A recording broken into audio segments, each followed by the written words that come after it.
Finally are all the photos I took while I was at Yellowstone. I was mostly working, and I only got to hike once. I didn't get down to Old Faithful because that was too far away. That was like 19 miles away from where I was, and the tour vehicles hadn't started up yet while I was down there. But I did get a chance to go down to what they call the Grand Canyon of Yellowstone, and as someone from Delaware where it's completely flat, I have to say that was absolutely breathtaking. So here are some photos and videos of Yellowstone and what my trip there was like. All right, hope you enjoy it. Bye.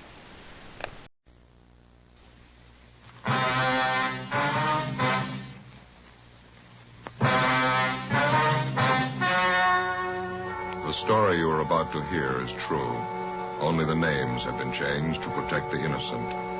Fatima Cigarettes, best of all long cigarettes, brings you Dragnet.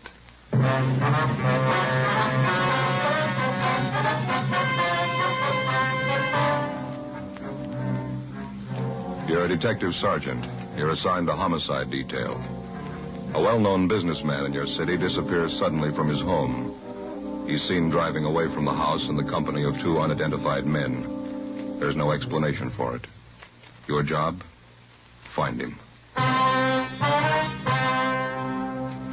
How does Fatima compare with other king-size cigarettes? Fatimas are the same length and circumference. 85 millimeters long, 1 1/64 inches around. And Fatima filters the smoke exactly the same long distance as any other king-size cigarette. Tell me then, how is Fatima different from other king-size cigarettes? In Fatima, the difference is quality. Fatima gives you extra mildness, a much different, much better flavor and aroma. Remember, Fatima has all the advantages of extra length plus Fatima quality, which no other king-size cigarette has. So, insist on the best. Smoke king-size Fatima. Best of all long cigarettes.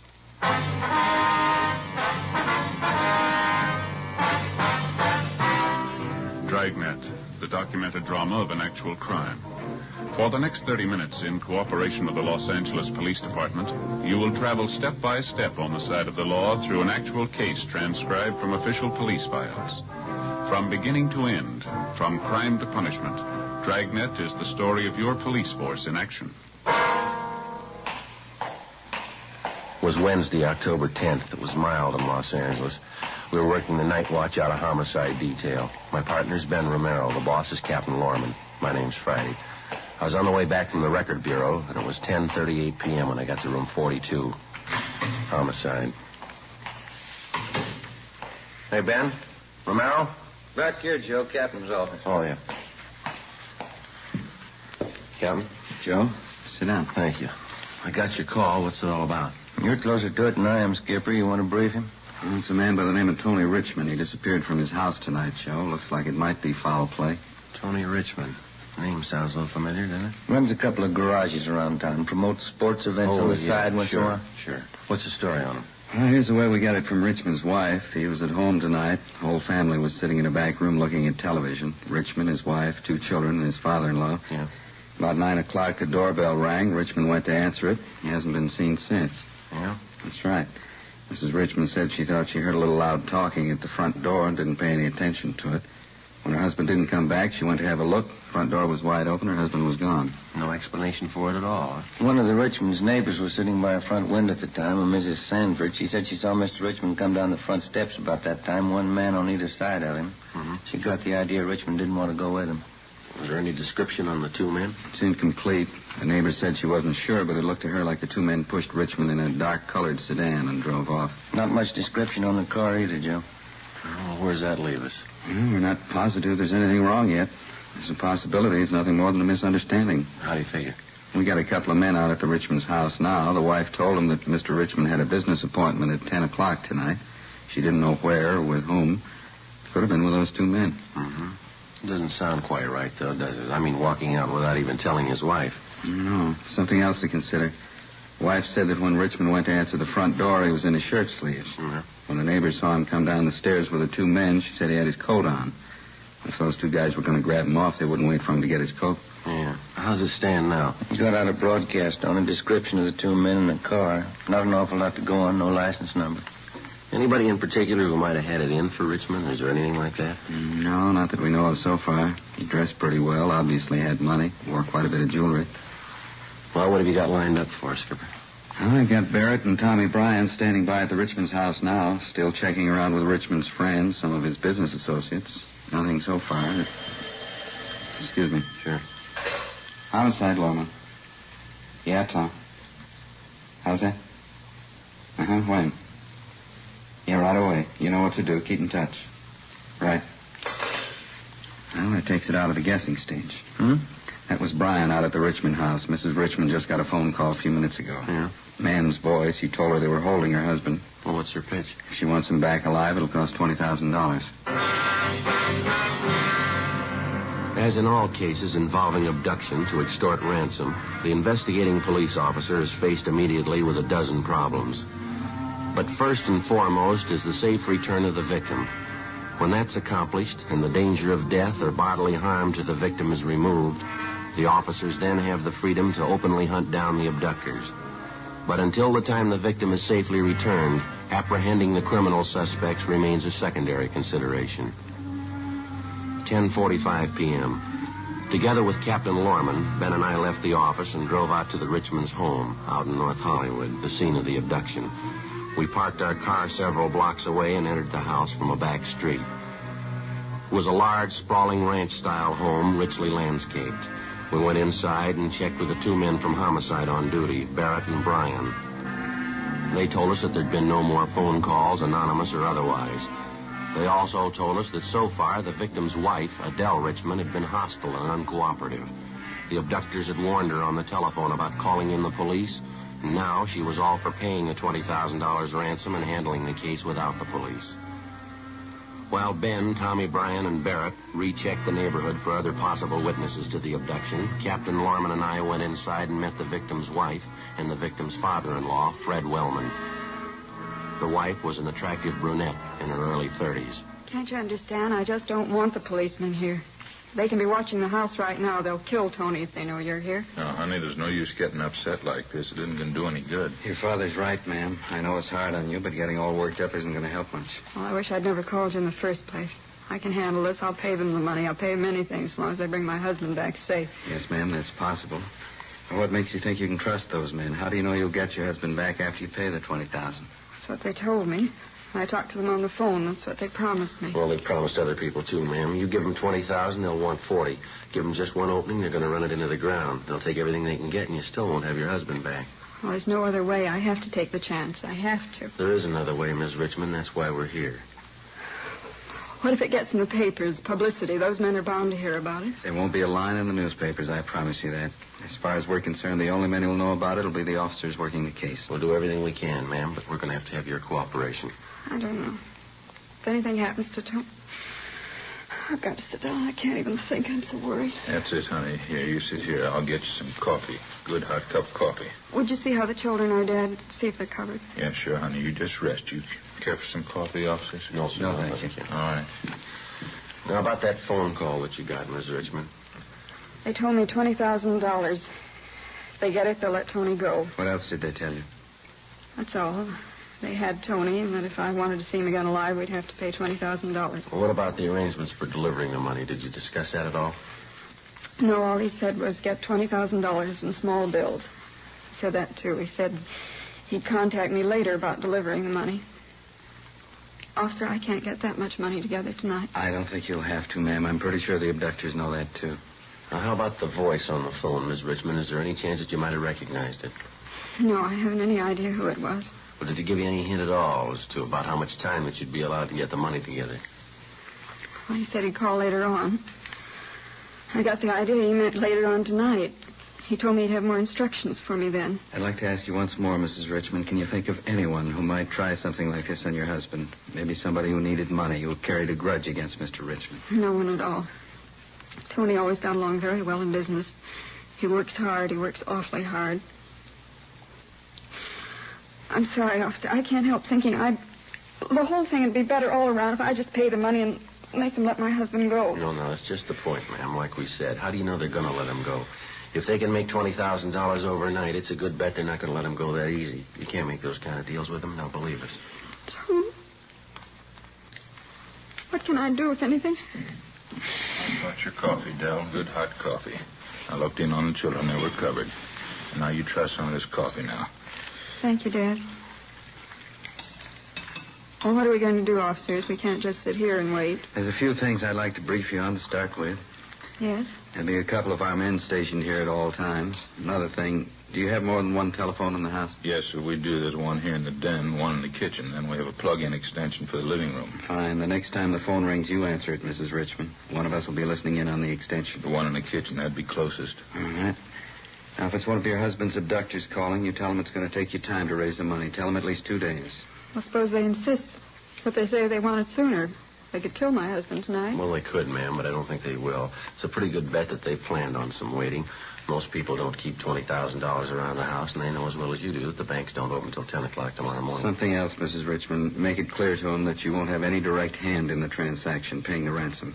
Tell them you're too sick, you're too upset, and that your brother will take care of everything. Oh, you mean one of your officers? Yes, ma'am. Sergeant Friday here can take care of that, eh?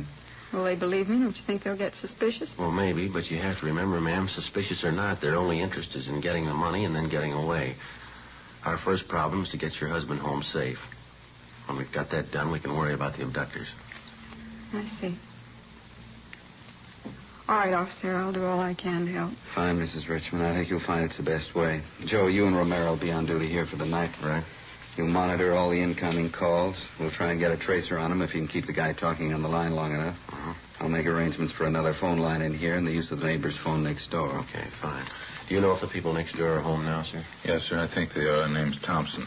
Almost positive they're home. Yeah, fine. All right, Mrs. Richmond, you want to take that? Don't pick it up till I tell you. Joe, over here at this extension. Right. Both of you pick up your receivers at the same time. You ready, Joe? Right. Mrs. Richmond? Now. Hello? Is this Mrs. Richmond? Yes, this is she. This call's about your husband, Mrs. Richmond. Here's your instructions about the money. If you want your husband back alive, follow him. I want to tell you something.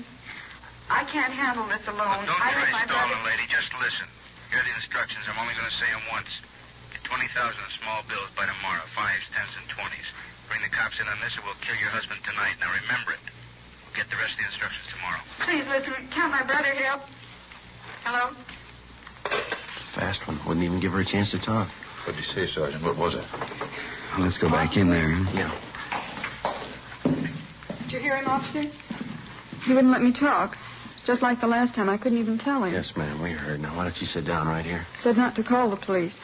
Said they'd kill him tonight. They'd kill Tony. Grab her, Jack. I got her. Poor Dell. All right, you want to clear the sofa off? Yes, sir. Poor Dell's too much for her. All right. There we go. Yeah. I think you ought to call your family doctor, sir. Sedative might help her quite a bit. Get her a little rest anyway. I already did, Sergeant. I could see this coming. I'll get a blanket. Well, what do you think? I only want 20,000 by tomorrow. 5s, 10s, 20s. Said more instructions coming. Threatened to kill Richmond if we moved in. How'd he sound? Like he meant it.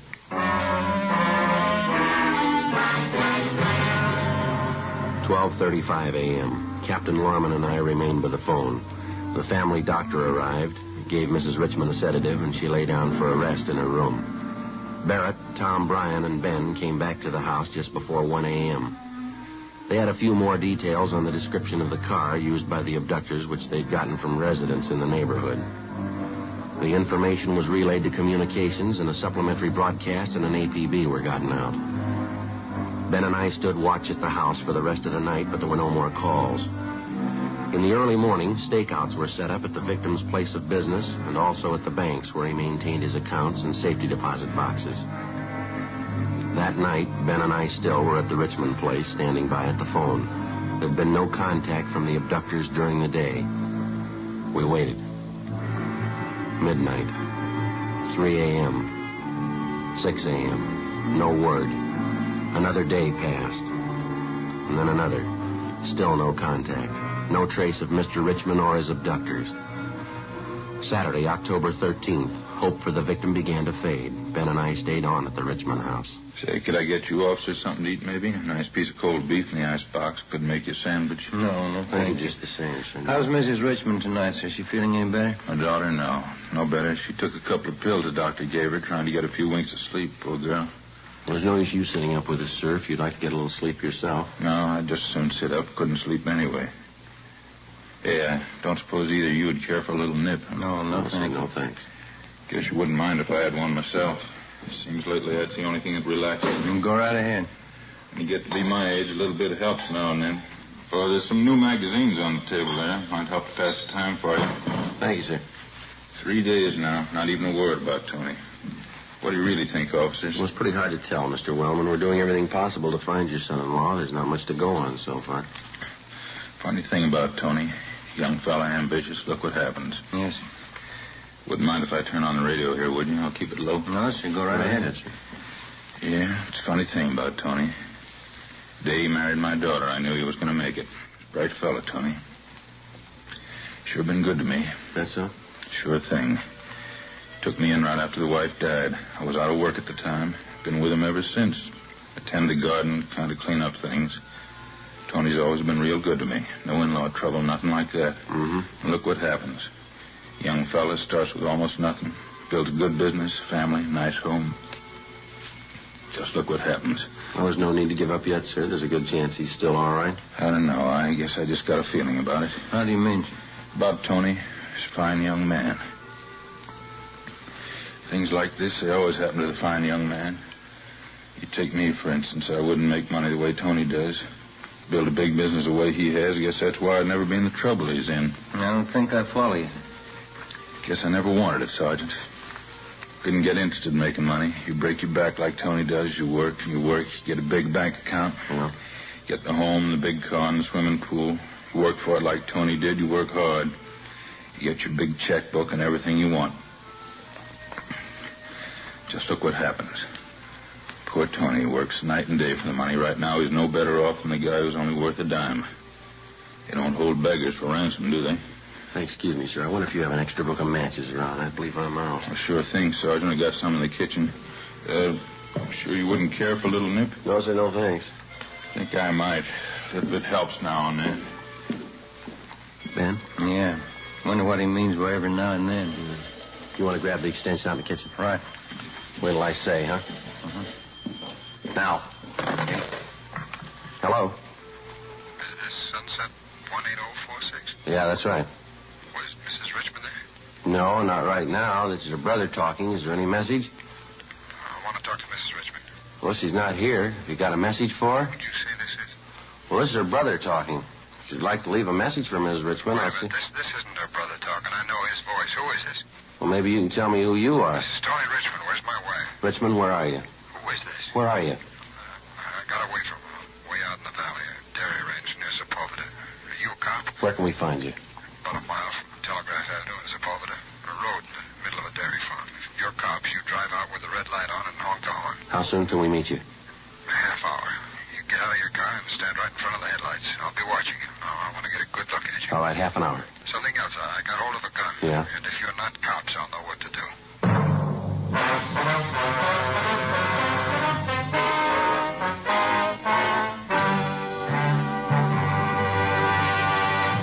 You are listening to Dragnet, authentic cases from official police files. Now, let's look at our Fatima files. Listed under H. Hardwick. Cedric Hardwick, distinguished actor. He says, I find Fatima a very pleasing cigarette. It has a distinctly better flavor. Listed under M. Morley. Maggie Morley, television actress. She says, I like a long cigarette, and I like it extra mild. That's why it's Fatima for me. friends, our files show Fatima's sales are going up. Up every day. The reason for Fatima's ever-increasing popularity can be summed up in 2 words. Fatima quality. Fatima gives you extra mildness. A much different, much better flavor and aroma. If you smoke a king-size cigarette, remember this. Fatima has all the advantages of extra length, plus Fatima quality, which no other king-size cigarette has. In Fatima, the difference is quality. So insist on the best. Insist on king-size Fatima. Next time, buy Fatima in the distinctive gold and yellow package.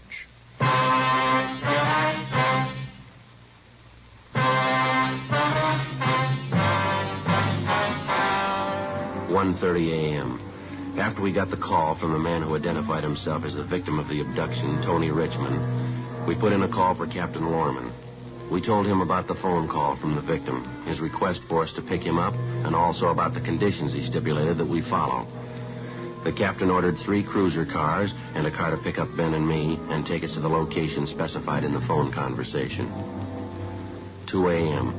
With the red light turned on, we pulled up at the approximate location indicated. It was a lonely spot on a lonely road, a little more than a mile off the nearest highway. We waited. We didn't know what to expect. It could be that the phone call, supposedly from Tony Richmond, had actually been made by one of the abductors. It could be that it was nothing more than a diversionary action intended to distract our attention while the abductors carried out their plans to obtain the ransom money from the victim's wife and make good their escape. We kept waiting. Ben sounded the horn at frequent intervals. Captain Lorman and myself stood up in front of the car in the glare of the headlights. 10 minutes went by. 15 minutes. Finally, a half a dozen yards down the road, we spotted a man climbing up the side of the drainage ditch and onto the road. He walked slowly toward us into the glare of the headlights. In his right hand, he held a gun. You can put the gun down, mister. Show the police, show me. Here's our car. Here's our identification. Here you are. His badge, ID card. Oh, thank God. Thank God, thank God. The first thing we did was to notify the victim's wife and family that he'd been found and that he was unharmed. Then we called the office and told them what had happened. We offered to drive Richmond to his home immediately, but he told us that he was all right and insisted that he show us where the abductors had held him captive. We got in the car and started driving north along a dirt road that led off Sepulveda. On the way, Richmond briefed us on what had happened. He said that he'd been taken at gunpoint at the front door of his home 4 nights before, forced into a car by 2 men that he'd failed to recognize, and then driven to an abandoned shack in a deserted area in the San Fernando Valley. The 2 men had tied him hand and foot, partially stripped him, gagged him, and placed him under a floor of the shack and left him there. One of the men returned each day to give him something to eat. That night, Richmond told us that his captor failed to retie his hands securely. When the man left, Richmond succeeded in freeing himself from the ropes, made his way to a phone, and called his house. Outside of shock and exposure, he seemed to be all right. After pointing out the shack he'd been held captive in, and after we'd checked through it, Richmond was taken home in one of the cruiser cars. Ben and I remained on stakeout at the shack. Pretty dark. Can you see the shack all right from here? Just about, yeah. Keep an eye peeled on the road, huh? Yeah. No smoke? Thanks.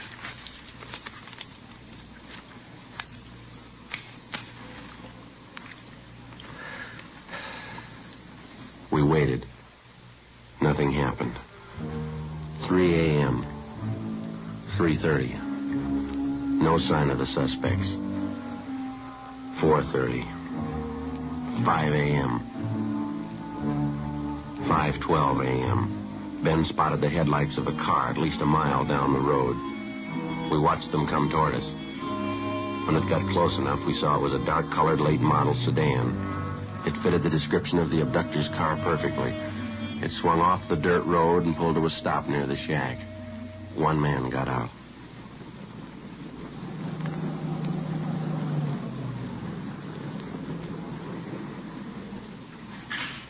All right. Let's go.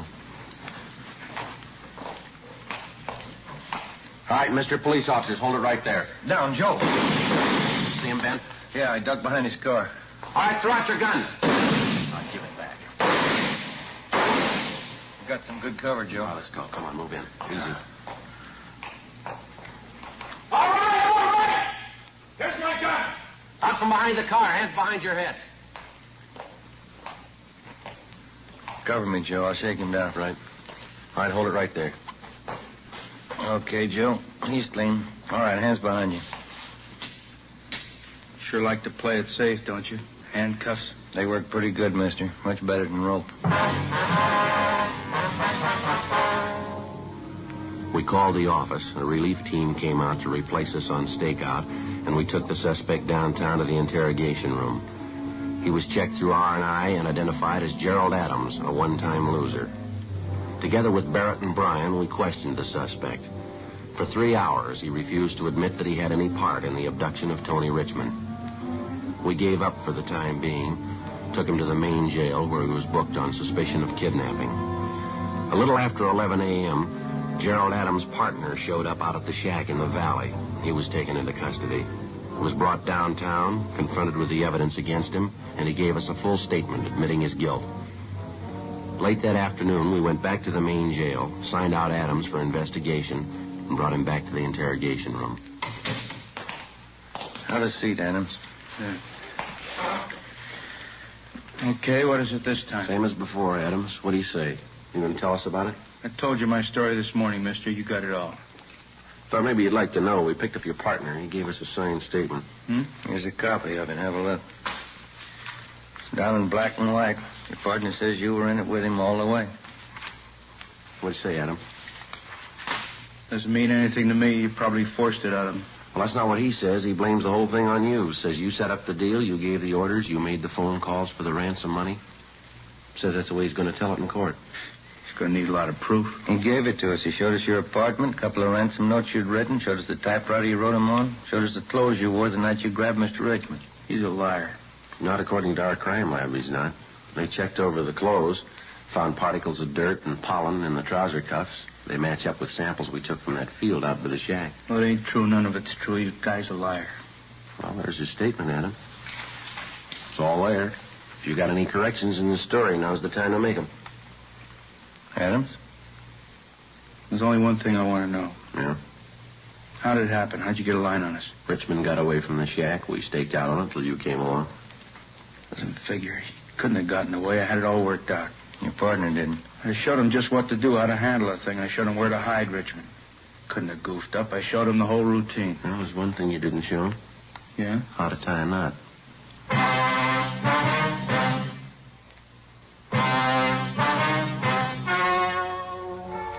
The story you have just heard was true.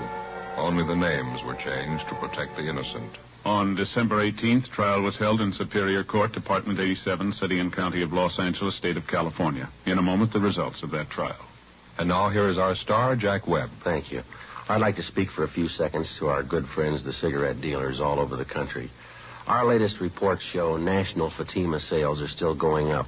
Every day of the week, more and more smokers are enjoying king-size Fatima. Now, as a result, every so often we receive letters from listeners telling us that their dealer is out of Fatimas. So I'd like to suggest this. You can do yourself and your customers a big favor by making sure you always have enough Fatimas to meet the ever-increasing demand. Put them out on the counter and watch how your customers go for Fatima quality. Fatima. Best of all, long cigarettes. Thank you.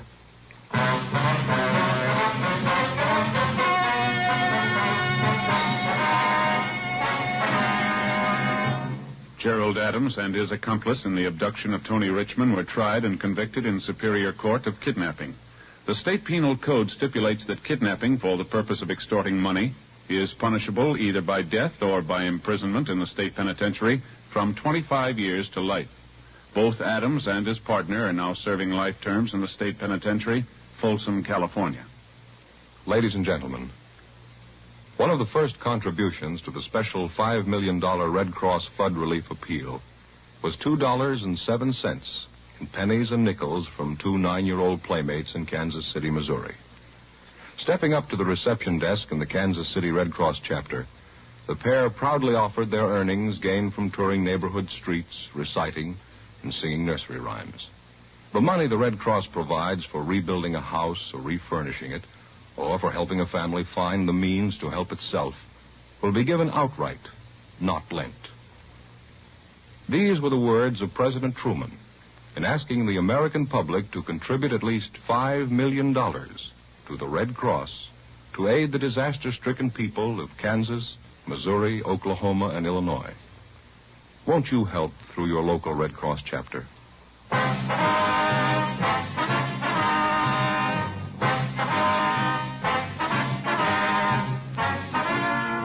just heard Dragnet, a series of authentic cases from official files. Technical advice comes from the Office of Chief of Police W.H. Parker, Los Angeles Police Department. Fatima Cigarettes, best of all long cigarettes, has brought you Dragnet, transcribed from Los Angeles. Stay tuned for Counter Spy next over NBC.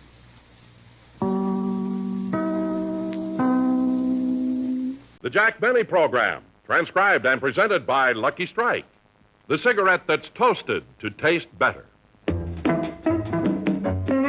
If you want better taste from your cigarette, Lucky Strike is the brand to get. It's toasted to give you the best taste yet. It's the toasted cigarette. They take fine tobacco, it's light tobacco, it's mild tobacco too. And it's toasted, yes, it's toasted, because the toasting brings the flavor right through. So to get better taste from your cigarette, Lucky Strike is the brand to get. It's toasted to give you the best taste yet. It's the toasted cigarette. This is Don Wilson, friends. That version of the Lucky Strike song Dorothy Collins just sang may be different in tempo, but the story is still the same. A Lucky tastes better because it's toasted to taste better. You see, better taste starts with fine, mild, good-tasting tobacco. LSMFT, Lucky Strike means fine tobacco. And then that tobacco is toasted. It's toasted is the famous Lucky Strike process that brings Lucky's fine tobacco to its peak of flavor, tones up this naturally good-tasting tobacco to make it taste even better, cleaner, fresher, smoother. So, friends, remember that next time you buy cigarettes. And be happy. Go Lucky.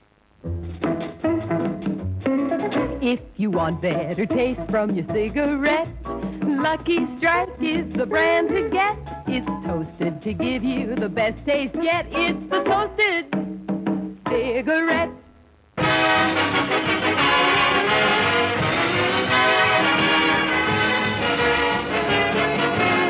The Lucky Strike program starring Jack Benny with Mary Livingston, Rochester, Dennis Day, Bob Crosby, and yours truly, Don Wilson.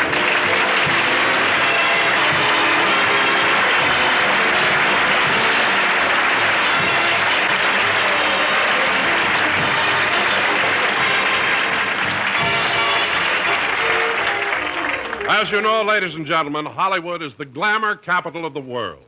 And since Saturday night is the time your favorite stars get together for those gay parties you read about, let's go back to last night and see what's going on in Jack Benny's Beverly Hills mansion.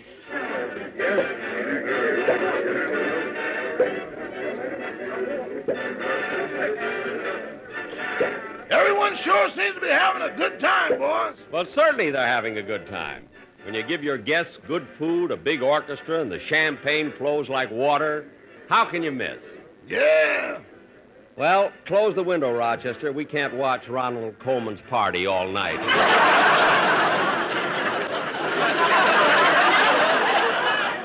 Big show-off. Close the window. Good. Now help me off this box. Yes, sir.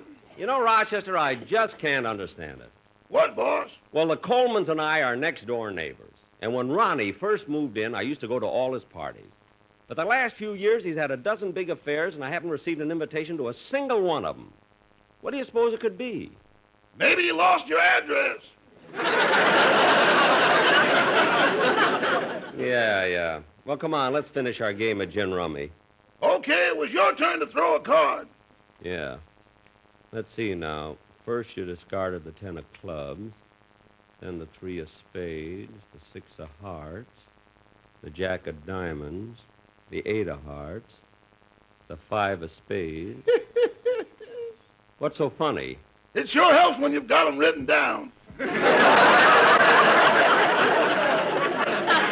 Look, you play your way, and I'll play mine. I hate to break up my hand, but this is the only safe card I can give you. Here you are, the king of spades. Gin. Are you lucky? Deal 'em up again. Rochester, are you sure I didn't get an invitation to Coleman's party? Positive. Gee, they must have sent me an invitation and got lost in the mail. Excuse me a minute.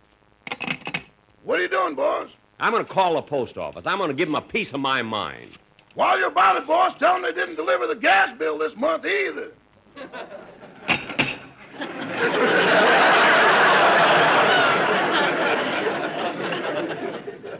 It's your play, Rochester.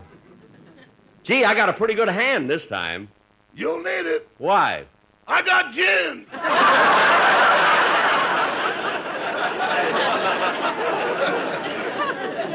Again? That's the most unusual. I'll get it. Hello? Hello, is this Mr. Benny? Yes. Well, this is Sherwood, Mr. Coleman's butler. Oh, Sherwood. Yes. Yes. Well, Mr. Coleman was a trifle embarrassed to even broach the subject at this late hour, but we're having a party here. I know. 183 guests. Oh, I say, you've been on that box again.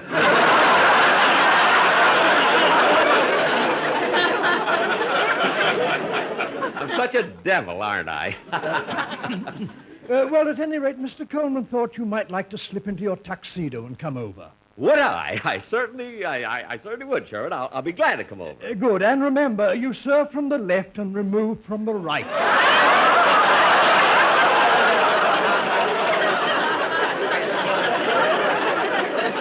Now, look, Sherwood, I'm not waiting on tables for Ronald Cohen or anyone else.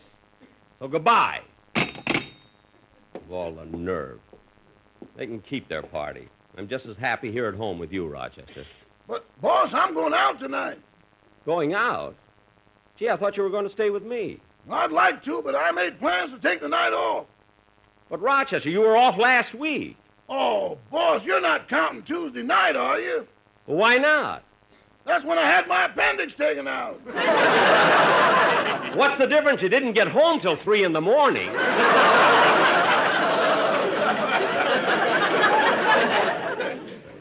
Whole night he wants for that. Well, if you want tonight off, you better get started then. Okay, I'm going upstairs and put a tie on. Everybody wants time off. Gee, what'll I do with myself all night? There's only someone I could play cards with. I wonder if Remley's home. He cheats.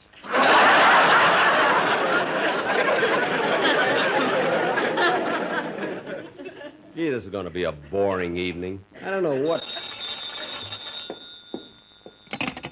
Hello? Oh, hello, Mr. Benny. This is Dennis. Oh, Dennis. What do you want, kid? Nothing. Are you going to be home tonight? Yes, why? Well, I thought I might come over and visit you. Oh, wonderful, Dennis. Come on over. Okay. Don't go away. Goodbye. Goodbye. I'm ready to go, boss, but if you really mind staying alone... It's all right, Rochester. Dennis just called. He's coming over to keep me company. Well, that's nice of him. It sure is. Let's see, I wonder what I can serve him. Well, there's sandwich bread and some cold cuts in the refrigerator. Yeah, and Dennis has such a sweet tooth. Have we plenty of candy? Oh, yeah. We've got caramels, Tootsie Rolls, licorice, and some O. Henry bars. Oh, good. Shall I put them in the machine?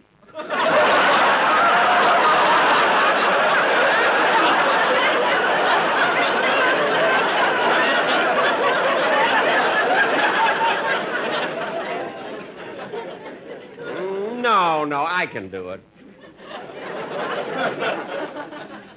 You run along. Okay. Good night, boss. So long, Rochester. Gee, it's nice of Dennis to want to spend the evening with me. He'll sit around, he'll talk to me, discuss his problems, drive me nuts. Anyway, I'll be alone, so it'll be nice. Now who can that be? Oh, hello, Mr. Benny. Dennis. How'd you get here so fast? I was next door at the Coleman's party. What? I would have got here sooner, but I walked. Now, look, Dennis, I'm in no mood for any Shh, not so loud. If they find out I'm with you, they might not let me back in. You might not have got that line out, either. Look, Dennis, why don't you go back to your party? Well, don't you even want to hear my song for tomorrow's show? No, I don't.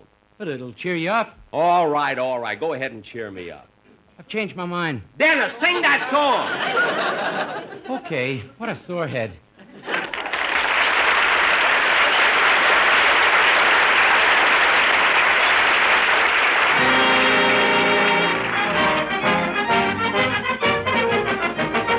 An Irishman will steal your heart away. He'll bedevil you and beguile you with his hullabaloo belay. When that rogue turns on the brogue, your heart will go astray. Oh, an Irishman will steal your heart away. An Englishman has manners, an Englishman has charm. They say it's truly difficult to ruffle his aplomb.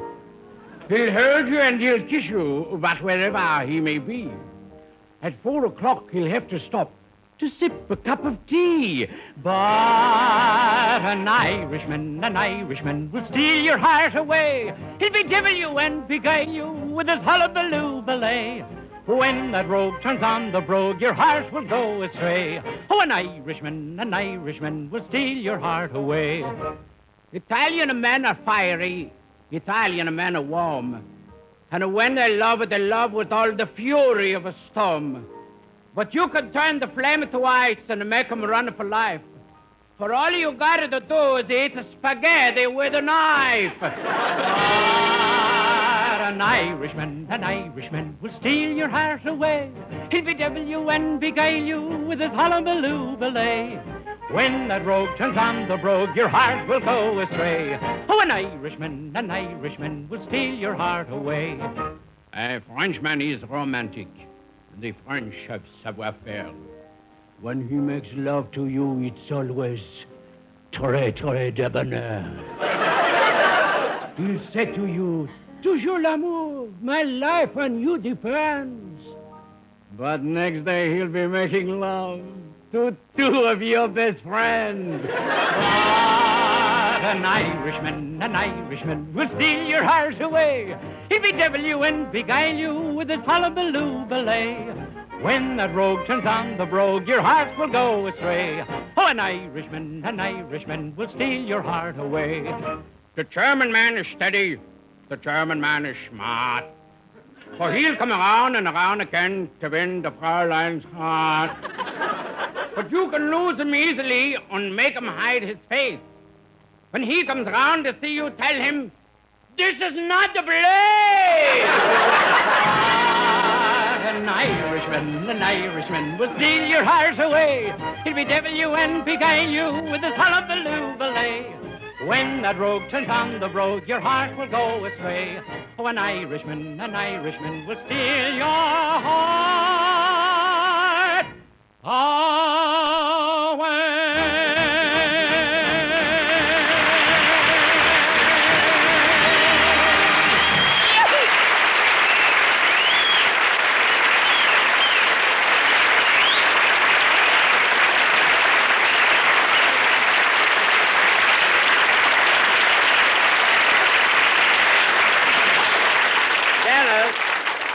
Dennis, now that you've let me hear your song, go back to the Coleman's party before you drive me crazy, will you? And you can tell them for me that... Come in.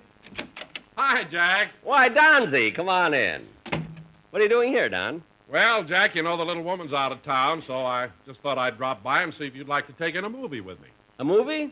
Gee, I'm glad you thought of it. That's a wonderful idea. I didn't have anything to do tonight. I've been to a movie in months. Maybe Dennis will go with us. Dennis? Where's he?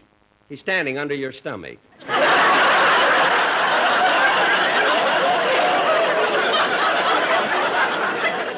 Dennis! Please don't laugh, Don. I'm too young to die.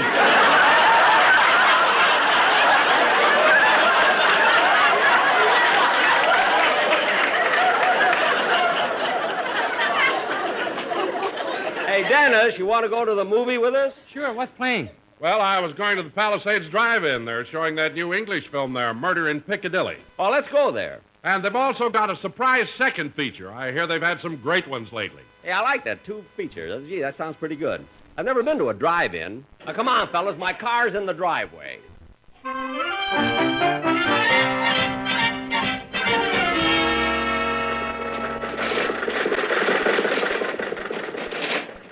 Hey, I think we're getting near the drive-in theater. There's a cowboy picture at the Strand. Dennis, you'll go where we go. You're only along. Oh, Jack, stop. The light's changing. Okay. Say, look who's in the car next to us. Where? Why, it's the sportsman. Hi, fellas. Hope you have a nice time, fellas. A nice time. Where are they going, Don? Oh, don't you know, Jack? They're going away for the weekend. Oh, hey, where are you going, boys? We're going to Gilly, Austin, Pepper, Katzenell, and Bogan by the sea. Oh, Gilly Gossan Pepper. Yeah, it's a beautiful place. I've been there many There's times. a tiny house. There's a tiny house By a tiny stream. by a tiny stream Where a lovely lass. where a lovely lass Had a lovely dream. had a lovely dream. And her dream came true. And her dream came true quite unexpectedly. In Gilly, Austin, Pepper, Katzenell, and Bogan by the sea. Oh, it's a beautiful spot. She You ought to was go out there. one day. She was out one day Where the I like it better than tulips Pismo grow. Beach. When a handsome lad. when a handsome lad Stopped to say hello. stopped to say hello. And before she knew. And before she knew, he kissed her tenderly. In Gilly, Austin, Pepper, Katzenell, and Bogan by the sea. The happy pair were married one Sunday afternoon. They left the church and ran away to spend the honeymoon In Gilly? Tiny house. In a tiny house By a tiny stream. by a tiny stream Where a lovely lass. where a lovely lass Hey, had a Don. lovely dream. Don, there's a crowd gathering around us. And the last I heard. Look at the crowd on the street here. They hear the boys they sing. still live happily. Oh, it's embarrassing. Now, look at the whole In crowd Gilly, here. Austin, Pepper, Katzenell, and Bogan by the sea. Now, everybody, just repeat the words after me. You ready? There's a cigarette. There's a cigarette. LSMFT. LSMFT. It's the best smoke yet. It's the best smoke yet. Lucky strike for me. Lucky strike for me. To get better taste. To get better taste, it's toasted thoroughly.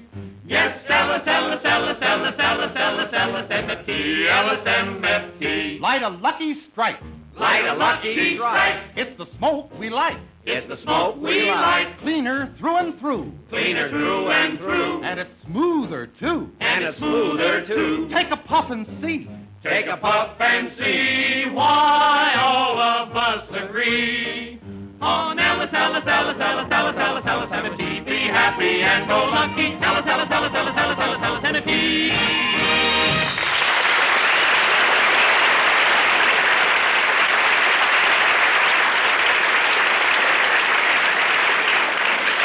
Hey, that was very good, boys. That was fine. Have a nice trip. See you when you get back. Gee, I hope we get in at the start of the picture, fellas. Oh, theater's right in the next block. Yeah, there's a sign. Oh, turn here, Jack. You have to go up this winding driveway to the box office. Yeah, I've never been in a drive-in before.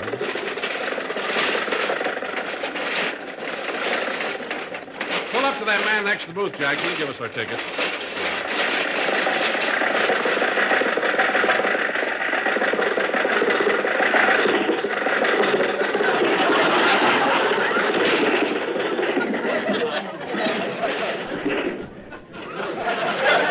Well, congratulations. You made it.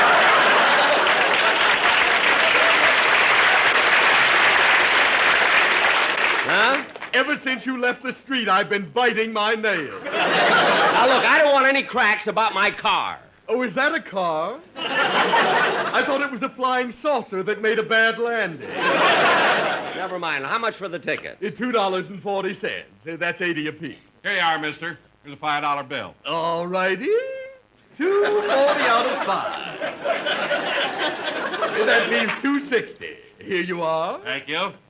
Come on, Jack. Drive inside. Okay. Gee, it sure is crowded here in this drive-in theater. I don't see any empty spaces. Well, why don't you follow that car in front of you? Yeah, he seems to know where he's going. Okay. You're following the wrong car. That other one turned left. He did not. I'm doing the driving.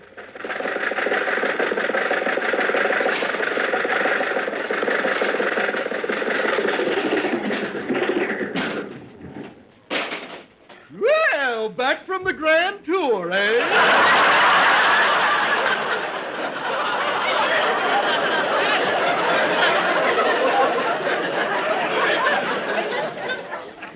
Jack, Jack, you went all the way out and around the theater. Nobody listens to me. Well, hang on. I'm going back in. Not so fast. That'll be $2.40, please. What are you talking about? We paid you once. Well, don't get so huffy. It was Fatso's money. I don't care whose money it was. Instead of being so sarcastic, why don't you tell a fellow where we can park and see the show? Section H. Go there.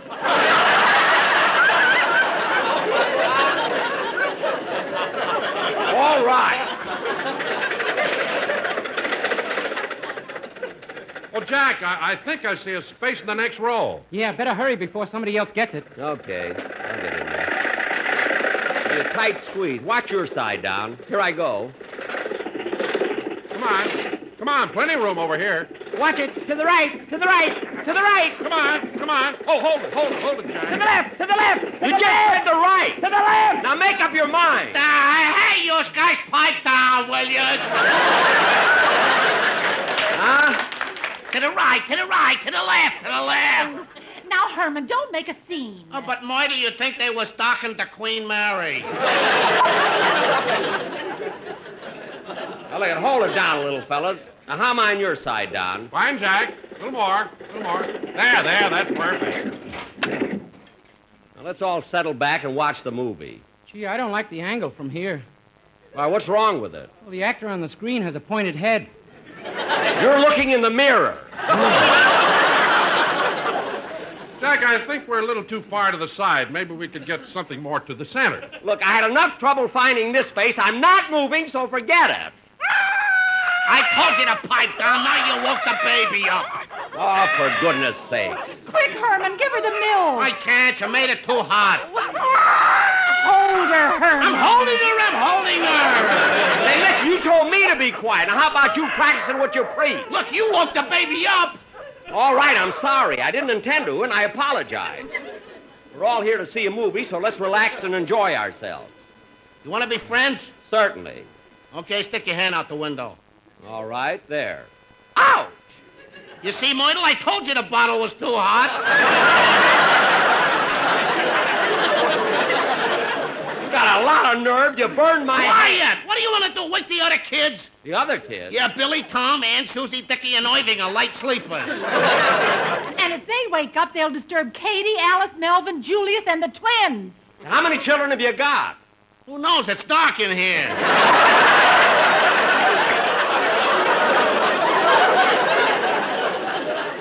Now, come on, baby. Daddy's got you. Now, go to sleep now. We had to come to a drive-in. I want to hear the picture. Don, roll down your window and get the speaker, huh? Okay. Here, I'll just hang it over the window ledge here. Oh, Abigail. Abigail, my darling, these moments with you are like a dream. Yes, Charles. I only live when we're together. Oh, hold me closer. How I love you, Abigail. But these secret rendezvous. What if your husband catches us? Oh, that's impossible. He's away for the weekend. Don, turn the speaker up a little. It isn't on yet. That's the couple in the next car.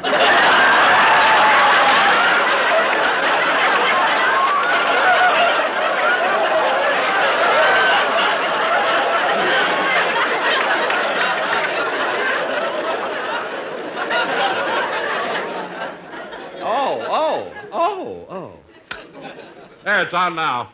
Well, Inspector, if I follow your thought, one of the gentlemen in this very room is the fiendish axe killer. Hey, this is exciting. Yeah, Abigail's kissing him again. Watch the picture. Just read, Graves, and you'll be astonished when I tell you that the name of the murderer is... Jack, stop blowing your horn. I'm not blowing it. It's stuck. There must be a short in the wire. Gee, I can't hear who the murderer is.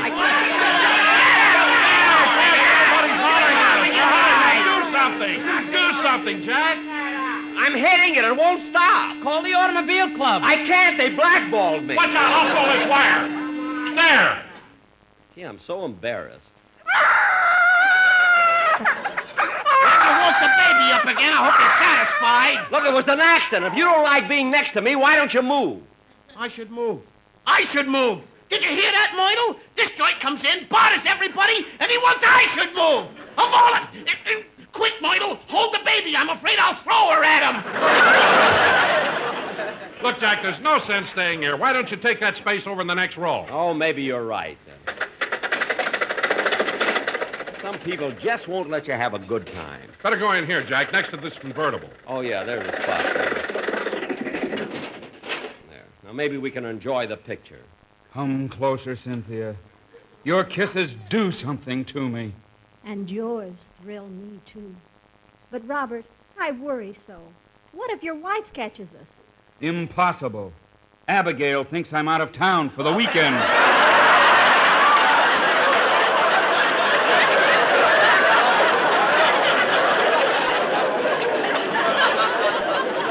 Gee, the whole family is here. I wonder if I should tell Abigail.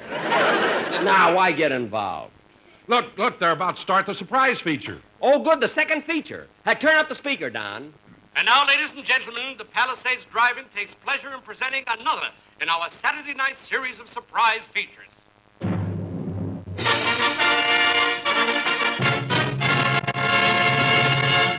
Oh, boy, I hope this is a good one. Warner Brothers presents The Horn Blows at Midnight. Well, what do you know? Hey, where's everybody going? Nobody's staying for the picture. What, Don? Don, come back. Dennis, the picture's not that bad. Abigail. Abigail, Cynthia. At least leave the baby. Come back. I don't care. I'm going to stay here and watch it all by myself.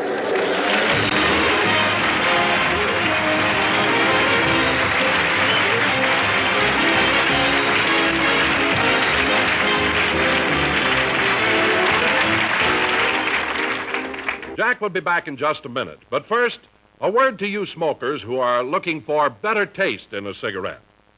Better taste, friends, is the prime concern of the makers of Lucky Strike.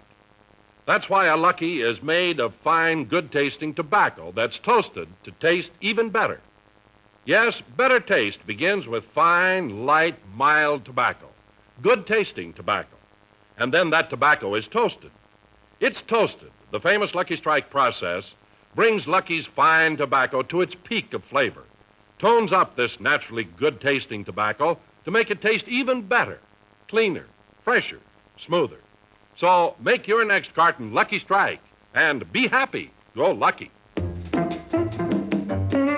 If you want better taste from your cigarette, Lucky Strike is the brand to get. It's toasted to give you the best taste yet. It's the toasted cigarette. They take fine tobacco. It's light tobacco. It's mild tobacco, too. And it's toasted. Yes, it's toasted. Because the toasting brings the flavor right through. So to get better taste from your cigarette, Lucky Strike is the brand to get.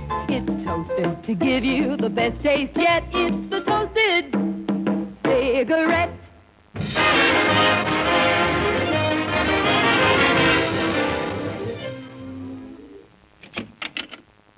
Who's that? It's me, Rochester. Boss, you're home early. Didn't they have a second feature at the drive-in? Yes, but most of the people left. Well, that doesn't make any difference. They're supposed to show it anyway. I know, but in the middle of the third reel, the projectionist committed suicide. Good night, Rochester. I'm going to bed.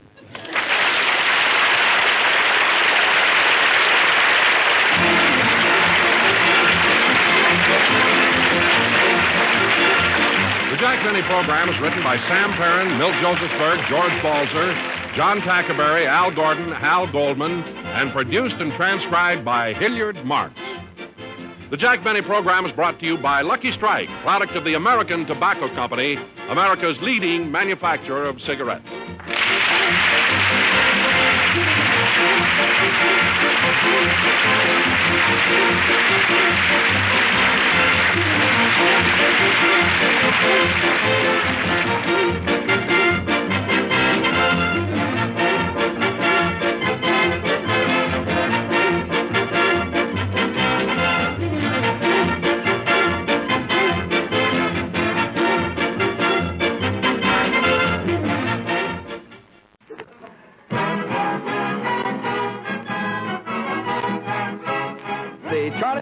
Show, starring Edgar Bergen and Don Amici.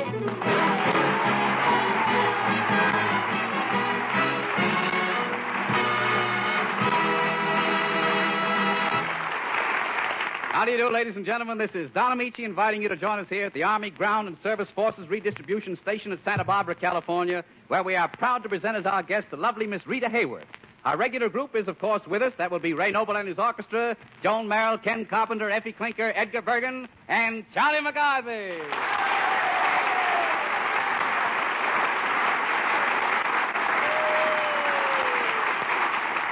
Hi, men. Hello, Amucci. Hello, Charlie. Say, how do you like it here? You know, this is a city of culture and refinement. You don't say. Well, I said it.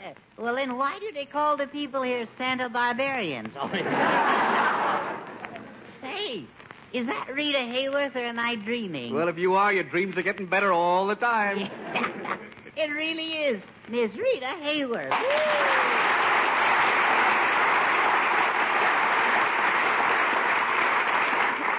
Don and Charlie, it's so nice to see you here. Well, it's so nice to see you anywhere.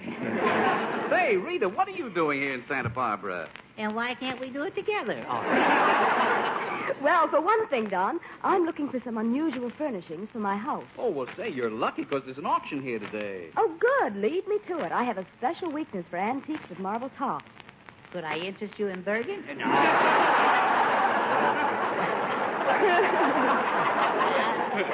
You know, I've been to a few shops here. Well, do you like them, Joan? Oh, yes. You can pick up some very nice things for the house for just a song. Well, then the way you sing, you ought to have a full house. Aw, thank you, Charlie.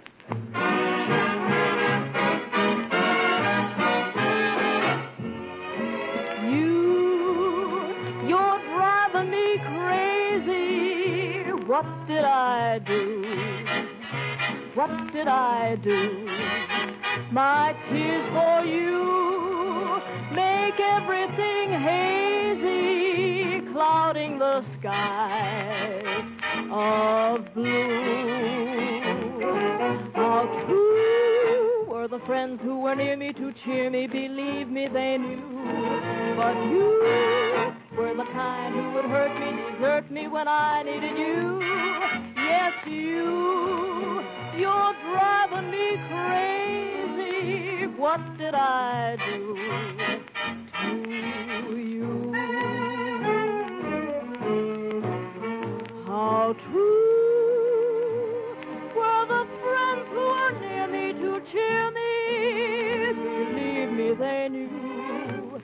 But you were the kind who would hurt me, desert me when I needed you. You're driving me crazy. What did I do to you?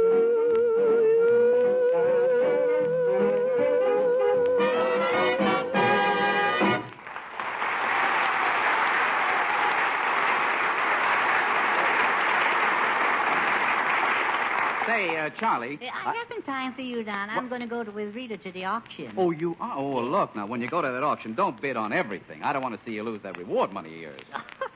I'm not that dumb.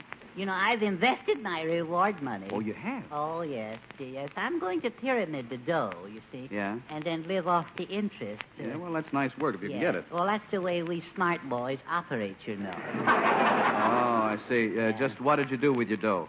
Well, of course, don't let this get around. Yeah? You see. But I've been put all my money in a gold mine.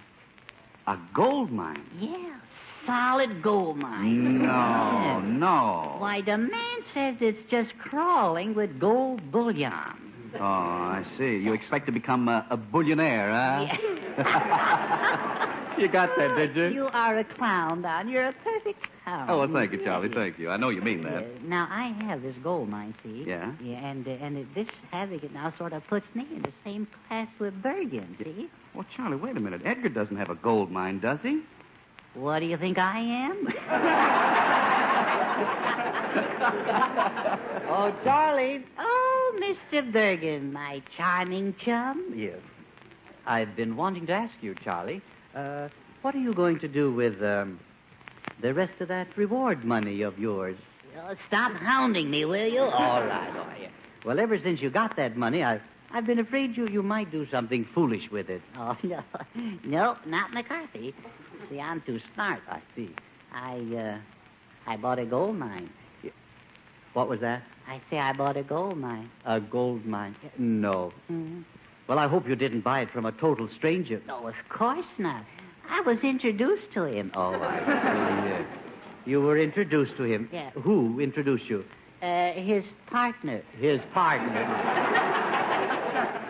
And who is he? Well, I don't know. He talked to me on the phone. On the phone? Oh, yes, I see. And are you sure that he is trustworthy? Oh, sure. Yes. Why, he had a very honest face over the phone. Over the phone, yes. Well, Charlie, I'm afraid to ask you how much of your money you've parted with. Every cent I had. Yeah. $400.13. Oh. To a man you never saw before. Yeah. Why, Charlie, that doesn't sound good. It doesn't? Why, no. Of course you have his name and address. Well, Oh. No, but he said he was going to write to me as soon as the mine struck a gusher. I see. And you really think he will? Of course. I gave him a stamped envelope. Oh, I see, yeah. I've never heard anyone being quite so gullible. Huh? I'm not worried. You're not... Why, the fellow is as honest as I am. Whoa. Wow. Now I am worried. Do you know what I think, Charlie? Yeah. You mean? Exactly. Oi. You think... Why, he can't do that to me. Get the FBI, get the OPA, get Dick Tracy. Oh, now, wait a minute, Charlie. It looks to me like that man has you over a barrel. Over, yeah. Looks like I'll soon be wearing it. I'm afraid. Bergen. Yes. What have I done? What have I done? Well, you've thrown away $400. And 13 cents. And 13 cents. Oh, well, I wish I'd invested my money in one of those German salt mines instead. Oh, suffer. How I'm suffering. Well, Charlie, look at me. No, I'm suffering enough as it is.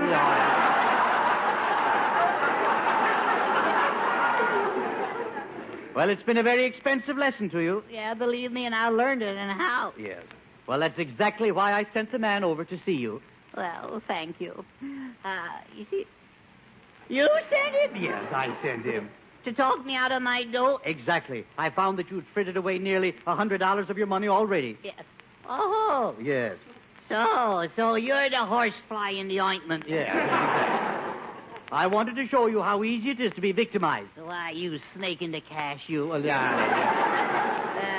You've been trying to get that money away from me ever since I got it. No, but Charlie, can't you see that I'm doing this for your own good? My eyesight ain't that good.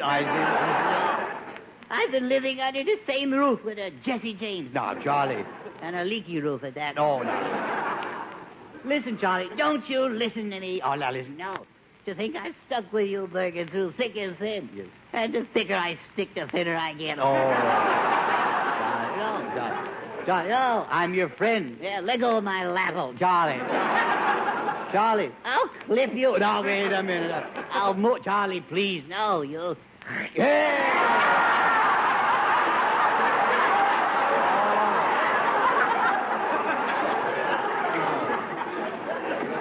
Why, you chiseling, you scheming. Charlie, I still have your money for you. I hate you. You have what? I still have your money. I hired that man to teach you a lesson. You did? Yes, but I've got you back your $400. And 13 cents? And 13 cents, yes. No. Yes. Well, you old rascal, you. That's pretty cute, yes. You got the dough? Yes. Well, it's just like I was saying a moment ago. You're a great guy, Bergen. Yes. Thank you, Charlie. Yes, sir. Square deal Bergen. That's what I always call you. Yes. Square deal Bergen. Yes. Yeah. Now, where's my Mazuma? Gimme. All right. Well, here's your money, Charlie, right here. What's that? That's a war bond. You know your money will be safe with your Uncle Sam. Yeah. I guess you're right, Bergen. He's about the only relative I can trust. Newport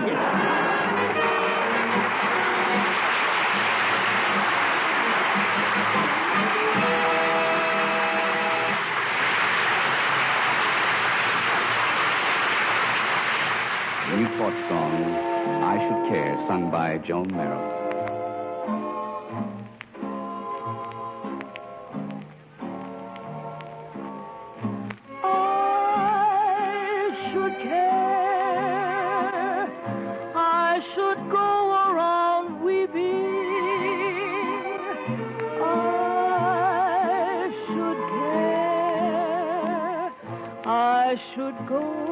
Without sleeping, strangely enough I sleep well, except for a dream or two, but then I count my sheep well. Funny how she can lull you to sleep. Oh,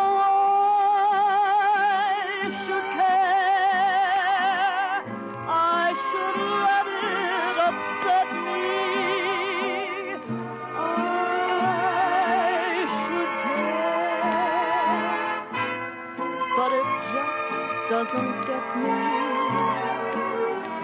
Maybe I won't find someone as lovely as you,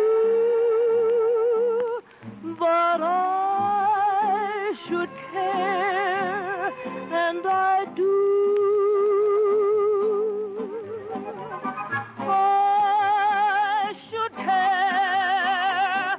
I should let it upset me. I should care, but it just doesn't get me. Maybe I won't find someone as lovely as you, but I should care, and I do.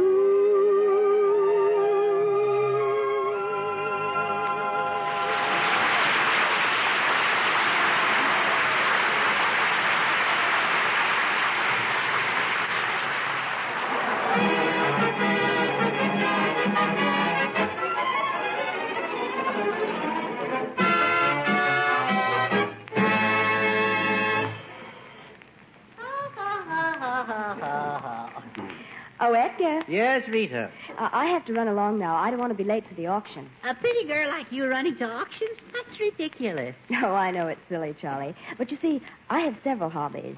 You have? Isn't that bigamy? I say, Rita, I have a hobby, you know. I collect insects. Well, if you don't say anything, maybe nobody will notice it.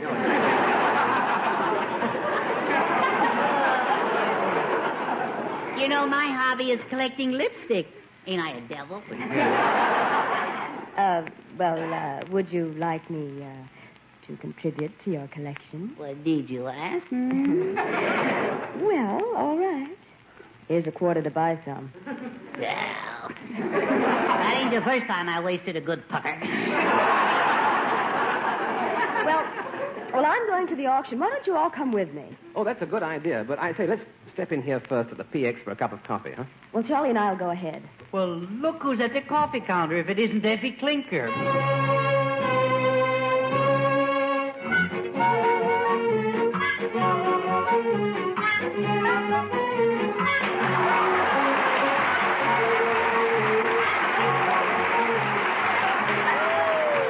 Effie Clinker. Well, say, how would you like to leave this coffee counter and come with us to the auction sale? Well, I'd leave all these men here for an auction? Yes. What I want is right here. Yeah. Oh, you gorgeous men, you.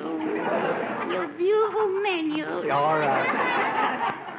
Yeah. Well, I'll bet these boys keep you busy. Oh, they they do, yes. I pour coffee, awfully busy. Well, you know, Effie, Ray Noble has said some very nice things about you, haven't you, Ray? Oh, yes, Miss Clinker, rather. I think you're the loveliest thing I've ever seen in some time or other. What? Yes, you know, you're so effervescent and you're so feminine. In short, you're divine. But you've never seen me in shorts.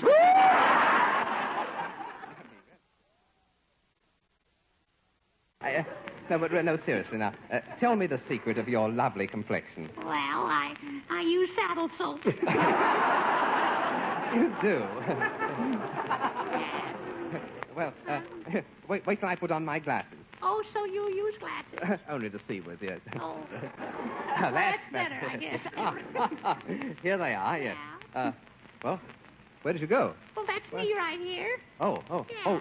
You? Yeah? Oh, no!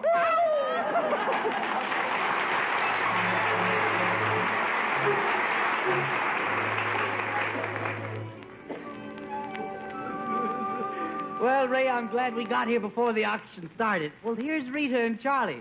Hi, Bergen.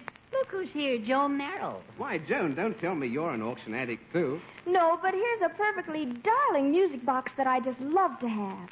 Well, what do you want with that thing for? Well, you see, it's so hard to get an accompanist when I'm rehearsing my songs that I thought I might be able to use the music box. Well, now, there's an idea. That's a good idea. I'll start the thing. Here's the gadget right here, and then you can give it a try.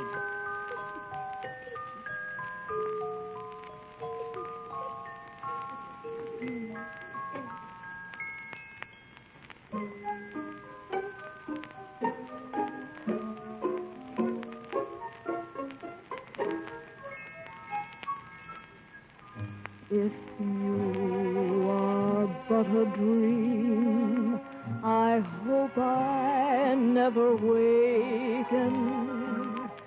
It's more than I could bear to know that I'm forsaken. If you're a fantasy, then I'm content to be in love with lovely you, and pray my dreams come true. I long to kiss you, but I would not dare. I'm so afraid that you may vanish in the air. So, darling, if our romance should break up, I hope I never wake up. If you are but a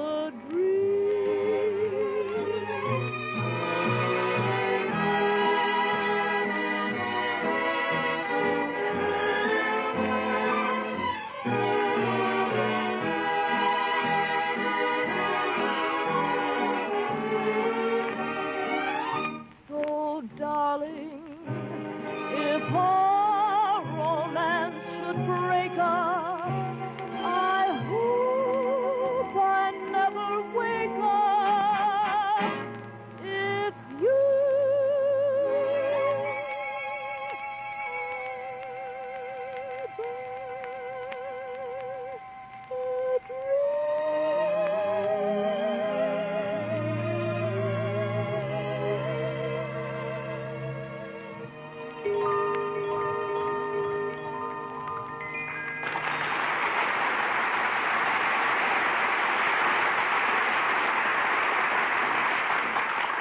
Oh, that is very beautiful. Now, I would like to introduce to you myself, Pierre Soubon-Lamèche, the world's greatest auctioneer.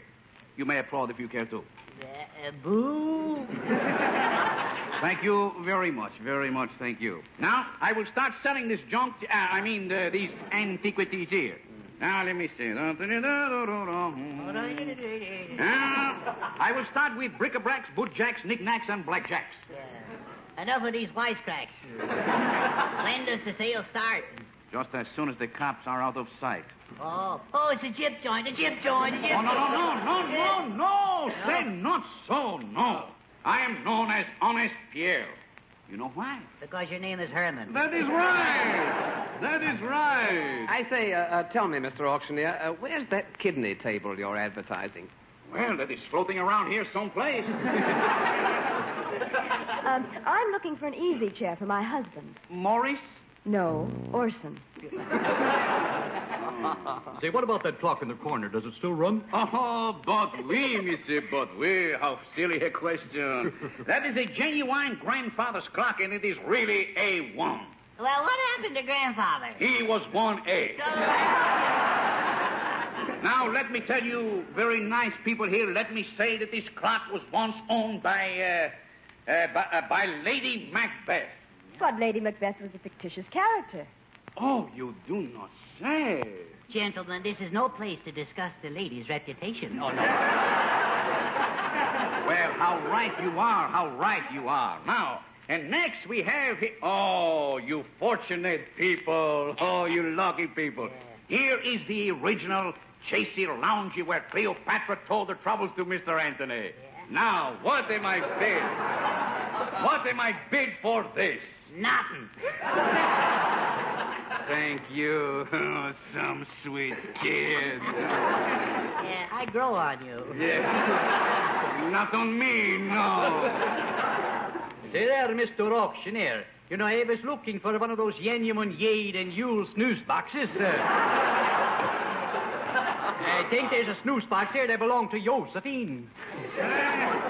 You know, you sound just like you come from the northern part of France.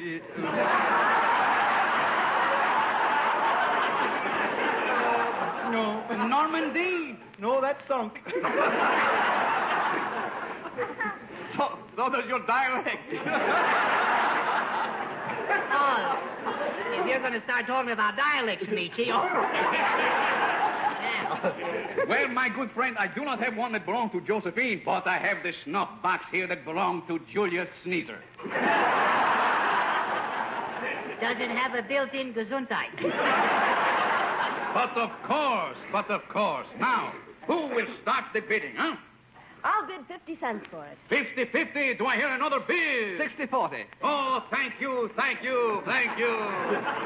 Now, what do you say, Mr. Swanson? Well, I think he can go as high as $1.30. Thank you. $1.30. Who will make it two? Sold to the young man for $1. I don't want it. I just sneezed. I'll take 50 cents for it. Oh, sold to the lady with the beautiful eyes. Hey, just a minute. I bid more than she did. Oh, I know that, but you're not as pretty. Well, it's just the way she wears her hair. Well, now, my very good people here, what is the next thing that you would like to see go under the hammer? Your thumb. Well, thank you very much, you sweet kid. Qu'est-ce que c'est? Qu'est-ce que c'est, kill you, yes. Now tell me, you good people, is nobody interested in furniture? Yes, I am. What? Hi, boy. Hi, babe. Oh, excuse me. I did not understand you, no. Now I have here, look, ladies and gentlemen, a beautiful 18th century secretary. I say, can't she still take shorthand, old boy? Certainly. Anything. Now, what do you say we beat him up and knock him down, huh? Oh, it sounds good, huh? Beat him up and knock him down. Who will make the first bid? $8. Thank you, Mama. I mean, stranger. Now, who will make it? 9. Who will make it? 9. 9. 9. 10. Jack. Queen. King. I pass. Wait a minute. Here, someone is throwing the machinery in the monkey wrench. Now, let us start all over once again. What am I bid? 1. One what? 1 meatball. Who will make it 2 meatballs? Well, I tell you, I'll make it $2 across the board if you'll put up the cuckoo clock for sale. Oh, ma chérie, right now. There is no time like my Swiss cuckoo clock. Well, it's 2 o'clock. Why doesn't the cuckoo come out? Oh, well, you see, on Sunday, she always likes to sleep a little late. Hey, wake up, cuckoo, wake up. Is the cuckoo Swiss, too?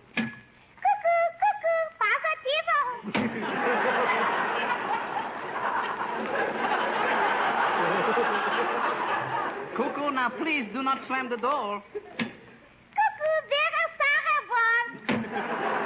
Now, my good people here, what am I bid for this cuckoo clock? Well, Mr. Auctioneer, I just love to have it, but I can't afford more than $5. Sold to the beautiful girl for $5. Look, why must she have everything? Well, she was born with it.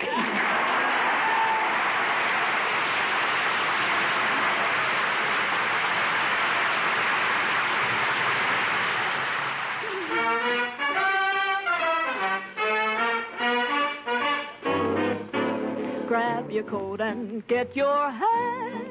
Leave your worry on the doorstep. Just direct your feet to the sunny side of the street. Can't you hear that pitter-pat? And that happy tune is your step. Life can be so sweet on the sunny side of the street. I used to walk in the shade with those blues on parade, but I'm not afraid. This rover crossed over. If I never have a cent, I'd be rich as Rockefeller. Gold dust at my feet on the sunny side of the street.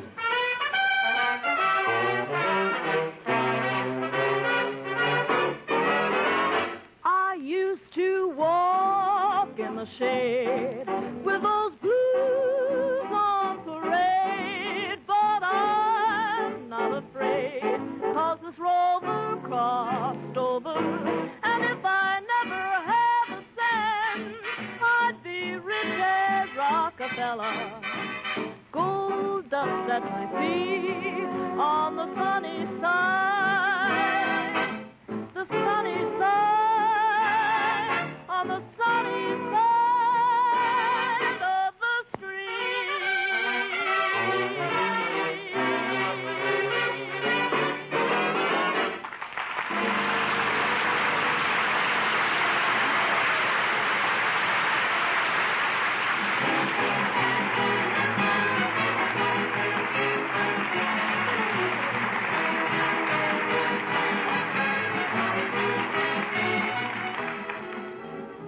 Our thanks to the officers and men for a wonderful day here at the redistribution station at Santa Barbara.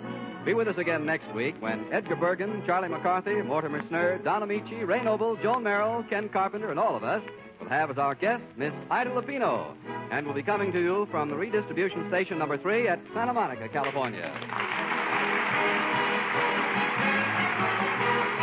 Rita Hayworth appeared through the courtesy of Columbia Pictures and can currently be seen in the Columbia Technicolor musical Tonight and Every Night.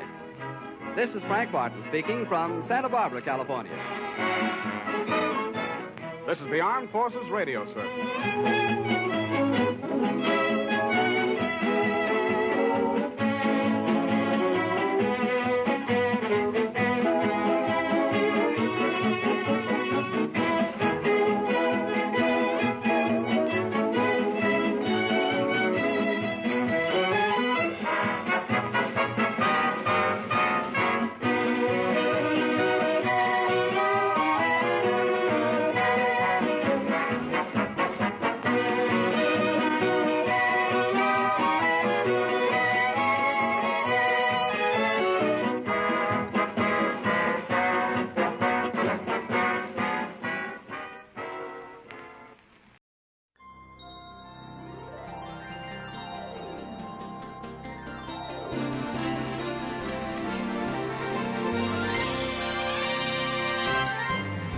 Hi, this is Chris. I'm glad you could join us for Adventures in Odyssey, a place of discovery, imagination, and excitement. But don't take my word for it. Find out for yourself on today's Adventure in Odyssey.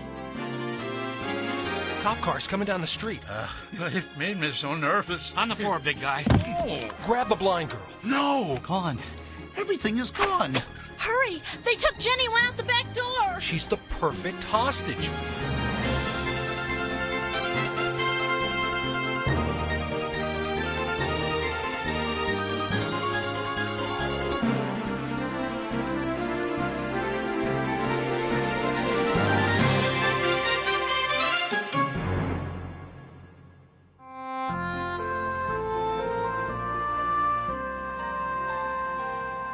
Ja, gentlemen, it is my pleasure to be of your assistance. I have put true crime stories over here in our non-fiction crime section. Oh, thanks. I maintain an exhausting supply of both new and second-hand books. Great. We'll take it from my here. name, by the way, is Fred Holstein, which is why we call this shop Holstein Books. Brilliant. And if I can be of any service, just call me by name. I'll be behind the counter. Just say, Fred Holstein, we need your help. And I will, how do you say it? Yeah. Zipper like a mad dash right over.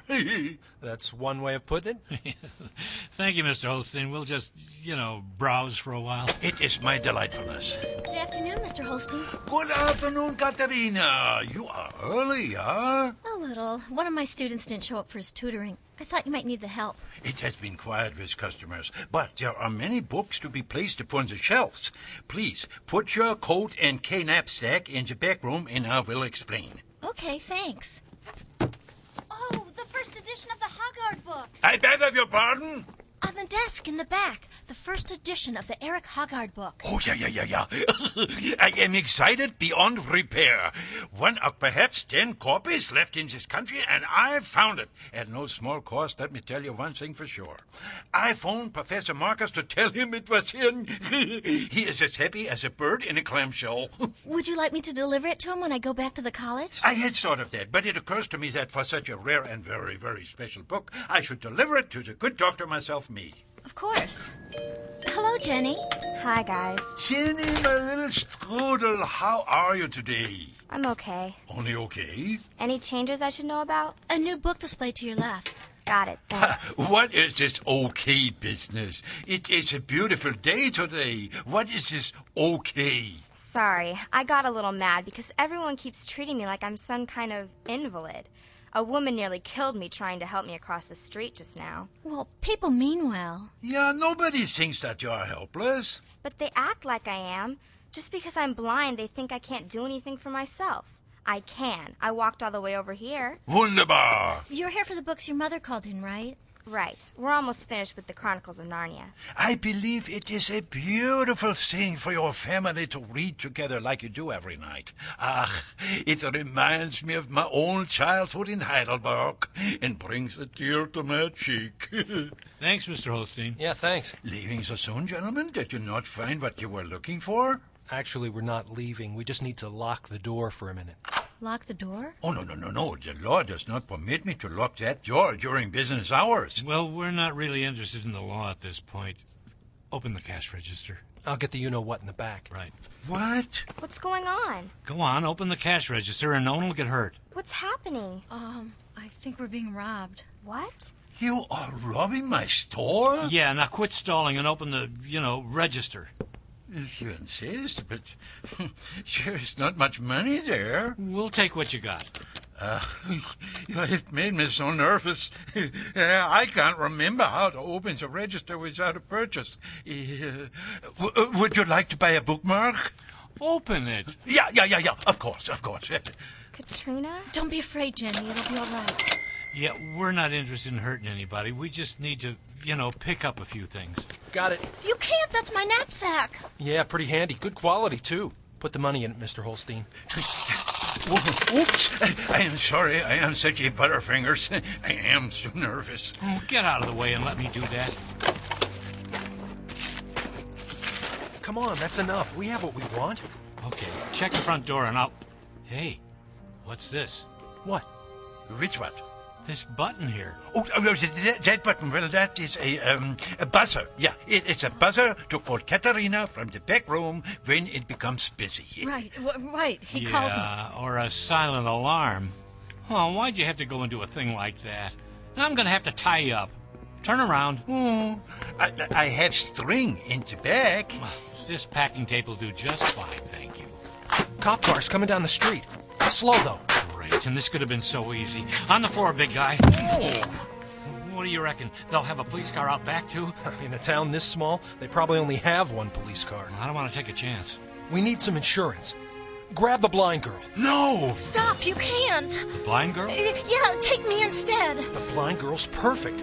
We'll use her to get away from the police, and she can't see where we'll take her. Hurry, will you? They're getting out of the car. All right. Step back, whatever your name is. No, I won't. I won't let you. You can't. Look, we're not interested in hurting you. We just need to, get out of here without a hassle. Now, let's go. No, you must not do this. Behave yourself and you'll be fine. No, you can't. Okay, we're clear back here. Start the car. You, get over there and tend to your boss. You're making a big mistake. A huge, great big mistake. Just take it easy. Don't move to the door. Don't do anything stupid. And tell the cops we're sorry we missed them. Oh, Mr. Holstein. Let the police in. Right. Hurry! They took Jenny and went out the back door. Oh, I hate those chimes.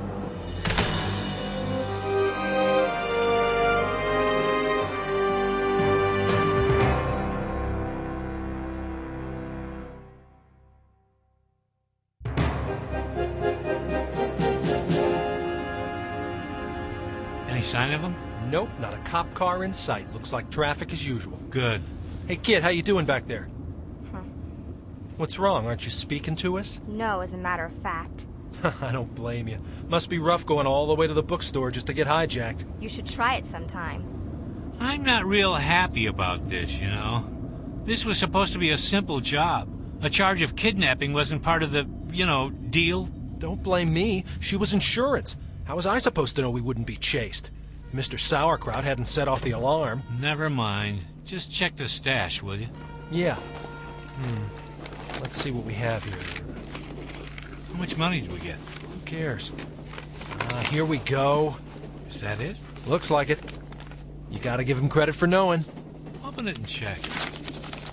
Yep, it's what we were looking for. Good. When we get to the hideout, you make the call and we'll, figure out how to return Hey, kid, what is your name? Abraham Lincoln. Well, Abraham Lincoln, you just keep quiet and do as you're told, and maybe, we'll have you home in time for dinner, okay? Abraham Lincoln. That's funny. Did I say she was perfect or what? Yeah.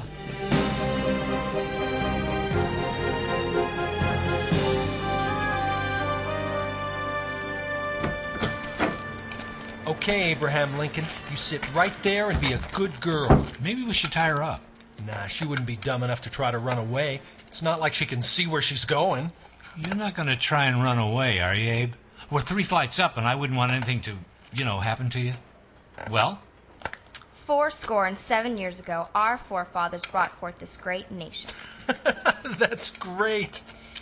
Okay, let's get changed. Ouch! That hurts. You need to use the remover. You'll tear off a layer of skin doing it like that. I just want to get on with it. I don't like having this kid around. What?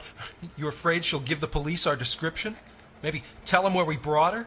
Like I said, she's the perfect hostage. What are you doing? I'm changing shirts. Well, go in the other room, will you? Why? The girl. Don't be such an idiot. She's blind, remember? Well, I'm going in the other room. All right, so the plan is what? I'll get rid of the car while you take the kid back to Odyssey in the, pickup truck. What, are you nuts? Look, we're not just a couple of robbers now. We're kidnappers. Don't you get it? There'll be a statewide search for her. The heat'll be on as long as she's missing. But once we get her back, things'll, calm down. But how am I supposed to get her back without trouble? What trouble? First, you'll be in a pickup truck. Nobody's looking for a pickup truck.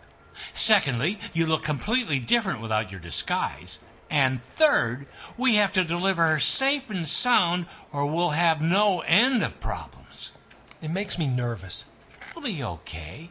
Just drop her off someplace safe where the police will find her. I'll take her to the police station in Odyssey. That should be safe enough.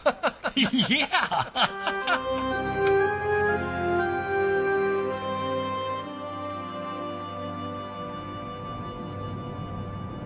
Okay, Okay, President Lincoln, just stay low in the seat until I say you can get up. Now here's what I'm going to do when we get there. I'll pull up to the curb and tell you when you can get out. And for the 100th time, you won't get hurt if you do as you're told. Got it? Got it. Now, you weren't part of the plan. You know that. We never intended to have to take you, and we never planned to hurt you. Try to remember that when the police are grilling you, okay? It was sort of an accident. Understand? I'll be sure to mention it. Yeah, and tell them I said you were perfect. Yeah, perfect. Okay, here we are. You know, I have to give you guys high marks on your town. Quiet, trusting. Bet it's a nice place to live. So, live on, kid. Huh? You can get out now. Even your police station is nice and quiet. Everybody's probably out looking for you. I can go? Yeah, but don't say a word until I'm gone. Watch your step. Thanks for all your help.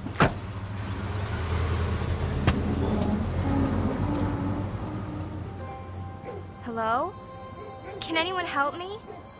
Hello? I don't know where I am. Can anyone help me? Hello?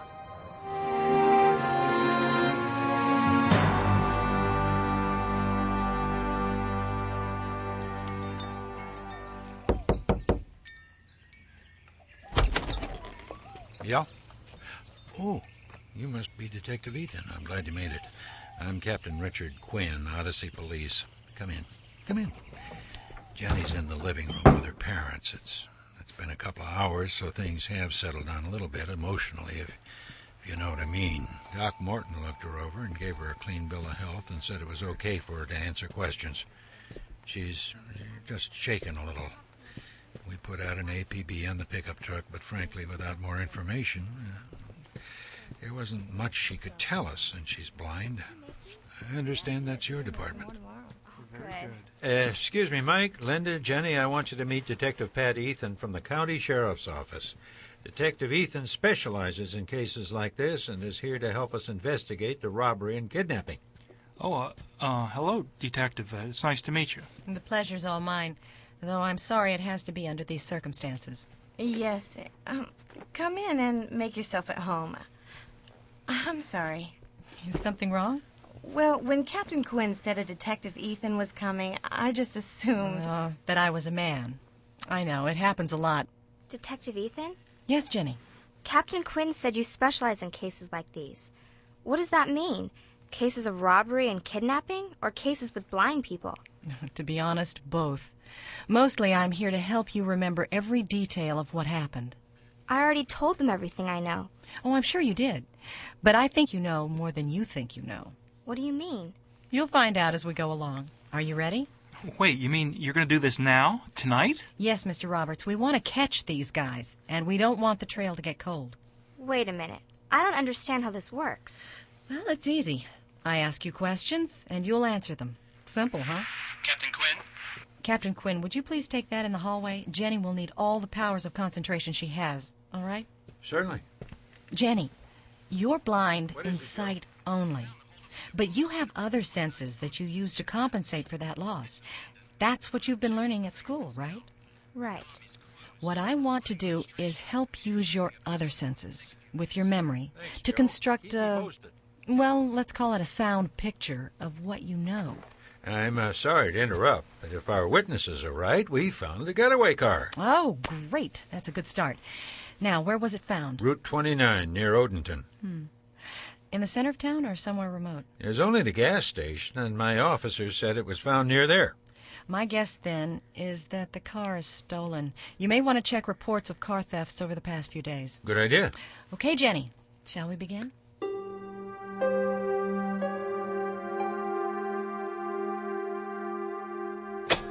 Mr. Holstein! Well, hello, Eugene. Where is she? Is she here? Katrina! Oh, no. Don't count your chickens before there are eggs. She is in... Eugene! Katrina! I can't believe it. I didn't know. Are you all right? I am now. Oh, I'm in a state of shock. I was at the police station and only happened to hear about the robbery and Jenny Roberts kidnapped. It's all right, Eugene. Eugene, calm down. I'm afraid I ventured beyond the capacity for calmness. Hold a cotton-packing minute. What were you doing at the police station? I was at the police station because I'm the victim of a robbery as well. What? You weren't hurt, were you? Not at all.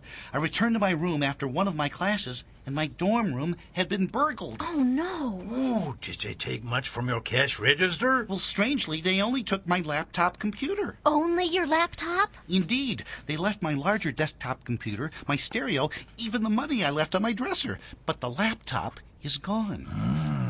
Perhaps the intruders were interrupted and only had enough time to see... Perhaps, but that isn't all they took. But you just said... I said that was all they took from my room. If indeed it's the same culprit or culprits, they purloined one other thing outside of my room. What? My car. They took your automobile? Oh, my, things have gone crazy. Who would want such a car? Hello, Captain. Hi, Fred. Katrina, Eugene. Hi. Eugene, I hate to add to your trauma, but I need you to come back down to the police station. Of course, but why? We found your car, and I want you to look it over for clues. Clues? To find out who took my laptop? No, to find out who robbed Holstein's books. I beg your pardon? I fail to understand the connection. Brace yourself, Eugene. Your car was the getaway car. What?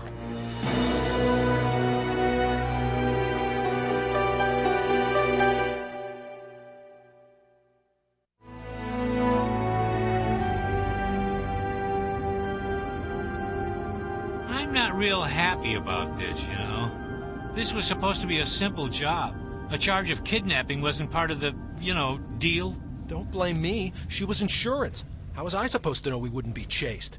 Mr. Sauerkraut hadn't set off the alarm. Never mind. Just check the stash, will you? Yeah. Let's see what we have here. Wait, Jenny. What's wrong? You've told us this much before. Now I want you to concentrate. Think details. Forget for a moment what they said. Think about the sound of the car, the sounds outside of the car. I thought I was. I heard the sound of the motor, cars going by. That's good. Keep going. Okay. The motor, cars going by, and... And what? I'm not real happy about this, you know. This was supposed to be a simple job. A charge of kidnapping wasn't part of the, deal. Don't blame me. She was insurance. How was I supposed to know we wouldn't be chased? Mr. Sauerkraut hadn't set off the alarm. Never mind. Just check the stash, will you? Yeah. Let's see what we have here. A train. We stopped at some train tracks. Good girl. What else? I heard the bell, the gate closed, and the train went past. Fast or slow? What do you mean? Was it a fast train or a slow train? It was a slow train. Probably a freight train. Excellent. See? Now do you understand what we're after?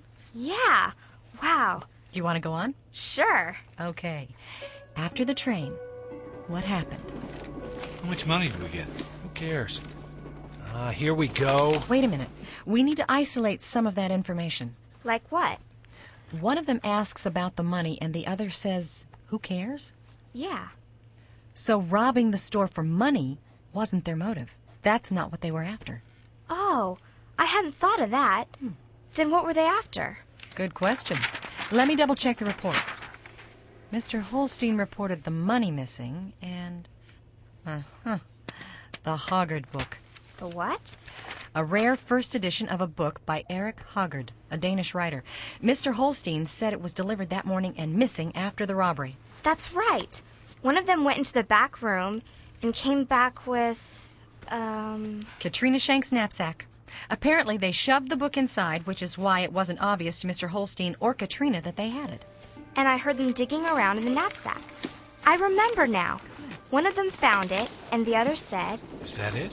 Looks like it. You gotta give him credit for knowing. Open it and check. Yep, it's what we were looking for. Good. Give him credit. Give who credit? You think somebody hired them?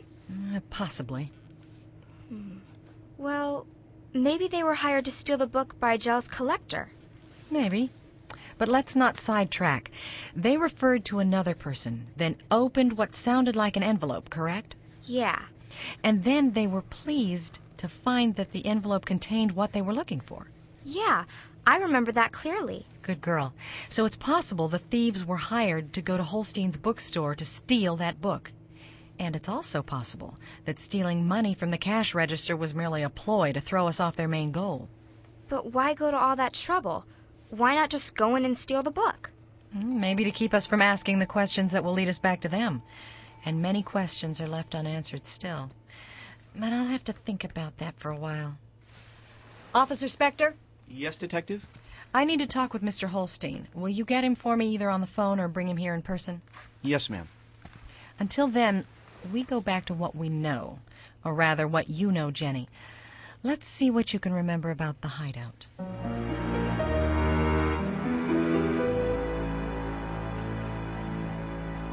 Well, Eugene? It is indeed my car. Well, we had it towed back here and searched it top to bottom for clues. Not a thing. Of course. Fingerprints? Only yours. Other than that, the car's clean. Clean? On the contrary, Captain Quinn, the car is absolutely filthy. Look closely. Have you done an analysis of the dirt? Well, I don't know. I have to confess that the dirt looked like dirt. Typical Odyssey dirt. Our lab techs didn't find anything unusual. But this dust is a different color than the dust that usually coats my car, particularly on my drives between the college and Wits End. And the wheel wells. This is a most peculiar clay. Well, have you ever thought of working for the police, Eugene? What does it pay? You can't afford the pay cut. Dave, get those lab techs back in here. They missed something. Eugene, you said some things were stolen from your dorm room? Yes, sir, my laptop. Anything else? Not that I was aware of. Are you sure? Did you check your room thoroughly? Well, not thoroughly as such, but under the circumstances. I think you'd better go back and look again. Until now, I thought your break-in was unrelated to the hold-up. Now I'm not so sure. Then I'm on my way. If someone can give me a lift. Come on, I need some fresh air anyway.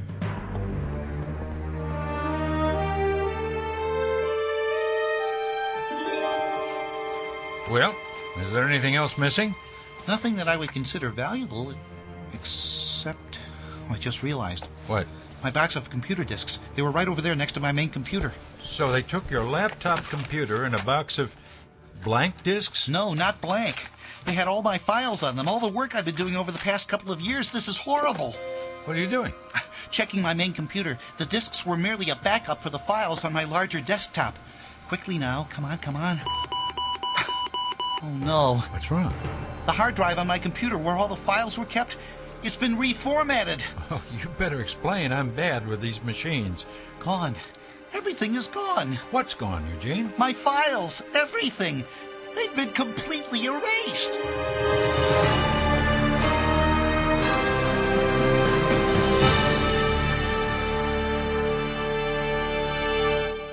Ah, the plot thickens. I wonder if Eugene's car and computer have anything to do with the robbery at Holstein's bookstore. If so, what's the connection? Will Jenny help Detective Ethan catch the crooks before they get away? I guess we'll hear the answers to those questions and more on our next adventure, so keep listening.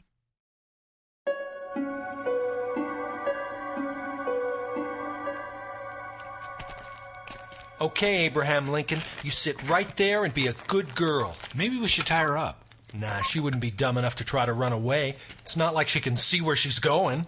You're not going to try and run away, are you, Abe? We're 3 flights up, and I wouldn't want anything to, happen to you. So, the room, if it was a room, was 3 flights up and sounded how? Empty. Definitely empty. They sat me in an old wooden chair. It creaked, and I felt the leg of an old wooden table with my foot. But it had that echoey sound, like there wasn't any other furniture. Oh, and the doors creaked, and our feet swished on the floor like it was covered with dirt. No carpet. You're getting into the swing of this now, aren't you, Jenny? I think so, Dad. You're doing wonderfully. Now, what else happened? Okay, let's get changed. Ouch! That hurts. You need to use the remover. You'll tear off a layer of skin doing it like that. I just want to get on with it. I don't like having this kid around. I suppose we can forget Mr. Holstein's and Katrina's descriptions of the culprits. Why? They were obviously wearing disguises. How do you know? Did you smell anything, Jenny? Yeah, something that smelled kind of like paint or glue, and something like nail polish or nail remover, that kind of thing. You see, Mr. Roberts, they used spirit and remover for their makeup, false mustaches, wigs. I must tell Captain Quinn that they're looking for men based on the wrong descriptions. You heard them changing clothes, correct? Yeah. To be expected. One of them got shy and went into the next room. Ah, their hideout had a second room. Now, that's good to know. What then, Jenny? All right, so the plan is what? I'll get rid of the car while you take the kid back to Odyssey in the, pickup truck. What, are you nuts? Ah, now there's a missing piece. What? The one said he'd get rid of the car, Mr. Meltzner's car, the one found in Odenton. But once he got rid of it, how did he return to his partner? Maybe his partner picked him up. Maybe so. It's worth noting for Captain Quinn. Mr. Meltzner's car was found in Odenton, near a gas station. An employee of the gas station may have seen something. How you doing, Jenny? You must be getting tired. Yeah, I am, but I don't want to stop. I don't want the trail to get cold. I appreciate that. But you won't be helpful if your mind isn't sharp and focused. Yeah. Let's take a break, rest for tonight, and we'll start again first thing in the morning. Okay. In the meantime, I'll see what's keeping our good friend Mr. Holstein and find out what he can tell me about this rare book of his.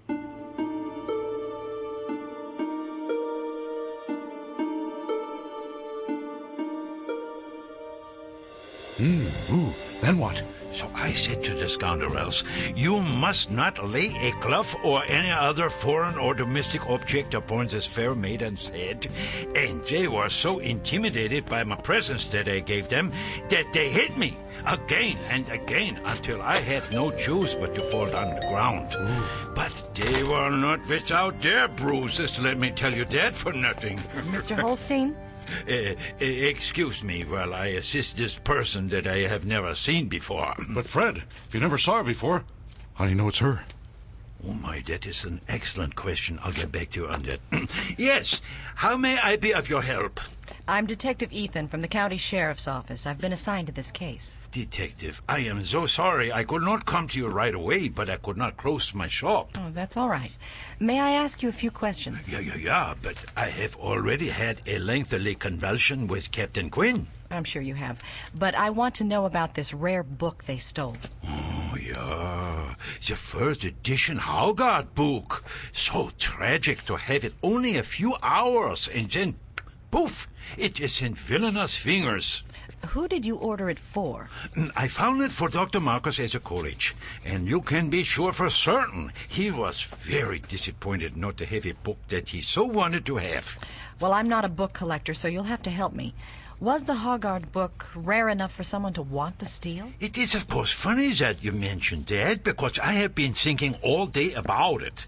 It has been jiggling at the back of my neck, as you say. It is on the tip of my toes. They stole that book, but they left other, more precious first edition books that were sitting nearby. Meaning? Exactly, yeah. I can only suspect that they were not knowledgeable thieves with knowingness. Maybe they overheard my talk with Katrina about the book. So, as a theory, you're saying that they thought it would be a quick and easy theft? That is not what I said, but it sounds pretty good to me. You know, that doesn't quite line up. I didn't think so either. This whole robbery seemed awfully planned for the culprits to simply decide to take the book on the spur of the moment. I'm gonna have to think about this. And I will too. I love solving mysteries. I have an entire book section devoted to them. Oh, one other thing. Yeah, what? Was the book in an envelope of some sort? Oh, no! Slap your tongue. A book like that would never be put in an envelope. You put such books in sturdy boxes. In fact, I remember seeing the book sticking out of the K knapsack when the one crook emerged from the back room. Naturally, I was cross that he would treat such a fine edition so poorly. Why do you ask? Just more to think about. Well, I'll let you get back to your story. Thank you, Detective. Come again in a short time. Thank you, Mr. Holstein. Now, where was I? You were sprawled on the floor. No, I wasn't, not yet. Oh, yeah. I was saying, I wrestled Tim both to the floor, and only after one hit me with a large reference dictionary did I succumb. The old hit him with a large reference dictionary trick. Know it well.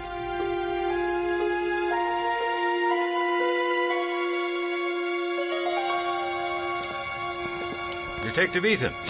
Captain Quinn. Burke said I'd find you here. Nice night, isn't it? No time to notice. How's it going with Jenny? Oh, she's a tough kid. She's helping out a lot. But unfortunately, the more I learn, the less some of this makes sense. You're telling me. You want to compare notes? Yeah. Did you send someone over to talk to the employees of the gas station? In Odenton. Yeah, but nobody noticed anything unusual. At least, nothing we can use. How did you find the car? One of the kids at the gas station has a police monitor. He heard the description of the car and noticed it sitting there. We estimate the suspects dropped it off around 5. Around the same time Jenny was dropped off at the police station. So, it's safe to say the one suspect then drove over in the pickup truck and got his partner. Yeah, that's a reasonable guess. But there's another angle to this whole thing. Oh?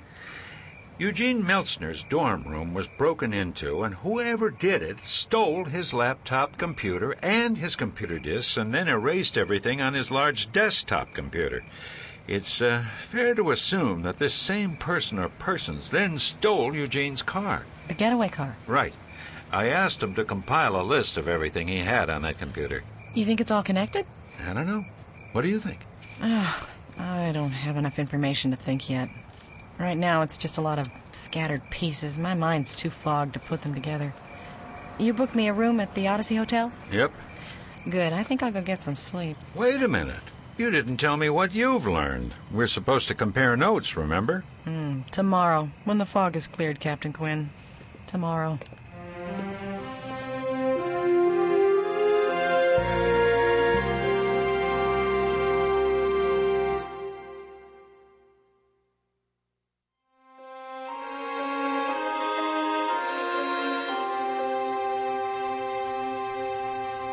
All right, Jenny, we've had a good night's sleep, a delicious breakfast, compliments of your parents, and now I need you to think about that hideout again.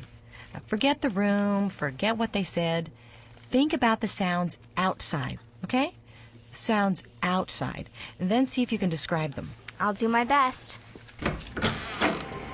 Okay, Abraham Lincoln, you sit right there and be a good girl. Maybe we should tie her up. Jenny, what do you hear? A horn or something. I could hear it in the distance, like the kind on a big truck. And trucks driving back and forth. You know how they have that low rumble and the sound of gears shifting? And that beeping they make when they back up. Maybe bulldozers. Go on. Hammering. Definitely hammering. What kind of hammering? Tack hammers? Nails? Jackhammering? Pounding. Like chiseling. But maybe some jackhammering, too. A construction site. Is that what it sounded like? Maybe. And there's one sound I can't figure out. Kind of like a woodpecker. No, a machine gun. A machine gun? You mean like on TV? Sort of. But more like the machine guns in those old gangster movies. A machine gun. But no other gun sounds? No, just that one. A firing range, maybe? I don't know. Describe it for me. I can't. I mean, it sounds like a machine gun. That's the only way to describe it. Oh, okay. So we have what sounds like a construction site, except for the weird machine gun noise. If you heard it again, could you identify it? Sure. Good girl. Officer Spector. Yes, Detective. I want you to get a hold of some sound effect discs. You're kidding. Where would I find something like that? Try the local radio stations or a recording studio. They must have some on hand. Yes, ma'am, if you say so. I say so. And you better find Captain Quinn. We need to talk.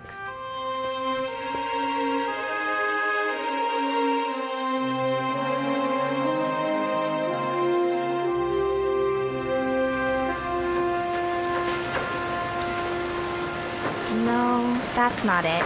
Okay, well, let's try the next track. How about this? Nope. Okay, and the next one? What's going on here? Sound effect discs from a local recording studio. We're trying to identify some of the sounds Jenny heard outside our suspect's hideout. Like looking through mug shots of sound, huh? Oh, that's a new twist. Any luck? Not yet. How about you? Detective Ethan? Yes? Did you find something? No, I think we may need a break, though. It's all starting to sound the same. I'm getting the sound effects confused with what I remember. Okay, Jenny, just take a break. What kind of sound effects are you listening to? Construction sites. At least that's what it sounded like to her. Aha. Well, then we're on the same track. Are we? Yeah. We did an analysis of the dirt and dust covering Eugene Meltzner's car, and it's pretty normal for Odyssey and the surrounding area, but curiously, there was a layer of concrete dust, and the wheel wells had a kind of clay a car might get at a construction site where the ground is torn up by heavy machinery. Yes, but Jenny remembers an odd sound, something like the sound of an old machine gun in gangster movies. Wait a minute. Did you say concrete dust? Uh-huh. The car was covered with it. But would a construction site have... Maybe we have this the wrong way round. Officer, let me see that sound effects catalog. Sure. Construction, trucks, bulldozers. Oh, there we go. Punch in track 47. What'd you find? We've been listening to construction site sound effects. But would a construction site cover a car in concrete dust? Maybe, but not as much as a demolition site would. Demolition? Listen for a moment. Here we go. That's it. That's the sound. Hear it? Like a machine gun. Sounds like a woodpecker to me. That's what I said, too. That's the sound of an industrial pneumatic chisel, the kind used at demolition sites. Captain Quinn, I suggest we contact every zoning office within 20 miles of Odyssey to find out what's being demolished. Okay, gotcha. Good job, Jenny. You've given this case a new lease on life.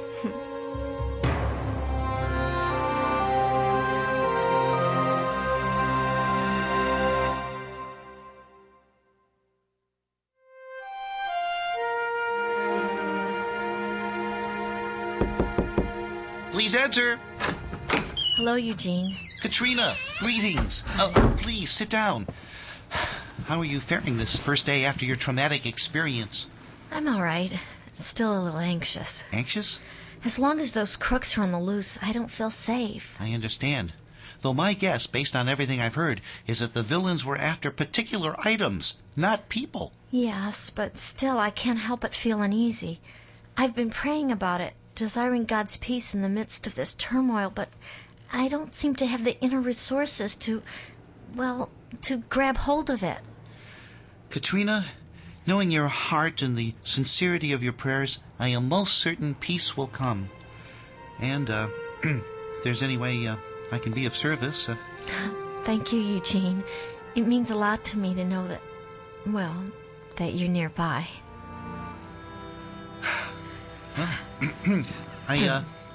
I must confess this mystery certainly has invigorated me. Invigorated you? Oh, yes. I'm determined to play my part in solving this case. For the moment, I'm trying to reconstruct the contents of the files on my computer hard drive. Alas, Katrina, you had stored some of your work on my computer as well. It's all lost. Well, I have hard copies of some of it. Unfortunately, some of them were in my knapsack. Yes, I had forgotten they took that as well. It's thrown my class assignment schedule to the wind. All of my most recent work was in there. The same is true of my computer, the laptop, and the discs. My technological knapsack, as it were. So it would seem we are in the same proverbial boat. Indeed. It is maddening. What was on this computer? Why would the culprits bother to steal my laptop and discs and then erase everything on my main computer? And what does it all have to do with the robbery at Holstein's bookshop? Those are the nagging questions.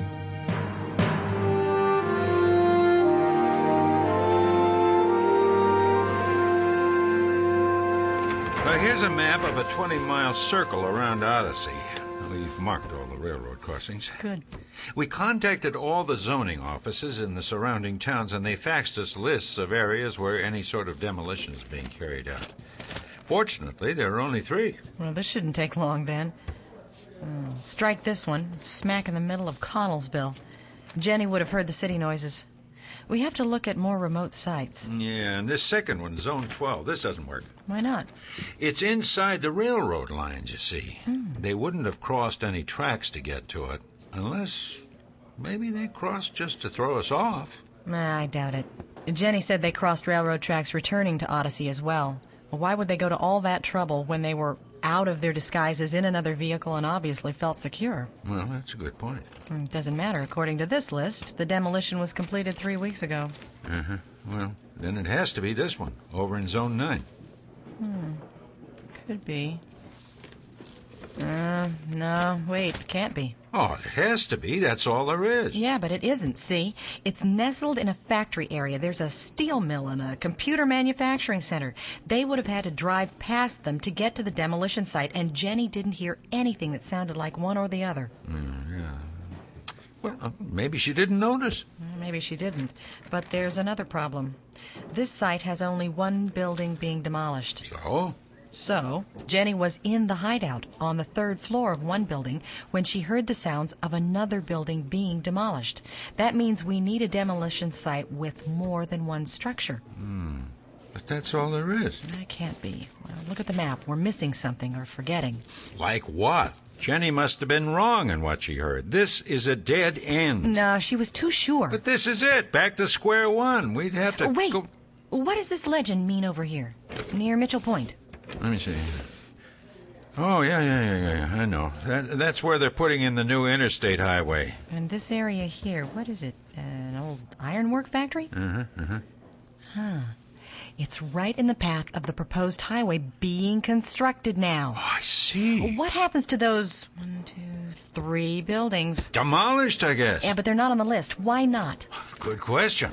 Would their demolition be handled out of the state office instead of one of the local zoning boards? That's possible. Not just possible, likely. Let's get on the phone to the Capitol and find out.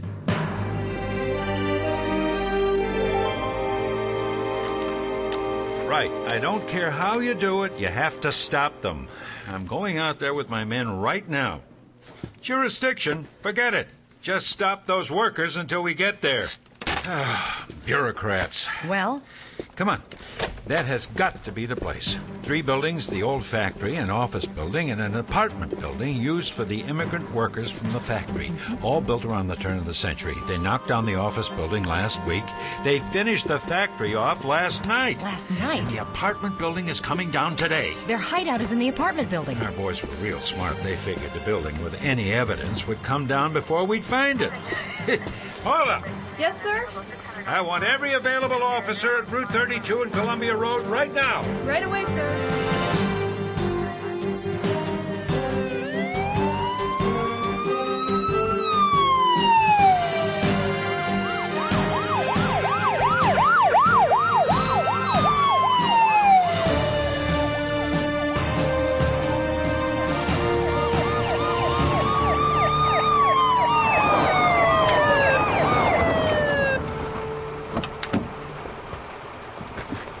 You must be Captain Quinn from Odyssey. Yeah, who are you? I'm Frank Phelan, the foreman of this site. State called and said to wait on blowing this place up. What's the problem? We're looking for a couple of suspects in a robbery. You won't find them here. We checked the building for people. It's empty. The suspects may be gone, but the clues may still be around. Well, good luck searching through all the junk for clues. Joe, you take Bill and Ed through the front. Burke, you and Max start from the back and check every nook and cranny. And be careful.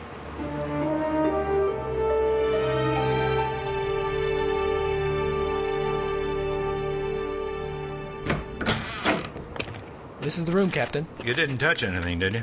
No, sir. Who'd want to touch anything in a dump like this? Well, get the lab boys up here to check for fingerprints. I'll be surprised if you find any. Me too. But if our boys thought the building was being demolished, they might have been careless. Look at this. We can assume that's Katrina's knapsack. Has to be. Say anything else?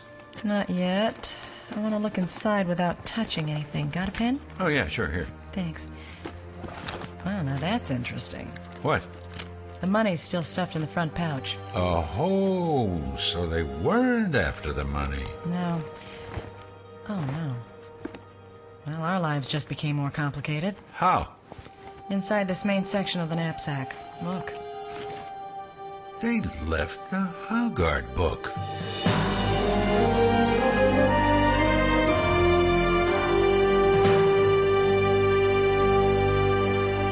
Now, wait a minute. If the book was the reason Holstein's bookstore got held up, then why did the thieves leave it behind? And we still don't know how Eugene's computer fits into this scheme. Well, you know what you have to do. Keep listening.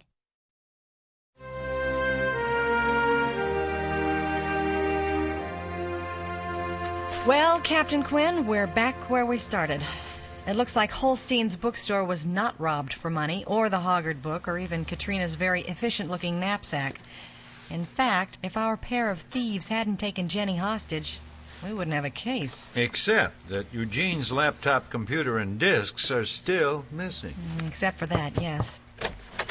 Captain, Eugene Meltzner and Katrina Shanks are here. Okay, send them in. Good afternoon. Greetings, Captain, Detective. Hi. Good afternoon. I believe that knapsack's yours, Katrina. Oh, I'm so glad you got it back. Oh, I've been lost without it. Oh, is it okay? May I handle it? Oh, sure. We examined it thoroughly for fingerprints. Go ahead and check the contents. However, we may need to hold on to it as evidence if we ever catch the clowns who took it. If, Captain, are you so uncertain? Yep. Uncertain is a very good word. How are you doing with your little chore? Oh, you mean compiling a list of the files that were erased from my computer? Yep. I have been doing as you asked, but confess that I haven't found anything there that would be of interest to a thief. And I haven't as yet discovered a link between the thefts in my dorm and the robbery at Holstein's. Too bad. I have no doubt, however, that there is a connection. The odds against such a coincidence are astronomical. Keep at it. Eugene, as you work through your list, don't think only about the obvious connections. I'd be interested in any connection, even the most obscure. Will do, Detective. Is everything there, Katrina? Yes, I think so. Except there's a corner of a torn envelope here. Is there something suspicious about that? Well, I'm not in the habit of using my knapsack as a trash container.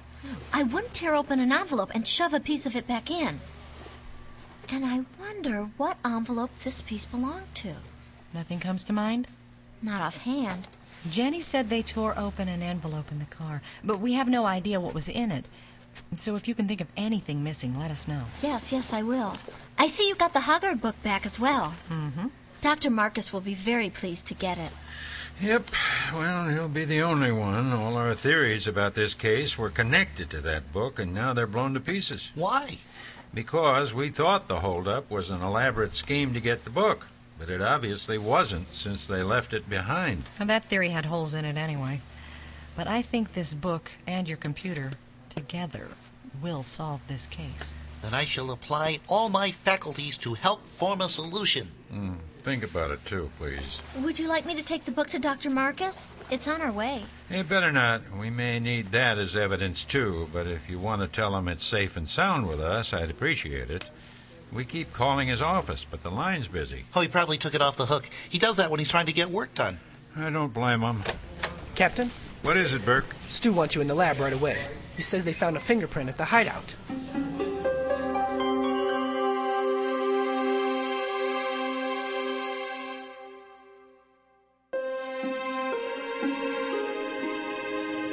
It's a beauty, all right. Not just a fingerprint, but a handprint with all 4 fingers and a thumb. Where in the world did you find it? Oh, on the bedroom door. At least I think it used to be a bedroom, at their hideout.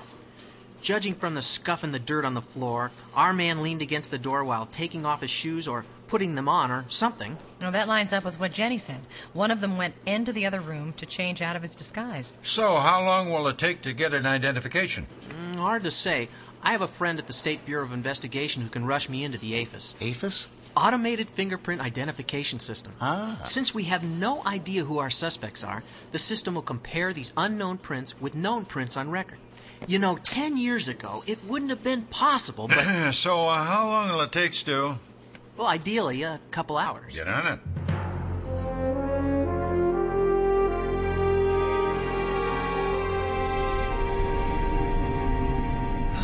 Thank you for the ride, Katrina. My pleasure. You've been awfully quiet. Well, I've been thinking about the connection. Oh? In all the excitement, I'd forgotten that I gave you a report to read. Do you remember? No. Oh, wait. yes, of course I do. It's that project you wouldn't tell anyone about. Some findings you were going to send to the Journal of Education? Precisely.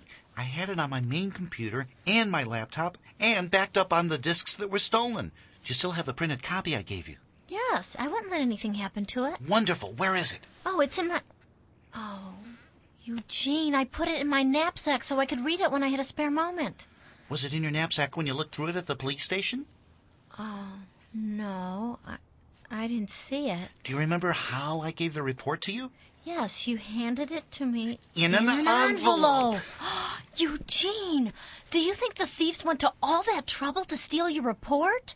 What kind of report was it? Well, fairly unimportant, I thought. Until now. Wait a minute. If you'll pardon me, Katrina, I need to go see Dr. Marcus. Dr. Marcus? Yes, he could be in danger.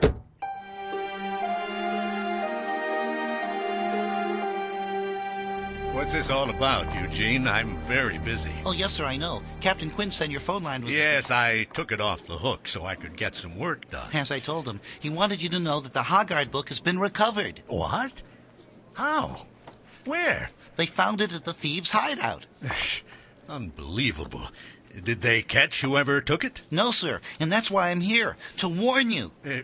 Warn me? Yes. On the same day that Holstein's books was robbed, somebody stole my laptop computer, all my discs, and erased the hard drive on my main computer. And we think the same person or persons stole my car and used it as the getaway vehicle in the robbery. My, that's remarkable, Eugene. Indeed. Just a moment ago, I realized a common denominator between my theft and the robbery. Oh, yes? You. Me? Now, how in the world do you figure that? You were the one who ordered the book that was ultimately stolen. Yes. Well, now, that can't be all of it. Go on. Well, sir, Katrina was... I'm hesitant to say, sir. Say it. Well, you remember from our conversation several days ago that I had asked Katrina to proofread the report I had compiled. Proofread what report?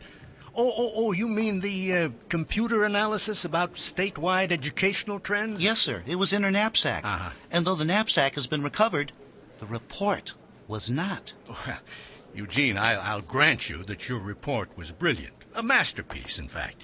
But I don't understand why someone would go to so much trouble to steal it. All you have to do is print out another. But I can't. Don't you understand? It's been erased and stolen with my laptop and discs. Oh, no. Oh, Eugene, I'm so sorry. All that work. And you were, what were your plans? Well, once I had Katrina's notes on it, I was going to submit it to the Journal of Education. Yes, that's right. Eugene, I'm so sorry. What can I do? I don't have the copy you gave to me because, I just threw it away after I'd read it. I assumed you had it on file and would give me the final draft when it was completed. A reasonable assumption. Look, if you're worried about your grade... No, sir, I'm worried about you. So you said. But I still don't understand why. Because you're the link between the two incidents. You ordered the book, you commissioned the report, which makes me suspect that if the thieves are working in the context of a larger diabolical plan, then you may be in grave danger. Is this what the police think? No, sir, I haven't talked to them about it. Hey, good thing, Eugene. Because I think you're being terribly overdramatic. Now, what kind of danger could I be in? I don't have anything a thief would want. If they want the book and the report that bad, they can have them. With all due respect to your loss, of course. Well, I'm simply suggesting that until these villains are apprehended, you should watch your back, to borrow the colloquialism. Okay, Eugene. I'll watch my back. And perhaps you should put your phone back on the hook? Consider it done. Now, is there anything else? No, sir. Then thank you, Eugene. I appreciate your concern. You're welcome.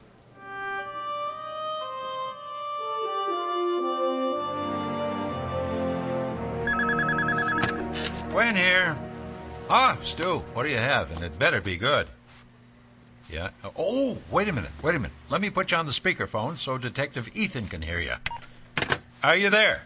I'm here. All right, already. What did you find? We have our man. What? Who is he? Martin Franklin Johns. He's been arrested before on small-time thefts. That's why his fingerprints were in the computer. Martin Johns. Got it. I'll run a check on it. Don't have to. I did it already. I'm faxing the info through right now, including his address in Connellsville. Ah, you're terrific, Stu. And guess what, Captain? What? He owns a pickup truck. I love you, Stu. Buy yourself some dinner on the department. Deal. Looks like we're going to Connellsville. You better believe it.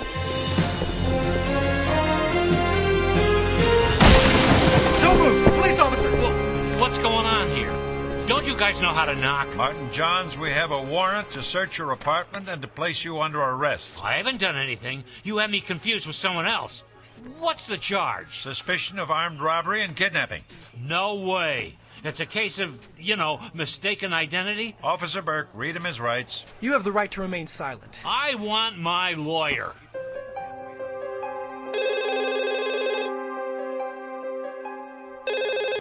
Marcus here. Calm down. When? Uh-huh. I said to calm down. This isn't the end of the world. Don't threaten me. We'll think of something. Just stay put until you hear from me. Goodbye. Just my luck.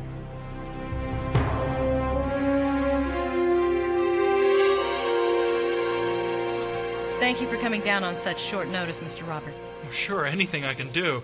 I am really impressed that you caught one of them so fast. We couldn't have done it without your daughter. How you doing, Jenny? I'm okay. She's a hero at school. Well, she should be. Now, here's what's going to happen. We'll go into this room. It has a two-way mirror looking into our interrogation room. Is that where you have him? Yes. He won't be able to see or hear you, but I want you to listen to him and tell me if it's the same voice as one of your kidnappers, okay? Got it. Let's go in. I won't talk until I see my lawyer. Well, I'm sure your lawyer will get here as soon as he can. In the meantime, why don't you tell me about the holdup? What was it you were after? It wasn't the money or the book. I want to know what holdup you're talking about. The holdup at Holstein's bookstore in Odyssey. Well, Jenny? Wait. The voice is right, but something's missing. Something he did. What do you mean? Lawyer. You can't just, keep me here like this. That's him. Are you sure? Yeah, it's the way he drops into his sentences. He did it the whole time I was with him. You're absolutely sure? Absolutely. Okay. Jenny, I know they kept saying you were the perfect hostage because you're blind. But as far as I'm concerned, you're the perfect witness.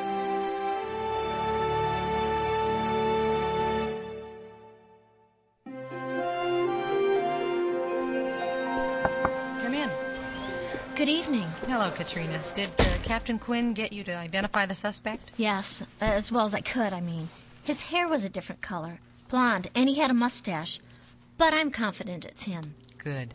Between his fingerprints at the hideout, Jenny's recognition of his voice, and your ID, it should be an open and shut case.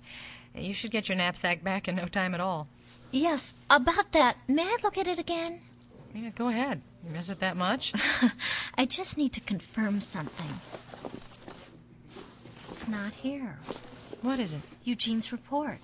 What report? A report. Well, actually an article with a computer analysis he worked on for more than a year. He was going to send it to the Journal of Education, and he gave it to me to proofread. I put it in my knapsack. Hasn't Eugene called you? No. Should he have? Well, I thought he would. You're telling me that the report was in the knapsack, and now it's gone? Yes, Eugene remembered that he had given it to me in an envelope. The piece of envelope still in your knapsack? I assume so. Katrina, will you take me to Eugene? Of course. And I want you to explain everything he said once more. Very carefully, particularly the part about his report.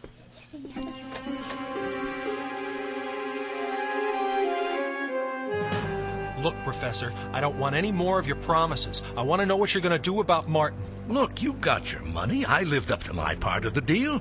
You can't blame me for your own clumsiness. Kidnapping the girl, leaving fingerprints at the hideout. And what were you thinking when you left the knapsack and the book behind? That building was supposed to be demolished before the cops found it, remember? That was your bright idea. Well, it doesn't matter. It doesn't matter. You have to be quiet so I can think. There's an angle I haven't thought of. Yes, who is it? Eugene Meltzner, sir. Just a moment, please. Just what I needed. Hide in the other room. I'll get rid of him as soon as I can. No tricks, Marcus. I'm all out of tricks. You imbeciles used them up. Go on. Come in. I'm sorry to bother you again, Dr. Marcus.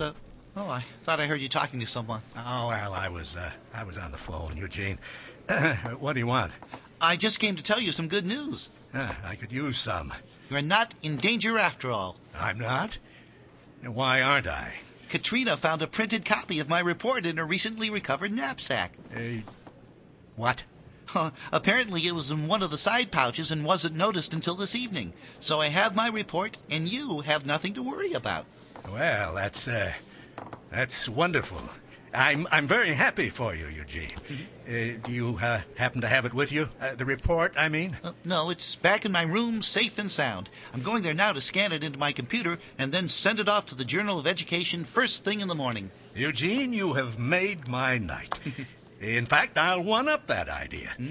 Bring me the report right now, and I'll send it on to the Journal with a cover letter of recommendation.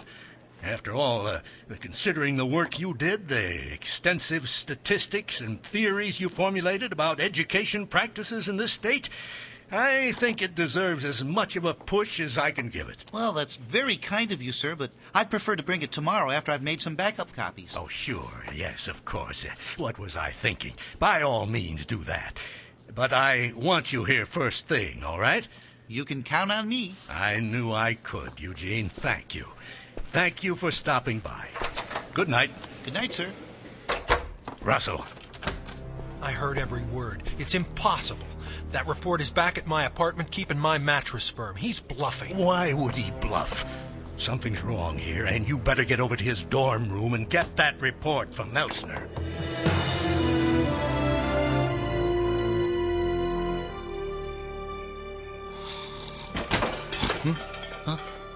Hello? Hello? Is someone out there? Who's there? Be forewarned, I'm equipped with a very heavy paperweight, and I am not afraid to use it. Who's there? I want that report. What? Oh, turn on the light for crying out loud. Otherwise, we'll just keep banging around. Good idea. Oh, a ski mask. How clever. Have you come to erase everything else I own? My cassette tapes, a few pencil smudges? Just hand over the report. Which report? The analysis for the Journal of Education. Come on. Why is it so important? None of your business. Look, I don't want trouble, and I don't want to have to hurt you. Is that what you said to Jenny Roberts when you kidnapped her from Holstein's bookstore? Who? I think you know her better as Abraham Lincoln. Hey, what is this? Hold it. Don't bother. You've been baited and trapped. Care to make a confession? Forget it. Apart from this petty break-in, you have nothing on me. So you think. But by now, Dr. Marcus has been taken in by Captain Quinn, and if he's the coward I think he is, he's made a full confession. Yeah, you're probably right.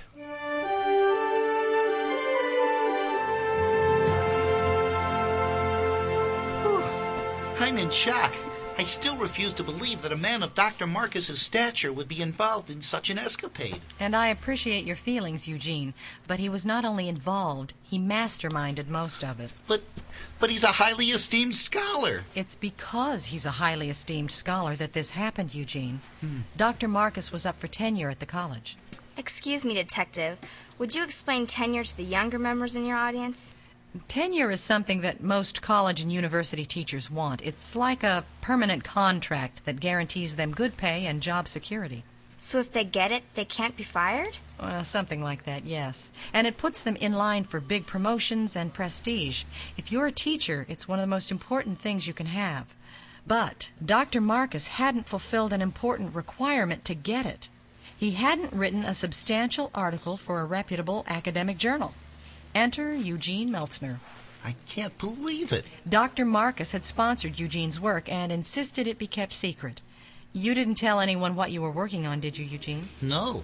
And since Eugene trusted him completely, Marcus saw a prime opportunity to steal Eugene's results. But didn't he think Eugene would complain? Well, of course he did. But then it would be just a student's word against a distinguished professor's. It's incomprehensible. But Marcus wasn't going to take any chances.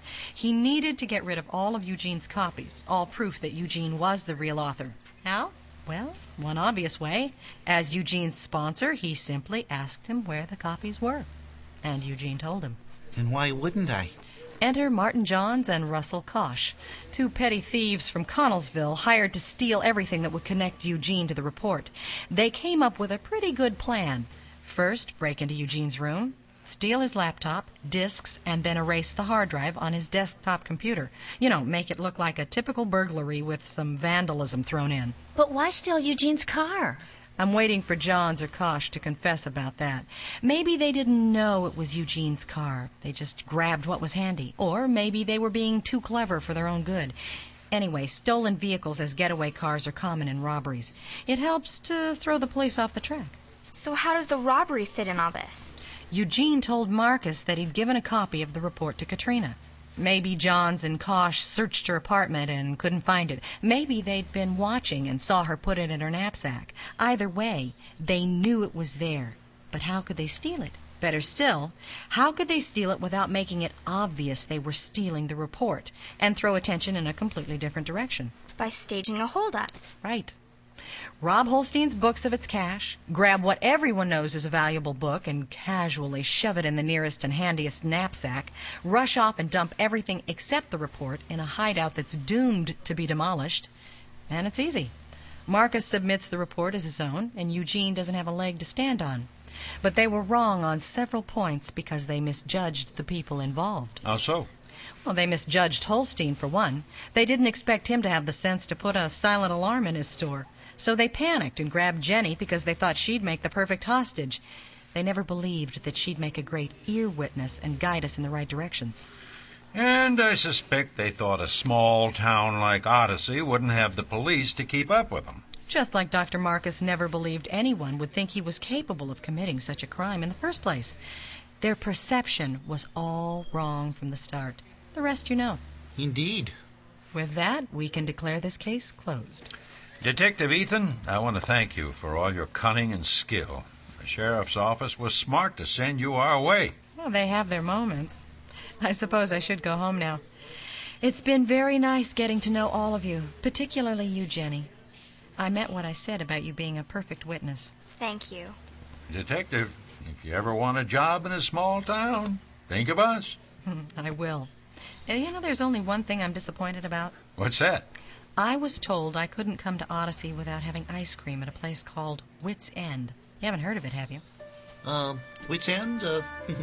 Sounds familiar. Yes, where have I heard that name? Imagine being here all this time and not knowing... Stop it, you guys. Detective Ethan? Yes, Jenny? Why don't you take my hand and we'll walk there, together? I'd love to.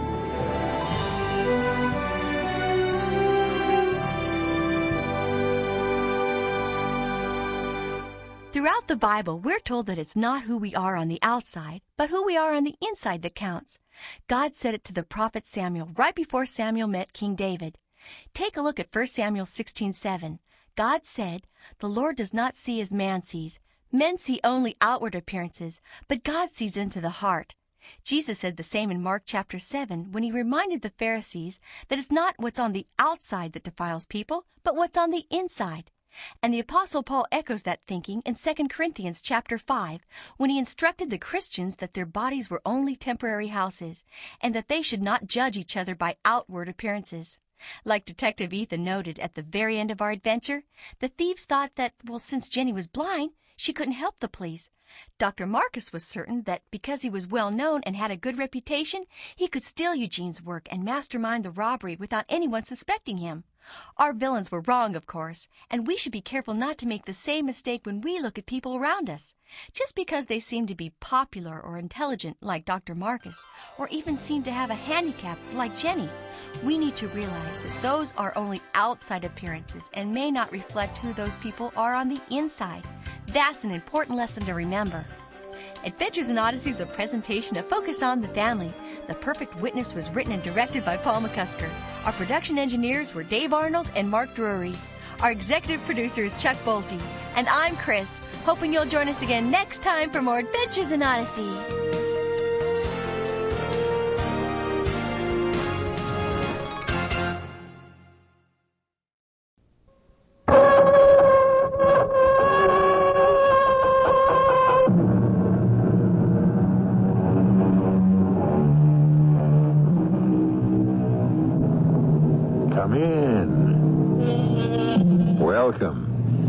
I'm E.G. Marshall. No writer knew America, loved America, or could write about America better than Samuel Clemens. Even his nom de plume was distinctly American.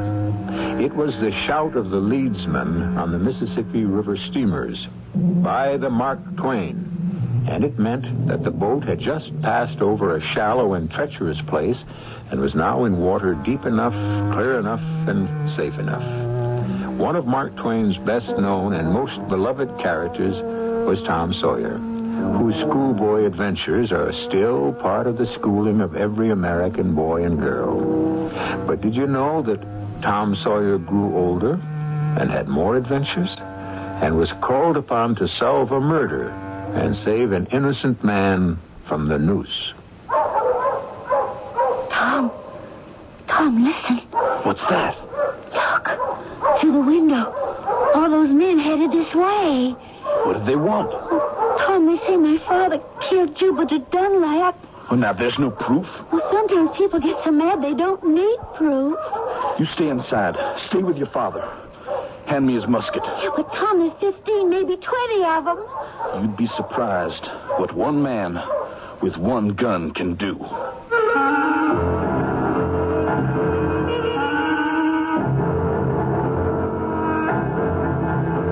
Our mystery drama, Tom Sawyer, Detective, was adapted from the Mark Twain classic, especially for the Mystery Theater by Sam Dan, and stars Christopher Tabori.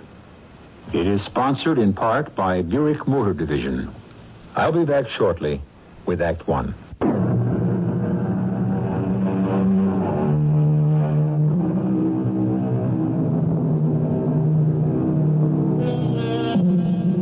If you read Mark Twain's The Adventures of Huckleberry Finn, you will recall that Tom and Huck had some rattling first-rate adventures at old Uncle Silas's farm in Arkansas. Well, it is now some years later, and Tom is much older, but Tom is still Tom, and Aunt Polly is still Aunt Polly.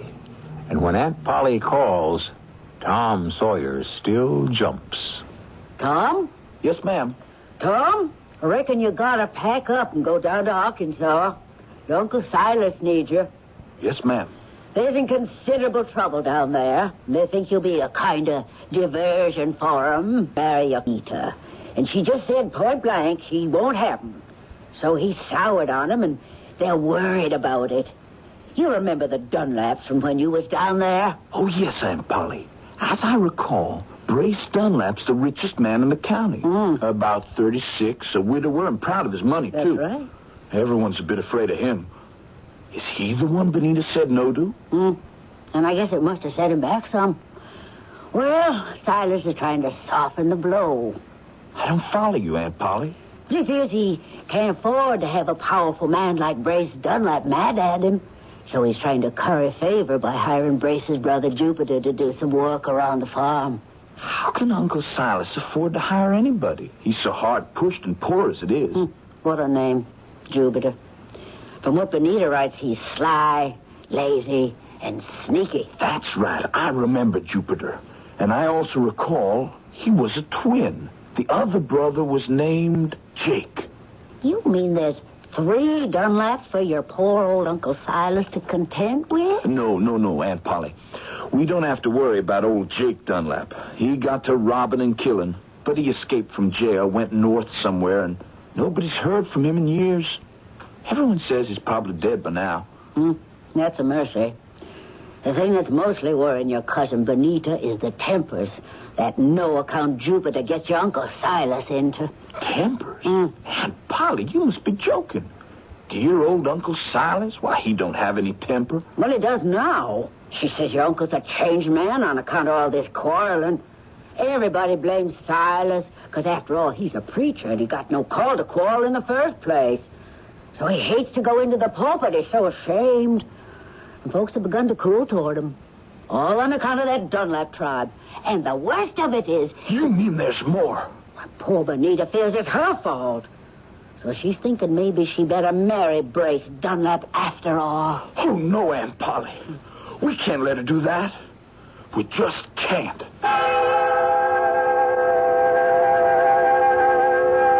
remember my cousin Benita as so sweet and kind. And I remembered Brace Dunlap as so hard and sour. I was sure he'd be cool to her. I had to put a stop to this. How? Maybe when I'd get there, I'd figure out a plan. Well, the trip began lucky enough. I caught a steamer headed all the way down the lower Mississippi, so I wouldn't have to change at St. Louis. And it was a quiet enough trip, till we stopped at some little one-horse town just below the Arkansas line. And I seen these two men come aboard. One was very tall. The other was very short. But both looked powerful and mean. I noticed they stood by the rail and just stared at everybody on board. Now, they're looking for someone, I said to myself. And I believe that someone ain't going to be happy to see them.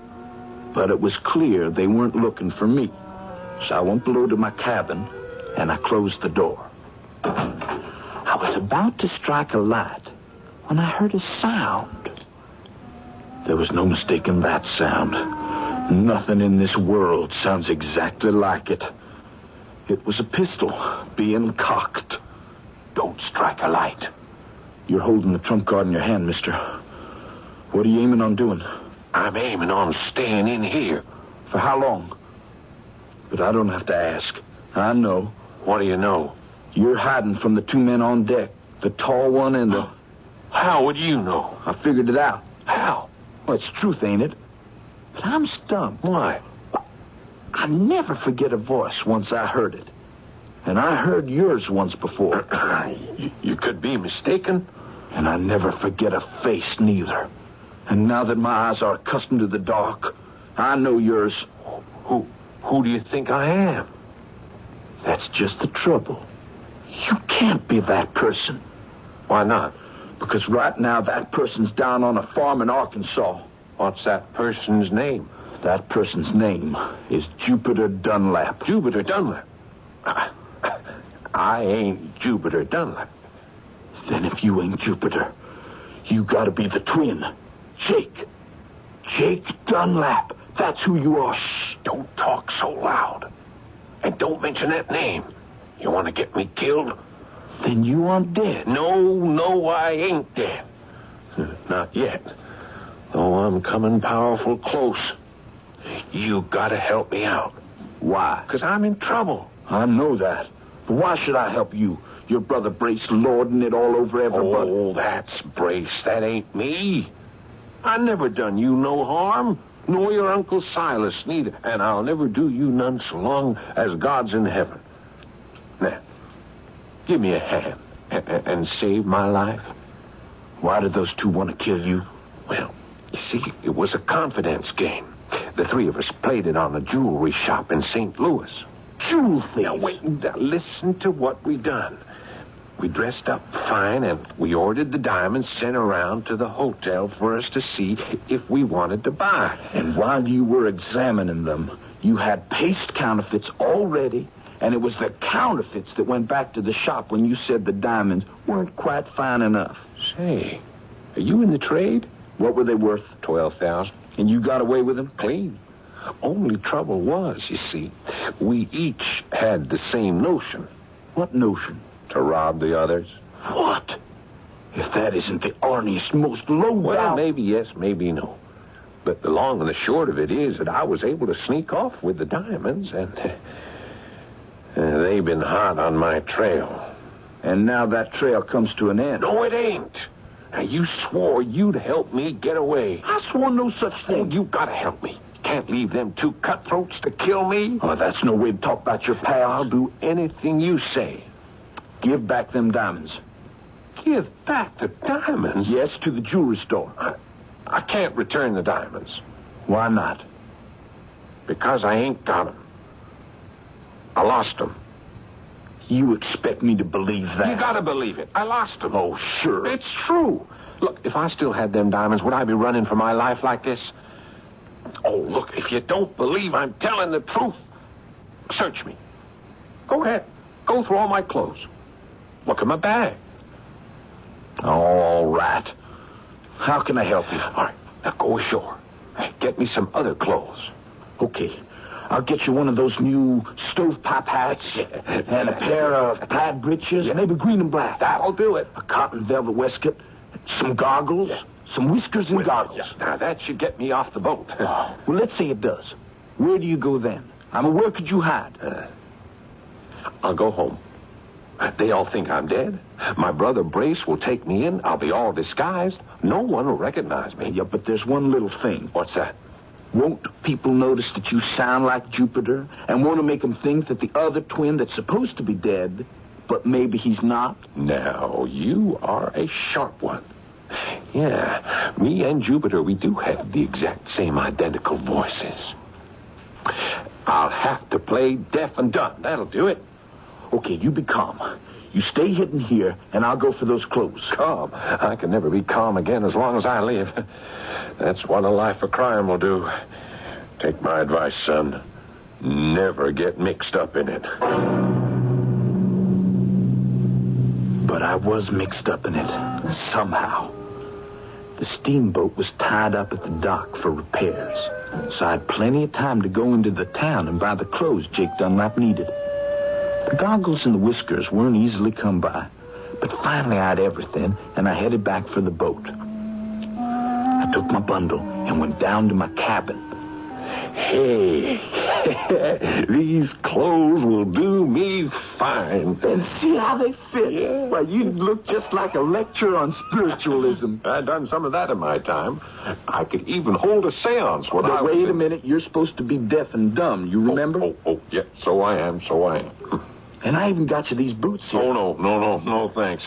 I'm going to keep these shoes. Oh, but everyone wears boots where you're going. I got very tender feet, and the shoes I got suit me fine.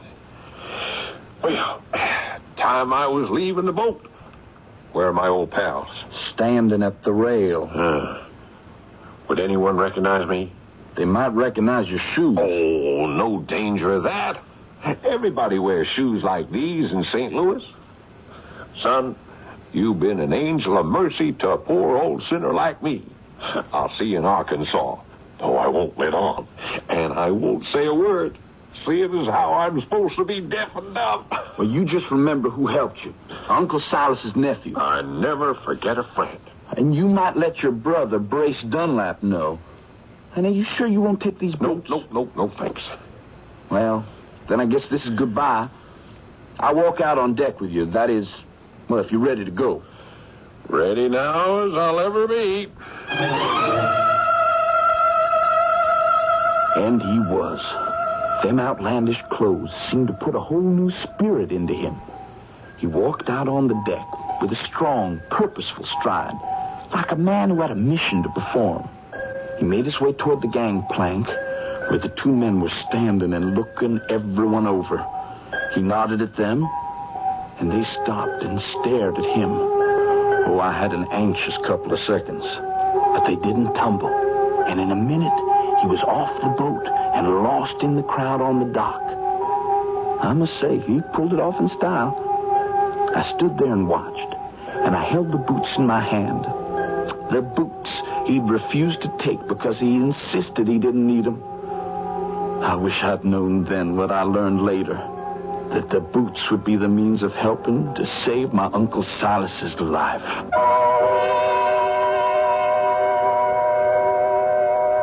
Tom Sawyer, detective.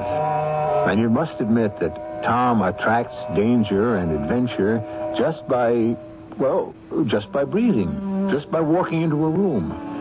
I mean, most people go on an ordinary steamboat ride and all they get to see is the scenery. How many folks do you know who go on a boat ride and find themselves smack in the middle of a jewel robbery? And just think, we haven't even arrived at Uncle Silas's yet. Well, we complete that part of this adventurous journey when I return in just a few moments with Act 2.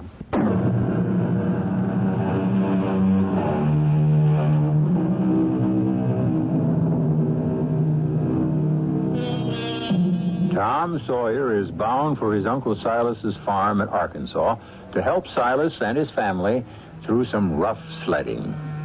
The problem seems to be a wealthy farmer named Brace Dunlap who wants to marry Tom's pretty young cousin Benita. But these things take two, and Benita isn't having any. As you've already heard, by a coincidence, Tom has helped save the life of Brace Dunlap's brother Jake. Will this change Brace's attitude? You know perfectly well it won't. Brace wants Benita, and Brace is a man who gets what he wants. I believe I already told you Jake Dunlap got off the boat safe enough and gave his pals the slip. We were supposed to sail within the hour, but just as we were building up steam, we blew a bolt head or a cylinder head. I never did get it straight. And we were stuck there 3 more days till they fixed it. So it was well over a week later when I arrived. Benita was waiting for me at the dock. I'd forgotten how pretty she was, but she looked so worried. I'm so sorry, Tom. Forgive me. For what, Benny? For 3 miles, we have to walk it. I couldn't even come for you in the horse and wagon. Oh, I don't mind. And poor Caesar, he went lame. We can't afford a new horse. If these were other times, a neighbor'd be glad to lend us one, but these are new times, Tom. Bad times. Brace Dunlap? Brace Dunlap. Papa tries to be nice to him, but it doesn't work. Never made Uncle Silas think he could mollify Brace by giving work to that no-account Jupiter. You know Papa. He thinks that by doing a kind deed, you appeal to a person's better nature. And the trouble is, Brace Dunlap just don't have a better nature. I know that's a hard thing to say, especially for a preacher's daughter. But it's the truth. I was willing to give up. I said I'd marry Brace, but Papa said he wouldn't hear of it. And he's turned Papa into a nervous, angry, hateful person. Tom, what am I going to do? I want to save Papa. Oh, we'll think of something. We kept walking along till I seen a paper posted on a tree by the side of the road. First I thought it was a poster for a runaway slave. But then, when I stopped to look, I saw it was something else entirely.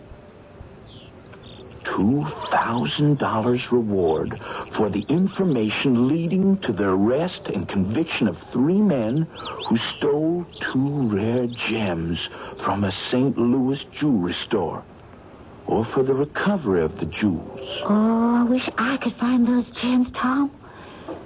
$2,000. It's a lot of money. Oh, that could make Papa independent. He wouldn't have to fear any man. Sometime, Benny, when all this is over, I'm going to tell you a story about those gems. Why, Tom, what do you know about stolen jewels? Oh, wait a minute. You hear a voice? Oh, good for nothing. No, it's Papa. You see, off in the fields there, he's yelling at Jupiter again. Say, it looks like he's fixing to do more than just yell. He's picked up a stick. We have to stop him. Papa! Papa, no! Acre. Don't hit me. You ought to be lucky I don't... Papa! No, Papa, please! Stay out of this, Benny. Papa, I won't. Papa, look. Here's Tom Sawyer. He's come to visit. Hello, Uncle Silas. Tom Sawyer? Who's Tom Sawyer? Papa, you know Tom. Don't you remember me, Uncle Silas? Tom. Oh, yes, Tom. Lord bless you, Tom. I ain't very well these days, and I think my memory's gone. Tom, I was a-praying to the good Lord for a true help in my hour of need, and he sent you. Are you all right now, Papa? I know the Lord is displeased with me, children. Displeased with you, Uncle Silas? Oh, Papa, not with you. Yes, he's trying me the way he tried Job. Jupiter is my affliction, and I cannot abide him. I look at him. He stands there shaking, nervous. His hands keep running across his face, and he talks like a fool, and he behaves even worse. And the terrible thing is, I want to kill him. Papa. Now, Uncle Silas, you can't mean that. Yes. I actually and truly wish to take the life of a fellow human being. Me, who always considered himself a man of God. I'm being punished for my evil thoughts, children. Punished. Now, come home, Papa. You'll feel better for a nice hot supper. No, child. I'll never feel better again. But he did. It takes a real strong bad mood to withstand homemade hot biscuits and fried chicken and pie. I swear. Even if Benny didn't have the looks, men would still want to marry her for her cooking. Well, Uncle Silas's spirits were raised up again when suddenly there was a knock on the door. And it was Brace Dunlap. Right off, I could see the resemblance to Jake and Jupiter. But he was younger, better looking. And he had something neither of them had. A cruel, mean look around the mouth. But he did talk nice and pleasant. Good evening. I'm sorry to interrupt you folks. Good evening. Will you join us at supper? I wish I could, Miss Benita, but I'm worried about my brother. Are you? I expected him home over 2 hours ago. Would you know perhaps what might have kept him, Reverend? How would I know? Am I your brother's keeper? Papa. Sorry I disturbed you. It's getting dark now. I better go out and look for him.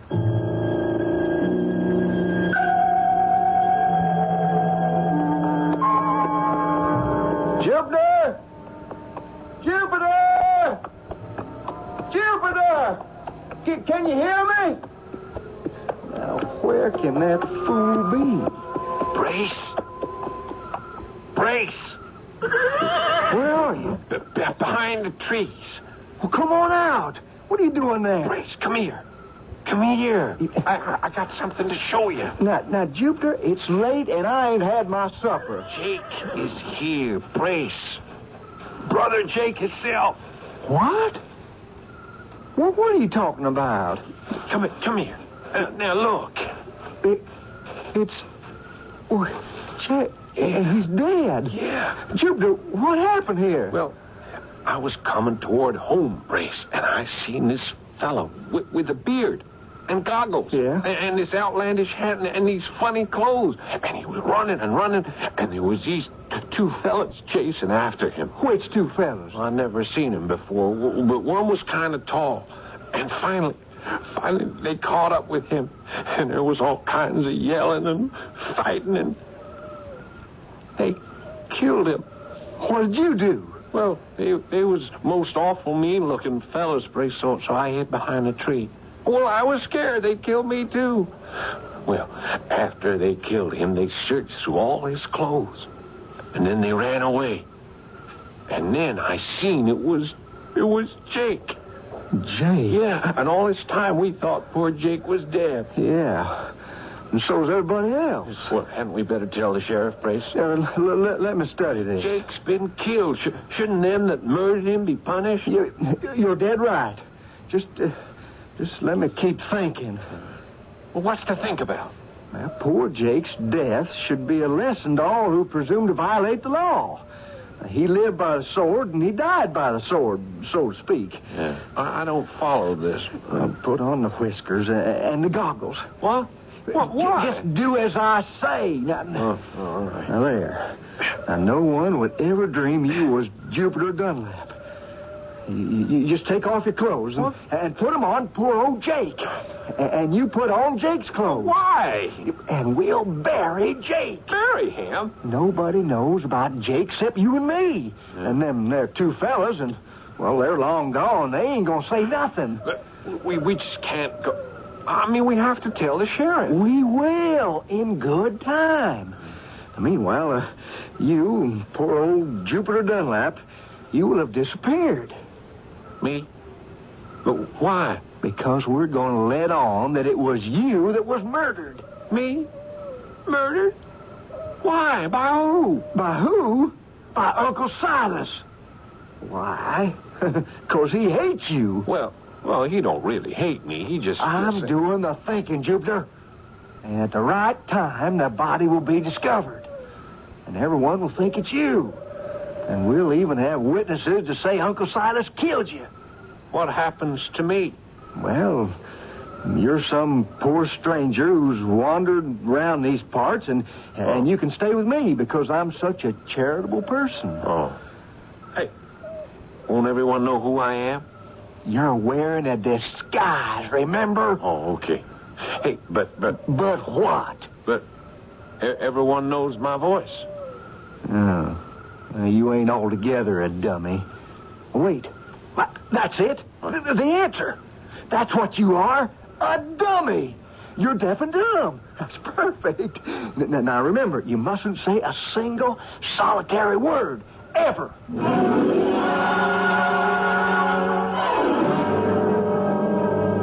Judge Farnsworth? Morning, Benny. Well, come on in. Sit a spell. Oh, thank you. This here's my cousin Tom Sawyer from Missouri. How'd you do, son? It's a fine state, Missouri.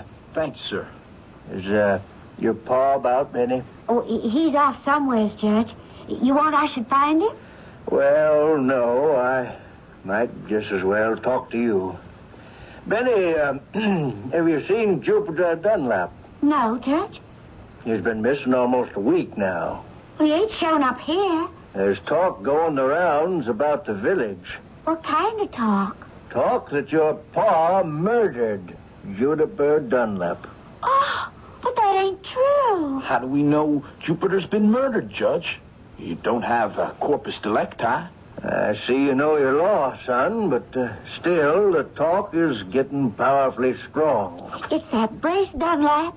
He'll do anything to hurt Papa. But the fact is, Jupiter has disappeared. Oh, Judge, what are we going to do? I thought you might help. Me? What can I... How do you believe your pa is... Well, could he actually have killed Jupiter? Judge. Did he ever threaten to kill Jupiter Dunlap? No. Well... Yes? Well, you see, Jupiter drove Papa out of his wits. All right, that's what I want to hear. Why? Well, I'm a friend of your pa's. And if matters should ever arrive there, and I'm not saying they will, that should be the defense his lawyer should plead. His lawyer? Well, but Judge... And don't you ever breathe a word that I've been here and talked about it. You understand? Now, good day to you both. Oh, Tom? I can't believe it. Would Brace Dunlap murder his own brother just so he could lay the blame on Uncle Silas? He'd do anything. He's a devil. He's fixing to have Papa hanged. Oh, now, wait, Betty. He'd stop at nothing. Maybe Jupiter just ran off and... Tom, you can't let him hang Papa. You can't. Oh, promise me you'll save him. Well, now, sure, Benny. I promise.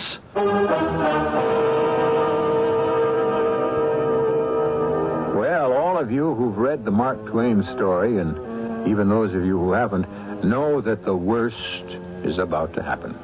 And how does Tom propose to handle it? Well, would Mark Twain fail to give one of his favorite characters an inspiration in time of need? You know he wouldn't. So you'll be here when Act 3 arrives in just a few moments.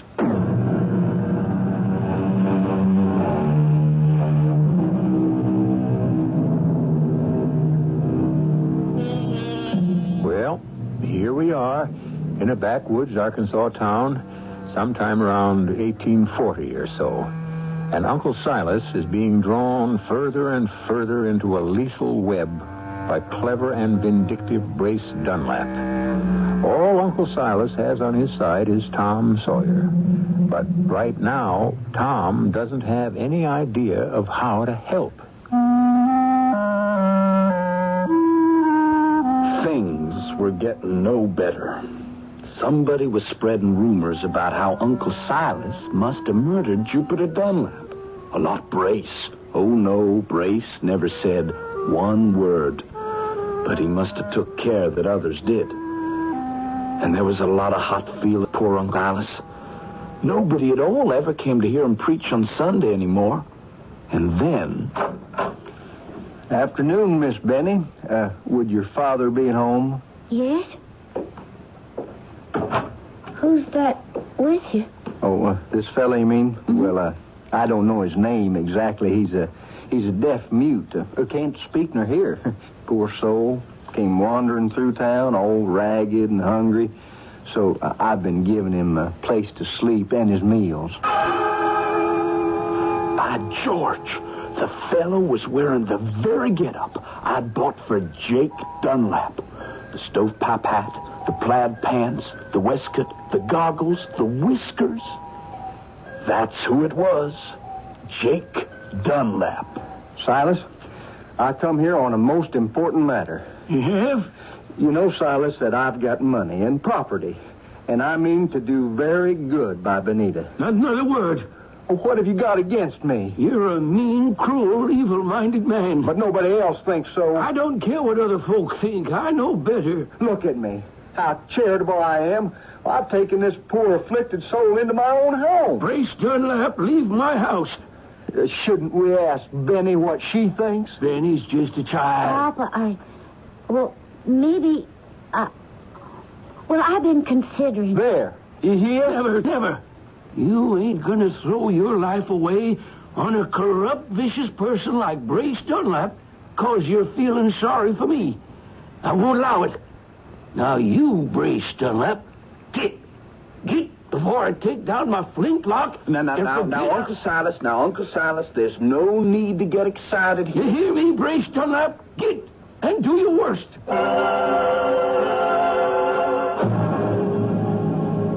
Brace, how long do I have to wear these clothes and let on to be deaf and dumb? Quite a while, Jupiter, for quite a while. There ain't no fun keeping my mouth shut. If that stupid old Silas had seen reason, you could have just reappeared and said you'd simply run off for a bit. But this way, I'm afraid you'll have to be dead. Forever. Forever? I think it's high time the body was found. The body of Jupiter Dunlap. Murdered in cold blood by old Uncle Silas. But what's going to become of me? You just play deaf and dumb for a while, and sooner or later, I'll think of something. Tom, I'm scared. Folks are talking against Papa something fierce. Oh, but now there's no proof. Oh, that don't matter to them. They think Papa killed Jupiter just 'cause they want to. But everybody can see it's Brace behind it all. Oh, folks see what they want to see. And they see how nice and kind Brace Dunlap is to this poor afflicted dummy. And they keep saying what a kind, generous man Brace Dunlap is. Ain't it a pity about his poor brother? I don't know what they can do. Oh, folks can get ugly sometimes, Tom. Listen. Who's there? Look out the window, Tom. Oh, look. It's a whole gang of men with dogs, and they're headed this way. Where's your Uncle Silas? Asleep. You go stay with him. No, Tom. You do as I tell you now. Stay with Uncle Silas. What happens in a thing like this is that one man with a gun can change a lot of people's minds. Lots of folks just get swept away by excitement of being part of a mob. But they calm down quick enough if they see a gun on the other side. I took Uncle Silas's old musket off the wall and stood outside the door and waited. There was maybe 15 or 20 men, and they were led by Brace Dunlap. Evening. Evening. What can I do for you, gentlemen? Is your Uncle Silas at home? And what if he is? I'm sure he'd like to join us. Doing what? Well, to help clear up some rumors. What sort of rumors? Oh, about my brother Jupiter being dead. How? Well, if Jupiter's dead, there's got to be a body, don't there? That would seem to make sense.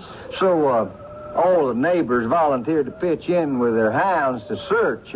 We'll settle this thing once and for all. If we don't find the body, it'll mean poor old Jupiter just run off somewhere. I see.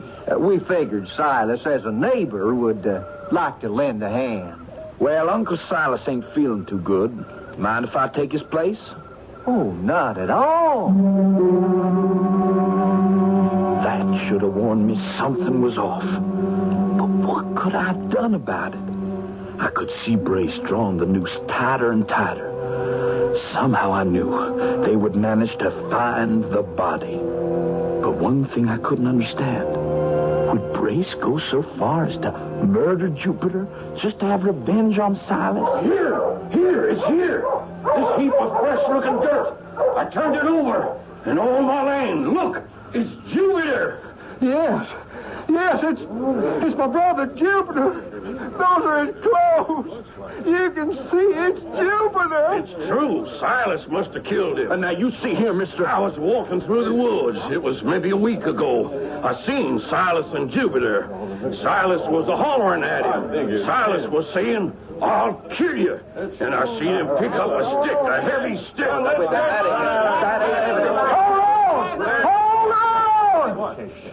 Now, nobody's got a right to take the law in his own hands. We're all civilized people. Now, let's show this gentleman visiting from St. Louis how fair-minded we are. Right. Let's see that Uncle Silas gets a trial. Yeah, he's right. Let him get a trial. Tom? Benny, in a couple of minutes, the sheriff will be here. The sheriff? Why? They found Jupiter Dunlap's body. Oh, no. They're convinced Uncle Silas did it. Did what, Tom? What? Papa, they found Jupiter's body. Oh, did they? Papa, somebody killed him. I know. I killed him. Oh, no, Papa. I did it. I hit him a good lick and I killed him. Oh, no, you didn't. Now, hold on, Uncle Silas. Somebody buried him. Who? Me. I killed him, then I shoveled him under. Uncle Silas, you did no such thing. I did. And I'll swear to it on the Bible in a court of law. The judge wanted to appoint a counsel for Uncle Silas. But Benny insisted I should be it, which according to the law was legal. And I tell you, there was nothing I could do. I was stumped. I couldn't trap that witness. I was walking in the woods that evening, and I seen Uncle Silas. But now, if it was the evening, how could you see? It was the early evening, about 4 o'clock. Or wouldn't that be the afternoon? In these parts, we call that the evening. I was getting nowhere. I couldn't shake his story. He had seen Uncle Silas beat Jupiter. He had heard Uncle Silas threaten to kill him. You could hear folks muttering against poor Uncle Silas. But the worst part of it came when... Tom Sawyer, as counsel for the defendant, is there any evidence you wish to present? Well, now, Your Honor... No, don't listen to no one else. I confess, I killed him. Order before I clear the court. I killed him. I'm guilty. I never wanted to harm a living creature. But suddenly, all the wrongs his brother Brace done me come to my mind. All the insults that man, that scoundrel there, his brother, had put upon me. How they plotted to ruin my poor family. Now I got it. Sit down, Uncle Silas. Sit down. A murder was done, but you never had a hand in it. Your Honor, may I speak? Please. For 2 weeks or so now, there's been a handbill offering $2,000 reward for diamonds stolen in St. Louis. What does this have to do with the murder? Everything. The night of the killing, the man who stole them diamonds was just running through the woods, chased by 2 others. Who were they? His pals, whom he had betrayed. Well, they caught up with him and killed him. But you still haven't explained why... They left his body in the woods and ran off. Sometime later, 2 other men came across that body. And do you know what they did? One of them changed clothes with the corpse. From stovepipe hat all the way down to shoes. How can you make that statement, Tom? I'll go further. That man that put on the dead man's clothes and disguised himself as the dead man was Jupiter Dunlap himself. But Jupiter Dunlap's dead. No. The man that's dead is Jake Dunlap, the long-lost twin brother. And who do you think is the man that buried him? Brace Dunlap. Your Honor, that's a lie. Am I to be slandered? Wait, I can prove it. I can prove it. And who do you think is this idiot with the goggles and the whiskers, letting on to be deaf and dumb? It's Jupiter Dunlap himself. Will you take off them whiskers, Jupiter? Or should the sheriff do it? My boy, this is remarkable. This deduction on your part. You haven't seen any of these events, and yet you describe them so perfectly. Case dismissed. A moment, Your Honor. One moment. One moment, Your Honor. There's a thief in the house. A thief? Yes, sir. And he's got $12,000 worth of stolen diamonds. Point him out. It's the late dead man here, Jupiter Dunlap. That's a lie. I never did steal any diamonds. He did steal the diamonds, but he didn't know it. You see, when he changed clothes with Jake, the diamonds went along. But didn't those men who killed him take the diamonds? I offered on the steamboat to buy Jake Dunlap a pair of new boots, but he insisted on wearing his old shoes. Why? And suddenly it came to me. He must have hidden the diamonds in him. Where? In the heel. Where else? I borrowed a screwdriver and unscrewed Jupiter's heel. And sure enough, there was those two big diamonds. And they took everyone's breath away. Poor Jupiter. He was sick. Had he only known, he could have gone away and been rich. I shall keep these and notify the owners. And it will be a real pleasure to turn over the reward money to you, Tom Sawyer. You have earned the deepest and most sincere thanks of this community for lifting a wronged and innocent family out of ruin and saving an honorable man from a felon's death. Oh, thank you, Judge. But anyone could have done it.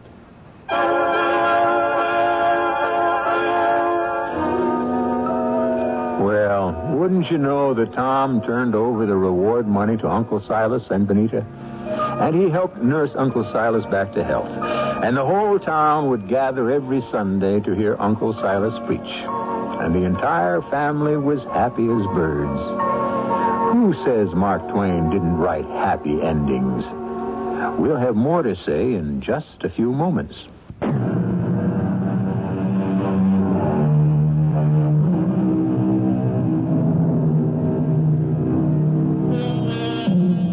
We still have Brace Dunlaps, and we will also have our Uncle Silas's. The question is, will we always have enough Tom Sawyers to right the balance? Tom Sawyer was a hero. Perhaps the word hero is somewhat out of fashion these days, and perhaps we're too sophisticated for genuine heroes. But who do we have to replace them? Our cast included Christopher Tabori, Paul Hecht, Evie Juster, Bob Caliban, and Gilbert Mack. The entire production was under the direction of Hyman Brown. And now, a preview of our next tale. No, these paintings are not mine. Who's to know the difference? They're the work of Francois Millet. Must we discuss that tiresome Millet? No, you see how each painting bears his hallmark, his unique style? Monsieur, these things are lost on me. I know nothing of art. Oh, isn't there anything you could do to help Millet? Oh, sit beside me, and we can talk more comfortably. Yes. No, surely there's something you could do for him. Why? Well, because one day he would be a glory to France. Oh, monsieur, you're an Englishman. Yes. Why should you worry about the glory of France? Well, the glory of the world. Oh, well, I see we must decently dispose of Millet. There's only one way I could hope to help him. Oh, how?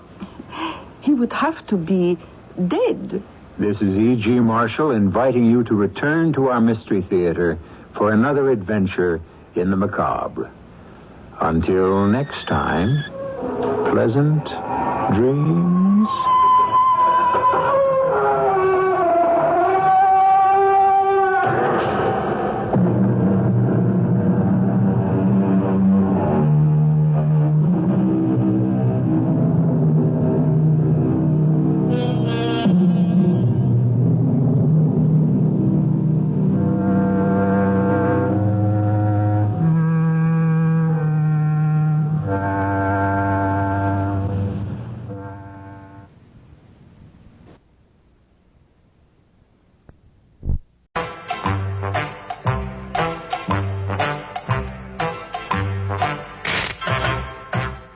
we present another episode in a radio series based on the world-famous BBC comedy success Steptoe and Son.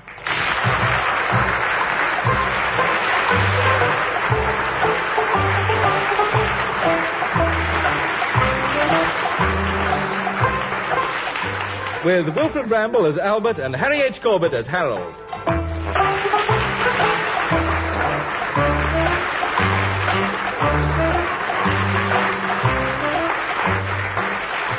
This week, is that your horse outside?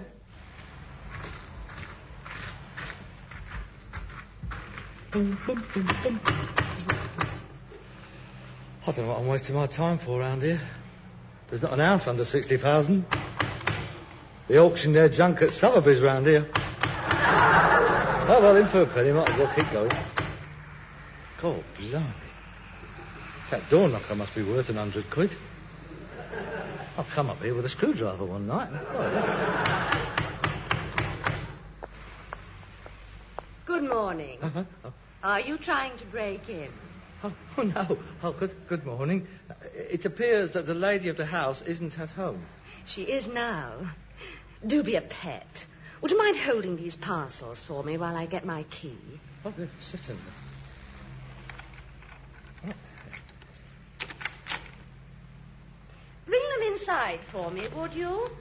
Oh, yes, of course. Thank you very much. It's very kind of you. Not at all. A pleasure.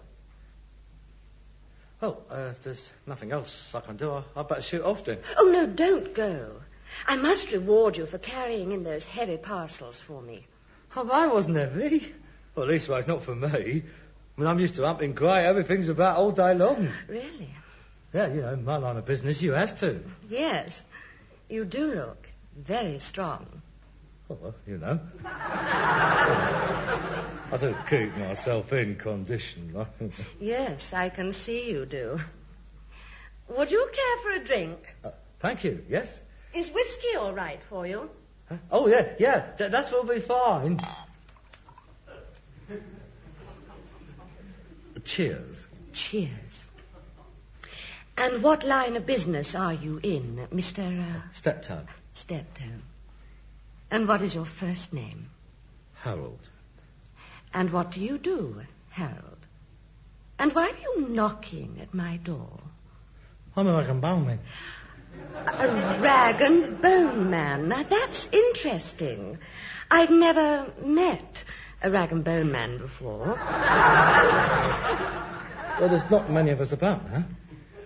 Uh-huh. Yeah, that's my horse and cart outside. Uh-huh. I left a sack here yesterday with my card. Did you? You might remember it was printed Steptoe and Son, best prices paid for old junk, and saying I'd be calling back today to collect it, like. No, I'm sorry. I didn't see it. Oh, well, never mind. Don't suppose you've got anything, not in a place like this. Thank you for the drink. I'll be on my way. No, don't go. I must have something that would interest you. Why don't you help me to look for it? Well, I've got to go. You see, it's getting darker. I ain't got any lights on the car. Then why don't you come back when you've got more time? Yes.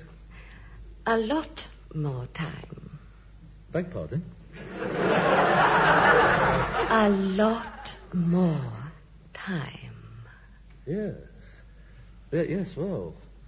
Yeah, I'll do that. I mean, I can always call back.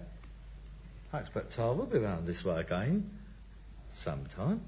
Tomorrow?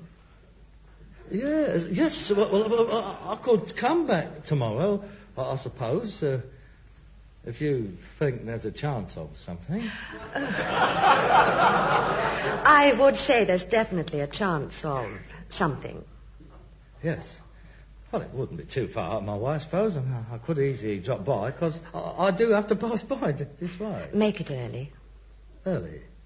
Right. 9 o'clock. 9 o'clock? I'll be free all day. 9 o'clock. I'll be waiting for you.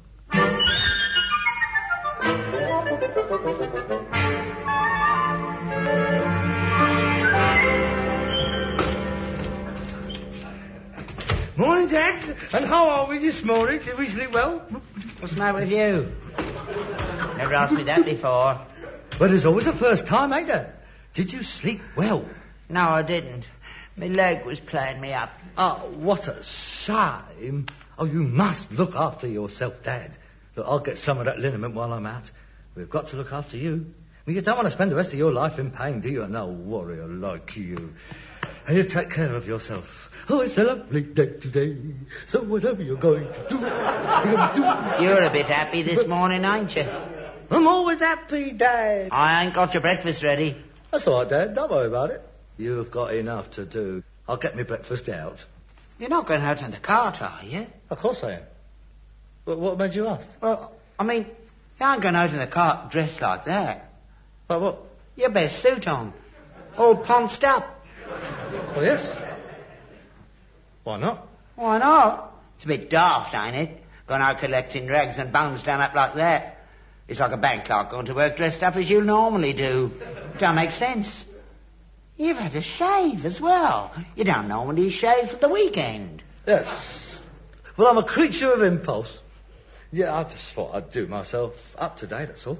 Well, you get a bit fed up being scruffy all the time. Well, the horse won't recognise you, that's for sure. And she won't be happy about getting out at this time of the morning.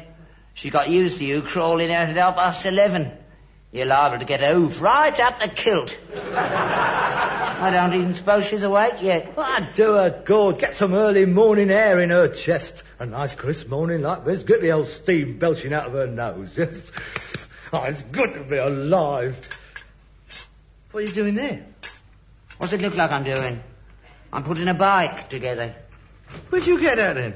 I bought it yesterday. More than you got. Oh, well, yesterday. It was a bit foggy yesterday. They couldn't see me. You done well there with that old bike, haven't you? Well done. Going in for the Tour de France then, are you? Very funny. I hope you do a bit better on the round today. Oh, yes. I think I might do quite well today. You never know your luck, do you? And call in at the Chandlers and get some more oats. More oats? Roger! I shall see you. And don't be back late. Right. Have a good day. Now stay loose, Dad. Don't overdo it. Look after that leg. More oats, more oats.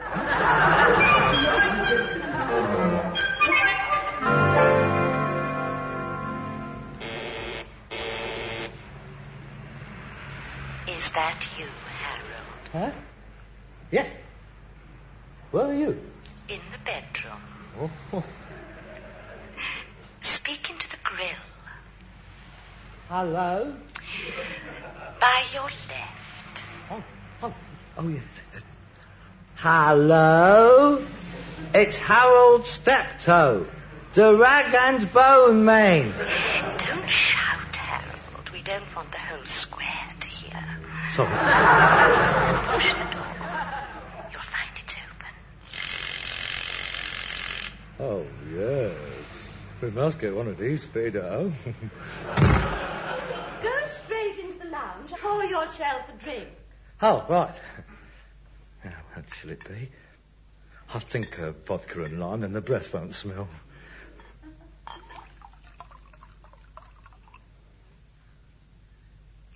Delicious, eh? Good morning. Good morning. I'm sorry I'm not dressed. I've only just got up. Yes, I can see that. But I'll come back later. Yeah? No, you'll stay here.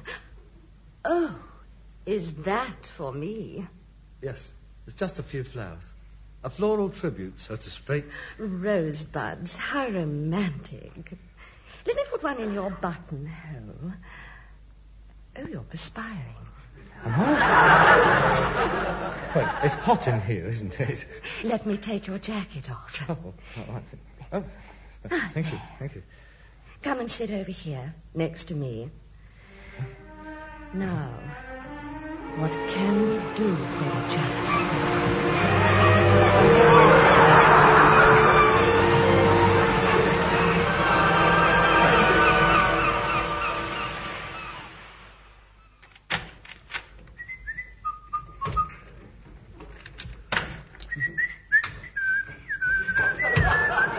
Hello, Dad. You still hard at it? Looks like it, don't it? Having trouble with the bike? No, it's going very well, thank you. Did you have a hard day? Huh? Oh, yeah. Oh, yeah, a terrible hard day it was. It was all go. I know. At it all the time, I was. Yeah, I can imagine. Did you get anything? Junk, I mean. No, I didn't. There didn't seem to be much stuff about today. It's very quiet. You looked, I suppose. Of course I looked. I've been all over the place. Very slack it was. Was it? I just couldn't find anything at all. Did you go down Princess Street? I'll tell you, Dad, I've been all over the borough. I mean, I ain't let up all day. I was in one end and out the other. Shouting myself silly, I was. There was nothing, Dad, nothing. Been all over then, have you? All over. I've never known it so slack. So, you didn't get anything? No. Perhaps I'll do better tomorrow, eh? Oh, I expect you'll be wanting your tea. You must be tired after all that hard work. Oh, yeah, I'm knocked out, Dad.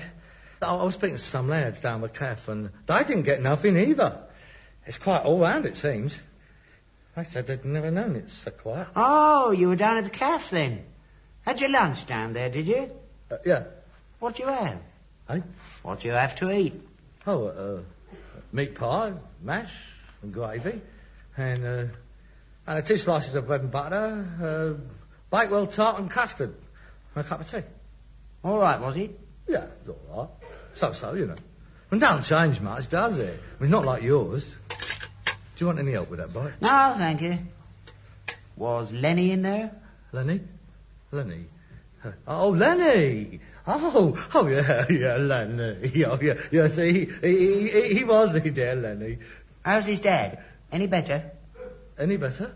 You did ask him, I hope. Well, yes, I mean, of course I did. Yes, he is better. Yes, he said he was a bit better this morning. What's wrong with him, then? Well, what do you mean? Well, you said he was better. I'm asking you what's wrong with him. Well, he's ill, ain't he? I don't know. Is he? You asked me if I was any better. I mean, if he isn't ill, what do you want to ask me if he's any better for? I wanted to see how much of a liar you were. What are you talking about? You ain't been nowhere near that cave. I have? No, you haven't. And you ain't been on the cart all day long, neither. That's a lie. That's a rotten, filthy lie, that is. Who told you that? I can tell you exactly where you've been. I've been on the job. I know you have. I followed you. You what? I followed you. How could you have followed me? We galloped most of the way there. You couldn't have kept up. You're just about knackered by the time you get to the Skinner's Arms, you are. I didn't follow you on foot. I was on this. What, the bike? Yeah, the bike. Go away. You can't ride a bike. Oh, can't I? I'll give you 10 yards start, leg or no leg. 40 years ago, I was a sprint champion in the East Surreys, mate, and I haven't forgotten how to do it yet either. You liar. You didn't follow me. Where was I then? 21 Berwick Square. I saw you. In that house all day long, and they all standing outside shivering. I had to go over and rub her legs 3 times. I was looking for junk. Liar. No, there's a load of stuff in there. We were sorting it all out. 7 hours you was in there. Well, I was pricing it. You know how long it takes to price it. They're moving, you see. They're having a clear out. I'm going back tomorrow to collect. You're not going nowhere near there tomorrow. I'm no mug, mate. I haven't just fallen off a Christmas tree, you know. I know what's going on. Putting your best suit on, shaving. Give yourself away, don't you? I know you of old. It's birds. Birds is the only thing you ever punch yourself up for. You're right. I spend a day with a bird. That breaks the monotony a bit, don't it? Anyway, what's it got to do with you? I'm over 21. I can do as I like. In your own time, do as you like, but not while you're supposed to be working. I'm not having it. I don't pay you to go out snogging with birds, do I? I see. It's the money that's bothering you, is it? I thought it was the morality that was worrying you. Well, that's easy settled, then, ain't it? Shall we say your share of the loss of income for today was £2? All right? And I won't take any wages for today. I don't want your money. I suppose she gave it to you, did she? I'll smash your face in you said things like that. I ain't no gigolo. That money's my own. I earned that. You keep your dirty tongue in your head. Mind your own business. Now, let's have some tea. You get no tea from me. You get tea when you work for it.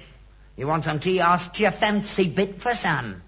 Or did you get turfed out before old man come home? She is married. I don't know. I didn't ask. You keep away from her. I'm going to give you some advice. Advice? Oh, this ought to be good. It's a bit late in life, but nevertheless welcome. Come on, then, let's have it. Lord Chesterfield's letters to his son. There. Come on, let's hear those pearls of wisdom. I am older than you. Oh, my God. I wish you'd told me that when I was a boy. Oh, what difference it would have made to my life. My dad is older than me. I'm overcome. Listen to me. I've seen a lot more life than you have. I'm telling you, no good will come out of this. Well, it's done me a lot of good already. Well, it's restored my self-confidence for a start. Oh, it's very nice to know that when you're pushing 40 that the bird still fancies you. There's nothing wrong with that, Dad. Maybe when I'm as old as you are and I'm past it, I shall start moralising and tutting. But at the moment, I'm not complaining. I'm not moralising, son. I'm trying to explain something to you. There's nothing to explain, Dad. I'm just still desirable, that's all. Listen to me, Harold. I know what I'm talking about. This bird, she lives in a posh house. She's not a bit of old brass, is she? Oh, no. Now, she's got what your generation might call class. Elegant, she is, you know. The way she walks, you can tell. Breeding. It's all there. She's one of them haughty birds, you know. Arrogant, confident of their position in life. That's the sort of thing that only comes out with good schooling. Well, you know the attitude. Let them eat cake. And the house. Oh, the luxury. Oh, she's got it all there. Oh, yeah. She's a definite cut above the other scrubbers I usually knock about with. That's like a breath of fresh air, Dad. It's like walking into another world. Have you stopped to ask yourself why a bird like that should fancy a load of old tat like you? That's a nice way to talk about your own son, ain't it? A load of old tat. An unpolished diamond, maybe. You know. She's got the pick of the land. Why bother with you? Oh, it's chemistry, Dad. I mean, who could explain these things? See, we're like two magnets irrevocably drawn to each other. It might be a subconscious urge on her part, an effort by the effete upper strain to revitalise itself by introducing elements of the more virile peasant growth. Sounds like a bunch of grapes. Well, I don't know why. She just fancies me, that's all. And she fancied me for myself. It made no difference to her, me being a rag and bone man. Yeah, great Burke. She fancies you because you are a rag and bone man. And what is that supposed to mean? She don't fancy you for yourself. It's because you're common. Uh-huh. You have a lot to learn. If you think there's anything in this, you're going to be hurt. She won't want to know you tomorrow. She's had her bit of fun. We'll see. She's amusing herself with you. Can't you see that? Well, I'm having a bit of a giggle myself. But it goes deeper than that with you, doesn't it? I know you. You've been waiting for something like this to happen. You've given up trying to get out of this business under your own steam. You're hoping for some rich woman to come along and take you out. Well, they won't. I don't want you hurt, son. I've seen it all before. They're all the same, these posh birds. Their old man's out for the day. They're bored. They've tried everything. They're jaded. They're looking for something new and different. So they have a dabble with a bit of rough. Don't keep calling me a bit of rough! Well, that's what it is. It intrigues them. It makes a change. You're a plaything, can't you see that? A new toy. It's not like that at all. You weren't there. You don't know what went on. You don't know what she said. The way she looked at me. She had respect for me. We just didn't sit there snogging for 7 hours. We chatted. We talked about life, politics, books, culture. We got a lot in common. We were equals. It was more of a marriage of the minds, really. I taught her a few things she didn't know. I bet you did. For instance, politically naive she was. I sorted her out there. A couple of more visits, she'd have the old Vote Labour posters up in her window. I see. It's her knocked out by you, is it? Well, let's say she was quietly impressed. Cool, blimey, you don't half think a lot of yourself, don't you? Full of yourself, aren't you? Well, let me tell you something, mate. Listen carefully to this. This is the voice of experience talking. When I was your age, I was better looking than you are. Oh, naturally. You were taller as well, weren't you? I wasn't taller, but it was wiry with it. And I still got more hair than you, so don't be saucy. Anyway, I was a bit of a goer on the quiet. You never knew that, did you? Oh, yeah. I've seen that photo of you in the straw hat and the Oxford bags. Very sexy. Standing by the shower bag with your foot on a crate of brown ale. Very dashing. Yeah, I was very dashing, even though I said it myself. I was a fine figure of a man. I haven't always been old. I've had my moments. It didn't start with you, you know. You listening? I'm agog. I can hardly wait. Right. Well, this is the point. Birds like this one never left me alone. All the ladies were all after me, and there was more in them days. All the big squares in London, there was houses then, there were. Not bed-sitters, with maids and butlers. I used to go down those streets, Belgrave Square, Wilton Crescent, all round there. I used to ring me bell, bawl out me cry, and they was hanging out the windows, they were. It's an occupational hazard, rich birds. Oh, I see. So all these young guards officers in the blues, they're all honourable fit steptoes. Is that what you're trying to say? No, I'm not. Now, don't be vulgar. I'm only trying to open your eyes for you. This is the first time it's happened to you. You've never come up against anything like this before. It used to happen to me every day. It's happened to all the lads. Not like this, it hasn't. There you go, you see. You're making a romance out of it. You always have to make a romance out of everything. You got to take it in your stride. Bird on the round fancies you, fair enough. Part of the business. But don't let it go to your head. Don't hang about. Move in, move out, move on. There's always another house next door. You've always had the nasty tendency to caution everything, haven't you? Can't you understand, Dad? But it isn't like that. She wasn't hanging out an old window. We met on the doorstep, and our eyes met, and well, that was that. I mean, this isn't move in, move out, and move on as far as Dorothea is concerned.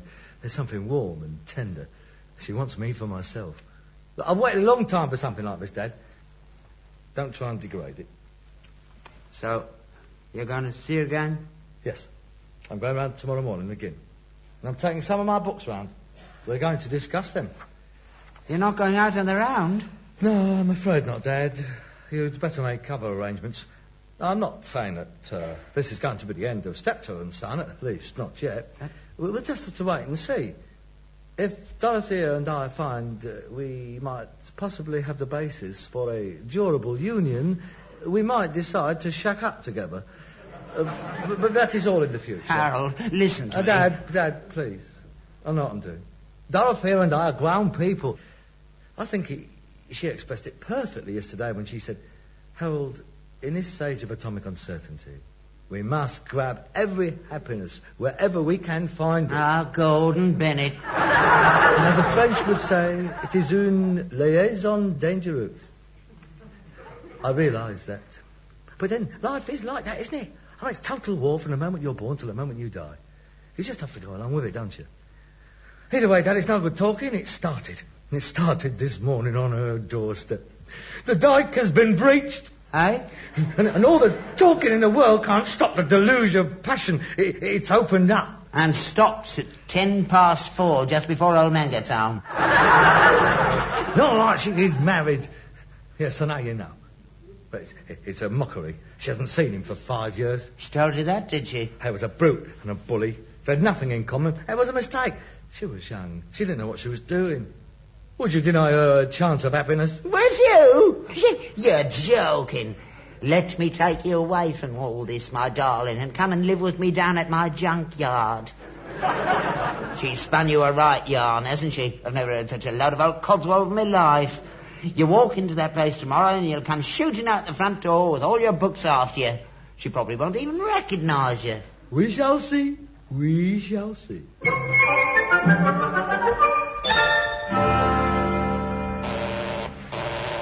Dorothea, darling. Oh, not today. Thank you. Right? No, Dorothea, it's me, Harold. Dorothea, I got some books. Look, it's me, Harold Steptoe, the rag and bone man. And I'm Arthur Thompson, the coal man. You heard what the lady said. Go on, hop it. Go on, don't queer the pitch. Keep it going, eh? Yeah, but I was here yesterday. Well, don't be greedy then. You come out. You come out there. You come out. You've got no right in there. They've got gas central heating in there. You come out. Dorothea, don't listen to him. You'll get all covered in coal dust. You rotten swine. I hope it's a warm winter. I hope you don't sell a bagful.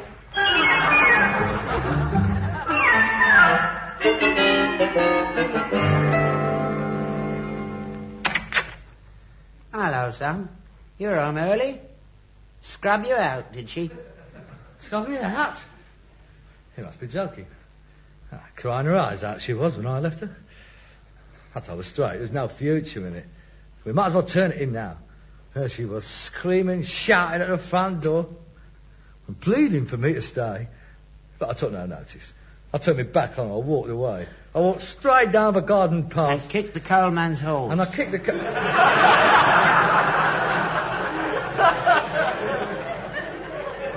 You've been following me again. Well, I was only passing by. You nosy little toe rag. You ought to be in MI5, you ought. Give you a sniff of his helmet, you could find Martin Bormann, you could. What chance have I got? Next time I get a bird, you can come and watch me. It'll save you a lot of messing about.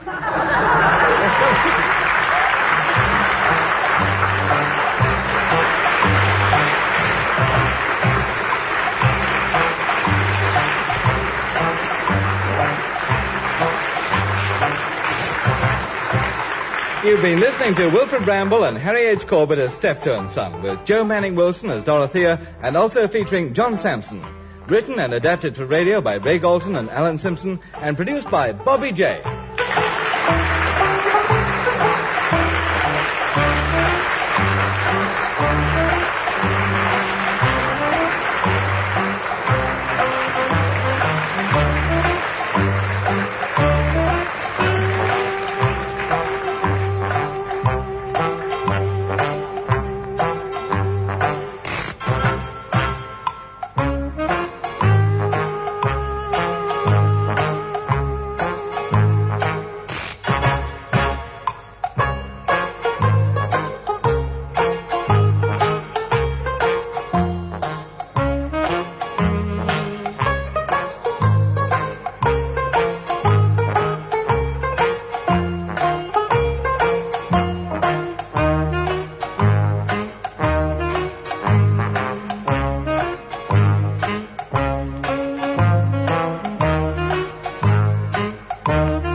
Tarzan of the Apes, brought to you from out the pages of Edgar Rice Burroughs' exciting book.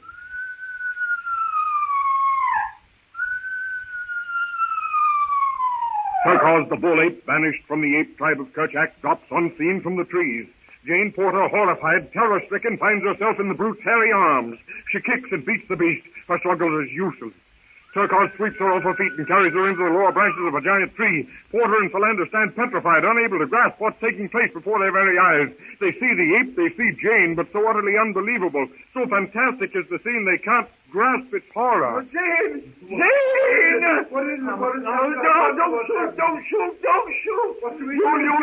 Jane! Do something. What's the matter? I hear Jane scream. Where are you? Clayton, here, this way, quickly. Don't stand there jabbering and pointing. What happened? Oh, Jane, my little baby, my little girl. Quick, Philander, tell me what? Jane was walking in front of us. We heard her scream, ran forward, and then we saw her struggling. With what, man? Struggling with what? I don't know. I couldn't see. There she was whisked away into the trees. Was it the man who rescued us? The man that saved you from the lion? No, I'm sure it wasn't. Quick, Professor, pull yourself together. Did you see who or what it was? It was an ape, I'm sure. An ape? Why didn't you shoot? We couldn't. We might have killed Jane. Well, this way. Come on. Follow me. Come on. Don't stand there after me. Come on. Jane's screams carry faintly to Tarzan, swinging his way through the trees. He stops, hangs from a branch for a moment, listening. That sounds like she. He strains his ears, hoping to catch some of the sound that will indicate more accurately the direction. It is she. Hand over hand, Tarzan drops to the lower jungle terrace. He heads in the direction of Jane's call for help. Far below him and away toward the sea, Clayton, Porter, and Philander flash their way through twisting vine and tearing thorn. Down from the treetops, flashing behind the dense screen of verdure, drops Tarzan. The ape-man's strong, accurate fingers grasp branch and vine, touch them a bare second while the keen eyes find the next hold. Clayton, Porter, and Philander break through the underbrush, force their way deeper into the jungle. Tarzan, quickly, silently, alert, listening for another scream, drops hand over hand to the jungle floor. He raises his head, his nostrils quiver. He turns to face the breeze, trying to catch some trace of Jane's scent spoor to satisfy himself that it really was she. For a moment he stares at the ground below, then the trees above. The ape in him, by virtue of training and environment, tells him the entire story as plainly as if he'd been present at the girl's capture. Again he sensed the humid jungle air. It was she! Tarzan glances quickly at a bough where a caterpillar has been crushed by Turcos's brutish foot. Instinctively he knows where the same foot would touch in the next stride. His eyes gleam as he thinks what he'll do to the mighty Turcos when he catches him. And with the speed of a lance, he disappears in the tortuous pathway of the ape's trail. Jane's screams fade in the distance. The short tropic twilight is already upon the jungle. Professor Porter, Clayton, and Philander stumble headlong into the ever-increasing blackness of the jungle. Come on. You can't keep up with me. I'm going on alone. Wait, Clayton. I'm coming as fast as I can. Just the same, I'm going on. What shall we do? I can't think, Clayton. I can't hear her. She must... Come on, we're wasting time. But, Clayton, we haven't the faintest idea of where we are. We can't hear Jane. If we see her, what am I to do, Professor? What do you mean? Am I to shoot? Yes, shoot. I don't know, but I think I recognize this part of the jungle. It all looks so much alike, but then of course it might be. Yes, Clayton, it looks all so much alike. Just as you say, since Jane's cries have stopped, we have the least idea of where we're going. I'm sure that the last scream we heard was over this way. To the left, I mean. Oh, that's just the trouble. Our sense of direction is gone. Completely. I would have sworn that the last scream came from the right. Then you suggest, Clayton, that we separate and search individually? That is a sensible suggestion, Professor. And if either of us find anything, we'll fire a rifle. All right. But be careful. Why, we're right on the edge of the clearing. Here's the hut. Then, Philander, we simply blundered around in a circle. Almost silently, the ape-man swings through the trees toward Turcos and his prey. Turcos's keen ears catch the faint sound of pursuit. At last, overtaken, he drops down into a small open glade and turns to defend his prize. He sees that his pursuer is Tarzan, his hated foe. Tarzan bounds like a leopard into the clearing. Jane Porter, her body flattened against the tree, watches, speechless. She stares at Tarzan, then at Turcos. Horror, fascination, fear, and admiration mingle in her staring eyes as she watches the circling pair. Tarzan leaps! So does Turcos. Like two wolves, they close, trying to get each other's throats.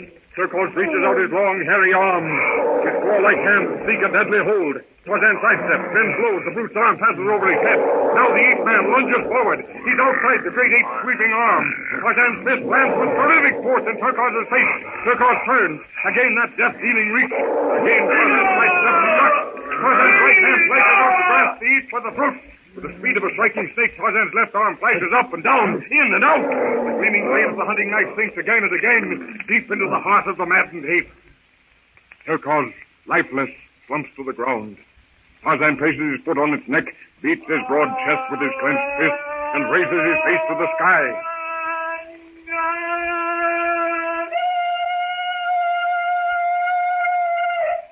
Deepening darkness enfolds the jungle. Clayton, Philander, and Professor Porter, convinced of the futility of searching further, have entered the hut. I shall lie down now and try to sleep. Early tomorrow, as soon as it's light, I shall take what food I can and carry it and continue my search until I found her, my little girl. I won't return without her. I shall go with you, of course. And count on me also. I knew that you'd offer your assistance, Clayton, and you too, dear old friend, Philander, but you mustn't. Jane is beyond needing our help. I simply go because what else can I do? But, Porter, I don't know what to say, but what good will it do? To go off there in the jungle, it's suicide. It can't do Jane any possible what good. What you say, Clayton, is true, but to leave her out there, not to make any effort to find her... Then I'll go with you. And, Porter, my dear Porter, you cannot deny me the privilege of friendship. I'll go too. No, it is I alone who may go. She was my daughter. All that was left on earth for me to love. I shall go with you. Clayton, I claim the same right. I, too, love Jane. Clayton, give me that rifle. What? I'm going to search. Now, Philander, come over here. There's nothing to be done now. It'll soon be dark. Porter's right. Jane is beyond age, and with what we'll have to hunt for tomorrow, and what we'll have to do when we find Jane, well, we'd better rest. But Clayton, you ask the impossible. We can't rest. What can we do here? Comfort Porter? Impossible. No, Philander. All there is left to do is wait until daylight. As Tarzan's call of victory echoes through the jungle, Jane Porter, speechless, almost hysterical from sheer fright, springs forward with outstretched arms. Tarzan holds the shaking girl to him with one bronze arm and soothingly, caressingly runs his hand over her hair. The ape man doesn't know what to think. Already he's spoken to the men of the party, and they don't understand him, so why should this white she? All he can do is quiet her terror, much as he would one of the little apes of the tribe who has so narrowly escaped the gleaming fangs of Numa the lion or Saber the lioness. Jane Porter stirs in his arms, frees herself from his grasp. Oh, how can I thank you? That's deep. No, I can't even think of it. Tarzan shakes his head. A look almost pathetic comes to his eyes. I wish you could speak English. Who are you? Who can you be? Again, Tarzan shakes his head. Qui êtes-vous? No. Where do you see? No. Tarzan looks helplessly at Jane Porter. She steps back a pace and takes Tarzan by the arm. Well, you understand my French and German just about as well as they did in Paris or Berlin. Why, your skin is white. White skin. Tarzan taps himself on the chest with his closed fist. White skin. White skin. The ape man repeats the phrase and then points to Jane. Jane. White skin. Jane. White skin. Jane. Pointing first to himself, then to Jane, Tarzan repeats wonderingly his first English words. Tarzan, able to write his own name, yet without knowledge of its English pronunciation, has accepted Jane's translation. Inadvertently, she has stumbled upon the English equivalent of the ape word Tarzan. As yet, she does not know that her rescuer is Tarzan of the Apes.